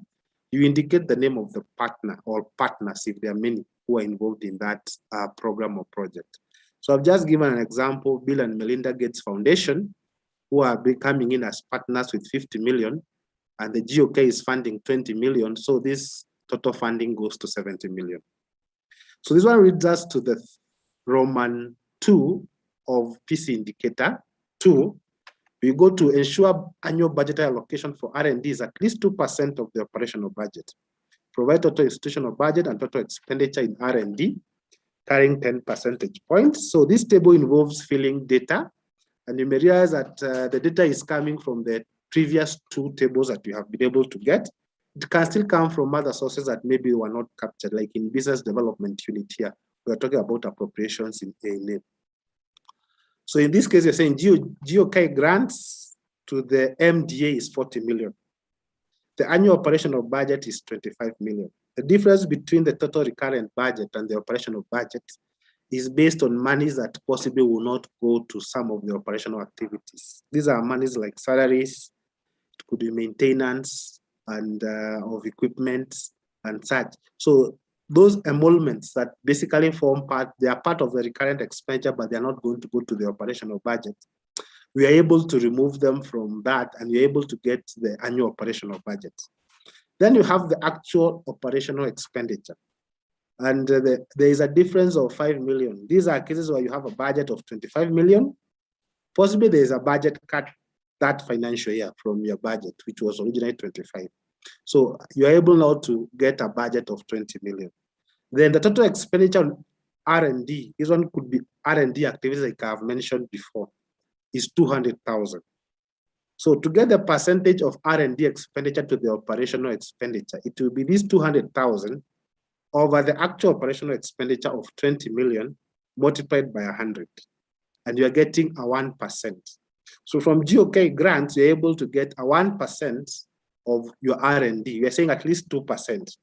However, you have other forms of partnerships that are coming in or sources of funds that are taking place. In this case, we had the Bill and Melinda Gates Foundation, which was given 50 million. And assuming that the staff will be the same, you will not be recruiting staff, which will change that operational budget. Then you end up having the same 50 million being put into it. Then the actual operational expenditure is at 50 million. The total expenditure for R&D is 50 million, which means 100% of that funding or that kind of external funding is going to your R&D in terms of progress. You could have a business development unit that's in appropriations in aid, what we call A&A. You have a total recurrent expenditure of that as 20 million.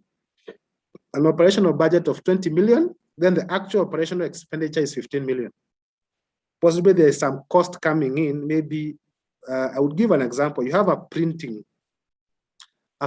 unit within your organization, and it's meant to do your printing work when you are creating maybe IEC materials. That's information, educational and communication materials that you use, whether they are pamphlets, whether they are posters that you use. But there is some kind of external jobs that come. Maybe people want posters to be printed, people want books to be printed, notebooks. And you have that as a business development unit, as a cost unit that is generating income in A&A. Then for you to have this operational expenditure, you have to buy some raw materials from your annual operational budget. So from 20 million, you need to get those materials to keep the business unit running. So you minus that 5 million, you are left with 15 million. Then from 15 million, you have invested in a new printing unit that is a bit better, more efficient, and maybe possibly for other reasons at a cost of 5 million. Then you would be saying your R&D expenditure from your A&A is 5 million of the 15 million that you have, which means you are translating that to 33.3% of R&D from your A&A. So that's just an explanation. I hope it's becoming easier, because you may be looking for very maybe difficult terms to define how you are getting your STI mainstreaming. And you may be doing it on a day-to-day basis in terms of operation. It's only that you have not captured it as a thoughtful process in terms of even investing in maybe newer and modern production equipment that are able to perform faster and efficient, and possibly give better results in terms of the way you are working. And that means you are able to mainstream the STI in terms of your organizational operations. Then you have indicator 2, Roman 3, undertake research and technology innovation, and technology transfer and commercialization involves publications, patents, innovations, technology transfer and commercialization of products and services, which is carrying 35 percentage points. We are saying MDAs are required to identify, implement, and report on any 4 outputs from the table provided. So the table has research, technology, and innovation outputs. You could be doing publications, peer-reviewed journals, books, and chapters. Maybe you could be saying we have done 5 publications in Scopus or Web of Science. Then they were done between 1st of July 2021 to 30th of June 2020. Then you're able to put it there. It could be an issue of intellectual property rights. Maybe you have developed some patents, some trademarks, some copyrights or utility models. You can say we have developed utility models which were granted maybe by KECOBA or Kenya Copyright Board, and they were done between 1st of July 2021 to 1st of October 2021. You could have developed technologies. You can say you have one mobile application developed. Then you have been, once you have developed the application, you have been able to commercialize it. Possibly it's in use. You have been able to use it. It can either be commercialized. You can also make it available maybe for citizenry use. Then you can say the application is available for use maybe within a given platform. Then you have MOUs and partnership geared towards STI mainstreaming and strengthening. You could have an MOU with Apple or Google Play Store to have the application already running there. And the MOU maybe was signed between this quarter, maybe 1st of July to 1st of October. So I want to give a simple example where one aspect can cross within the 3-4 areas. You have a mobile application developed. You have it commercialized. You have it commercialized, and you have an MOU with the people which were supporting you to have it placed in the Apple Store. That's why I say that one input from one case of an STI could be the output of another. Then one output could generate an input for another aspect of research, technology, and innovation outputs. Like the output of a mobile application has pushed 2 aspects. 1, commercialization, if it's possible for that application. And 2, it has brought an MOU and partnerships by ensuring that maybe it's able to be deployed. It may not necessarily be deployed on a commercial value. It can even be deployed in a place where it's able to assist the various cases. So it's not only in terms of ICT, it could be even in terms of products. Like you could have the institution is able to develop sanitizers for whatever reasons, maybe in a simple case. Then are these sanitizers able to go to the market? Are they commercialized in the market? Maybe you're not good in the markets. You cannot be able to talk to the big chain stores within the city or within the country. And you have your product, which is a sanitizer. So what you do an MOU with people who are able to bring it onto the platform, maybe to Naivas and the rest. So you can sign a marketing contract to be able to distribute your products, which is a commercial product. So once you have developed a product, you may find yourself having other aspects of that product moving or service moving into other areas of this. That's why I say that you are required to identify and implement any 4, but we don't restrict you from the 9 or more. You may not have exhausted all the research, technology, and innovation outputs, but there could be others out there that possibly you are pursuing as an MDA, and you feel they fit within this category. You can go ahead and feel free to add and possibly provide the details and the period to which they occur.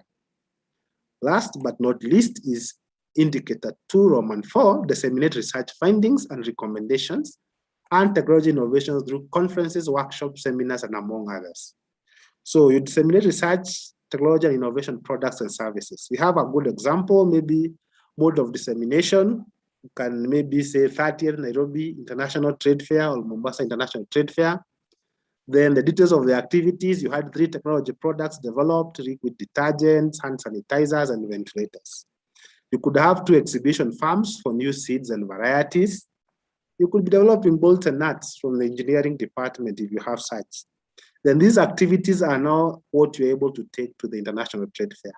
Then the period of which this was undertaken, maybe 2nd to 5th October 2021 at Jamhuri Showground or whatever, the venue and the place to where this dissemination activity was taking place. You could have another example, 8th National Science Week, Science and Exhibition Week. You had a team of 3 students participating in maybe in a robotics competition or whatever it could have been in case. You have 3 projects in Science and Engineering Fair. Then you're able to showcase them between these dates, 12th to 15th of August as their dissemination dates or period, and the place where maybe the dissemination took place and the city that it is hosted. You could have community engagement aspects to which you're relating with if you're an MDA. So possibly you could have an open day or a community day or an outreach day, depending on what you would call it. Then you're able to display products produced by the institutions, either to potential partners or for the public or the private sector for commercialization. Then you can state the date and possibly where you are able to conduct that period that you're undertaking. So maybe to emphasize, what is important is the details of the activity. You may have a mode of dissemination, but you have to inquire or resolve as a team of the focal point and champions, is the activity promoting that specific aspect of your STI mainstreaming? Because you also want to, that if you have a dissemination mode, is it able to achieve? Are you meeting your targets?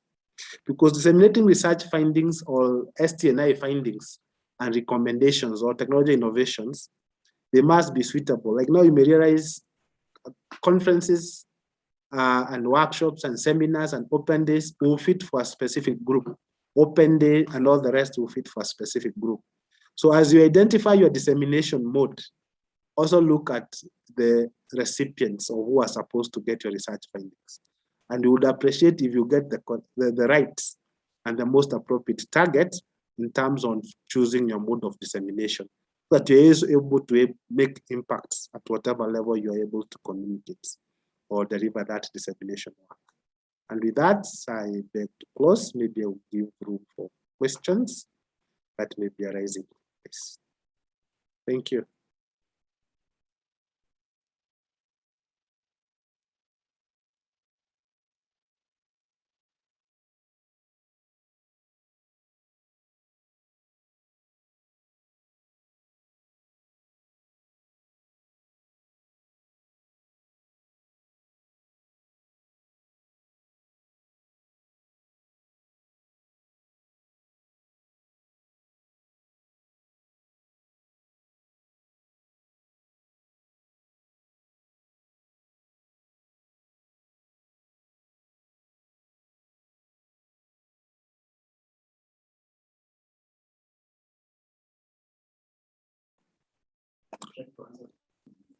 Yeah, I can see questions in the chat. I'll attempt to answer them. There is one, I think one the DG has explained about ICRC. So this one is from Maurice. Kindly define the components of the denominator, which is the operational budget. I also think the template of the budget is suited for the end of year, not quarterly. The aspect of this budget is that we are saying as government institutions, you are funded quarterly by the exchequer.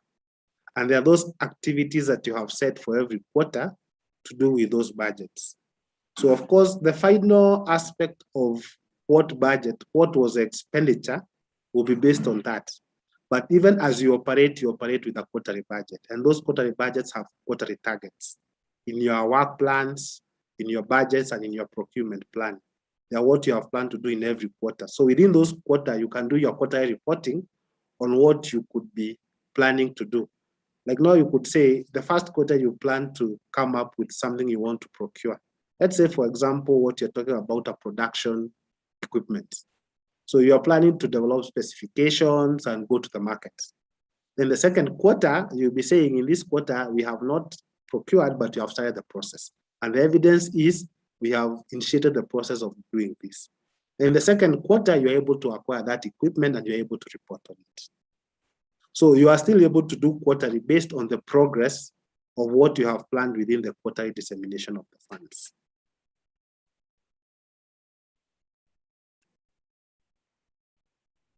I think there was a first part, define the components of the denomination, which is the operational budget.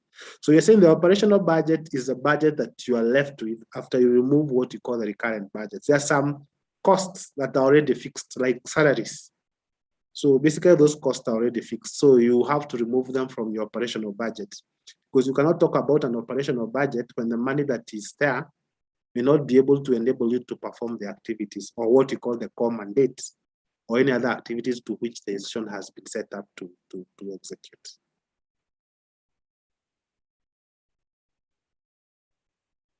I think the other one, the DG has explained that yes, including industrial design utility models as given by KP.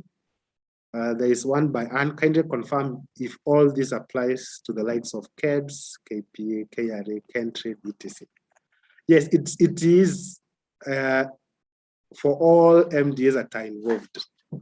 I don't know what areas that could be so difficult. I think that's why in the morning, there was a good explanation by the Director General. What are research systems? Research systems include research, include science, include technology, include innovations. And there is no institution will lack all the four in terms of an MDA. There could be some aspects of innovation. That's what I'm talking about. Are you addressing any innovations? I believe in the previous year, there was a lot of reporting on service delivery innovations. So I don't know why these innovations have just flipped out or they are still within. If they are still within, then you have a framework to which you're able to report and possibly report comprehensively, including the data, including maybe the aspect of finances that are required in terms of that. Yes, Jacqueline, there is a question, is dissemination through e-platforms and information centers recognized? Yes, that's why I'm saying that if you select e-platforms, then the target must also be matching your interest. So if you are reaching out to millennials, you may not be able to find them in some of those open days when you're conducting them, but you may find them in social media, you may find them in other aspects of e-platforms, and they are good. Like now you could be saying you're doing a call to support maybe the upcoming youth in a specific activity. And possibly the best place to place that call will be in a social media platform, which is an e-platform for dissemination, and you're able to achieve that.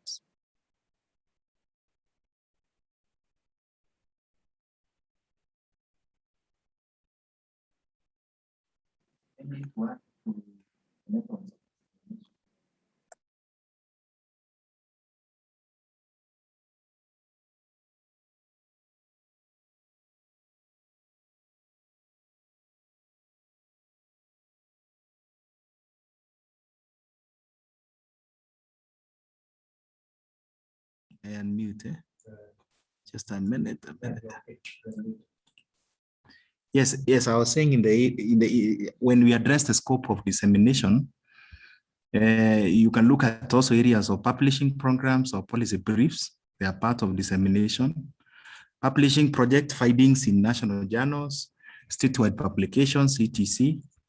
Presenting at national conference meetings or professional association is part of dissemination. Presenting program results to local community groups and other local stakeholders. That's why you have like career days, open days, innovation days, and all that. Thank you.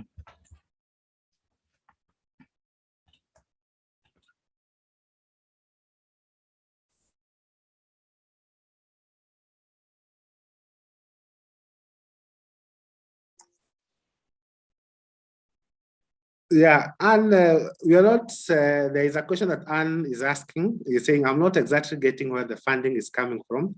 Do you have a budget to support us on this, or we have to look for it? We are saying this one is already embedded in the activities that you're doing. That's why you're calling it STI mainstreaming. And I gave an example where I'm saying that you may have activities that you are performing and they are scientific and they have the STI component in them, and you're able to extract and report on them. So we're not saying you go outside your mandate to go looking for STI. We are saying look within what you're doing as an organization, then you can identify those aspects that you are contributing to STNI.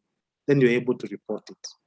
Maybe if it's not so clear, you may need to understand what your mandate is, then possibly outside this forum, we may be able to guide you on areas that you can identify that are involved STI mainstream.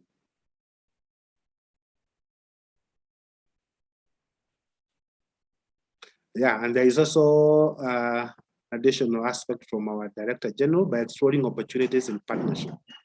Like you're saying, there could be partnership that you already maybe have and you're working. They could be so much expressive, we may not limit to the areas here, but by understanding your area of your core mandate, maybe possibly we may be able to sit with you and accost and try to pull out those areas that involve STI mainstreaming.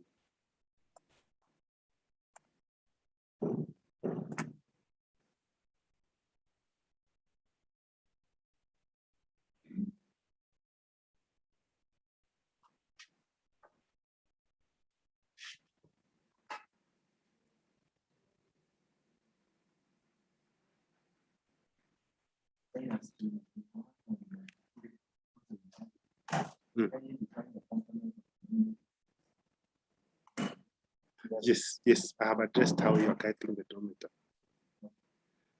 There are two questions that I think my colleagues are feeding into the question and answer, and they are responding to them. So that was research institutions' core mandate is basically STI. Why is STI mainstreaming yet adhered within the operations?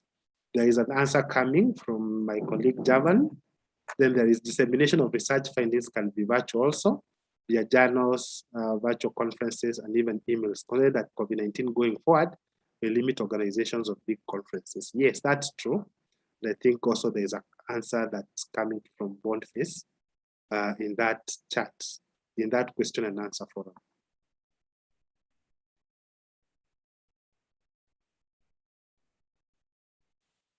Yeah, I think with no more questions from the chats and from the question and answer, Chair can give up.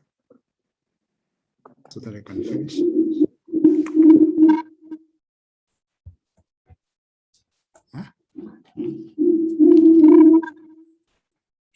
Going to start.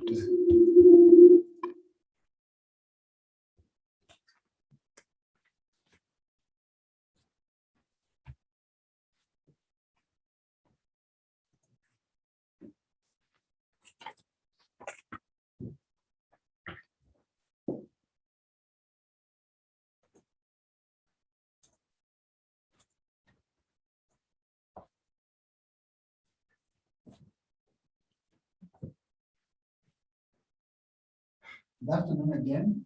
Ladies and gentlemen, we are almost there. We have tried to respond to the questions that you have asked, either through the Q&A or through the chat, and we'll still check if there are any others, we'll still respond to them.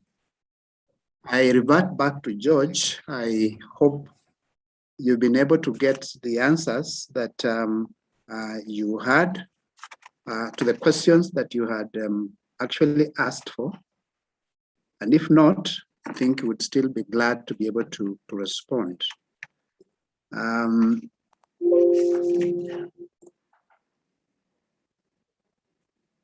Because I believe we have responded to them.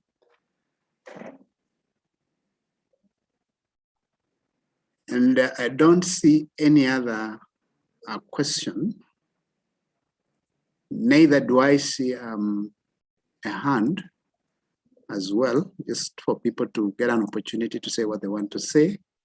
But to conclude by telling you that we have a team of people who are actually there to respond to some of the questions and issues that you may have when you are trying to fill in your reports.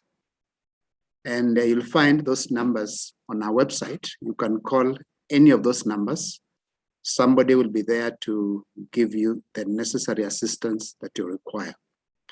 Otherwise, as I said earlier, the objective of this performance indicator is for us to move together as a nation where we get credible data, make policies based on this data, because we know the value of science, technology, and innovation in terms of contributing to the social and economic economy of the country. So we want to ensure that that gap that was created when this indicator was stopped is now addressed. I want to conclude by asking now the Director General is on there. I don't know whether he has any concluding remarks. If he is there, he could say something, and then, yes, I can see him. He's saying that he's fine, because actually indicated that he's okay. And we want to take this opportunity again on behalf of the National Commission for Science Technology to most sincerely thank all of you for finding time to join this training. This is a train that we want to move together, and we are looking forward to working with all these institutions, 389 of them. And we believe that through your contributions, we are going to make a difference in this country, because we understand what science, technology, and innovation can do to a country. I do not want to labor on that again, because the presentations have been very clear. Many of you have this information and you understand it even better than some of us. You know what science and technology can do to a nation like this. We've been given examples of countries that we worked together some years back, and now they are way ahead and even supporting us. And that is where we want to move this country to. With those remarks, I would like us to end our today's presentations. And again, we look forward to working very closely with you. If there are any challenges you have, or if there are any shortcomings, please let us know. We will be able to address them as soon as they come. So I want again to finish by praying and asking God that He may be able to see us through in this journey. We started with a prayer, so let's conclude with a prayer. Our dear loving Father, we are grateful again for this opportunity to be able to thank you indeed for hearing our prayers that we made in the morning and even answering those prayers. We've seen the connection sustained this far. We've seen people there on the meeting throughout. Lord, we want to appreciate. We commit them before you and pray that as we move forward to the next level of implementing this performance indicator, that you will grant us knowledge, wisdom, and even favor. Father, even those that are looking for resources, we pray that may you provide. That, Lord, we may be able to make a difference for this nation, take it to the next level. We thank you, O God, for our institutions that have been able to release us, even to be able to participate. We pray for their administration, that, Lord, you will continue, Lord, even to bless them. And for the rest of the day, Lord, we commit it before you and pray that may you be with us even as we continue to engage with different aspects of national building. And Lord, as you cause us to meet yet again, Father, we'll be careful to remember to thank and to honor you. We give all the praise back to you, because we pray this, believing and trusting in Jesus' holy name. Amen. Thank you very much. Have a good afternoon.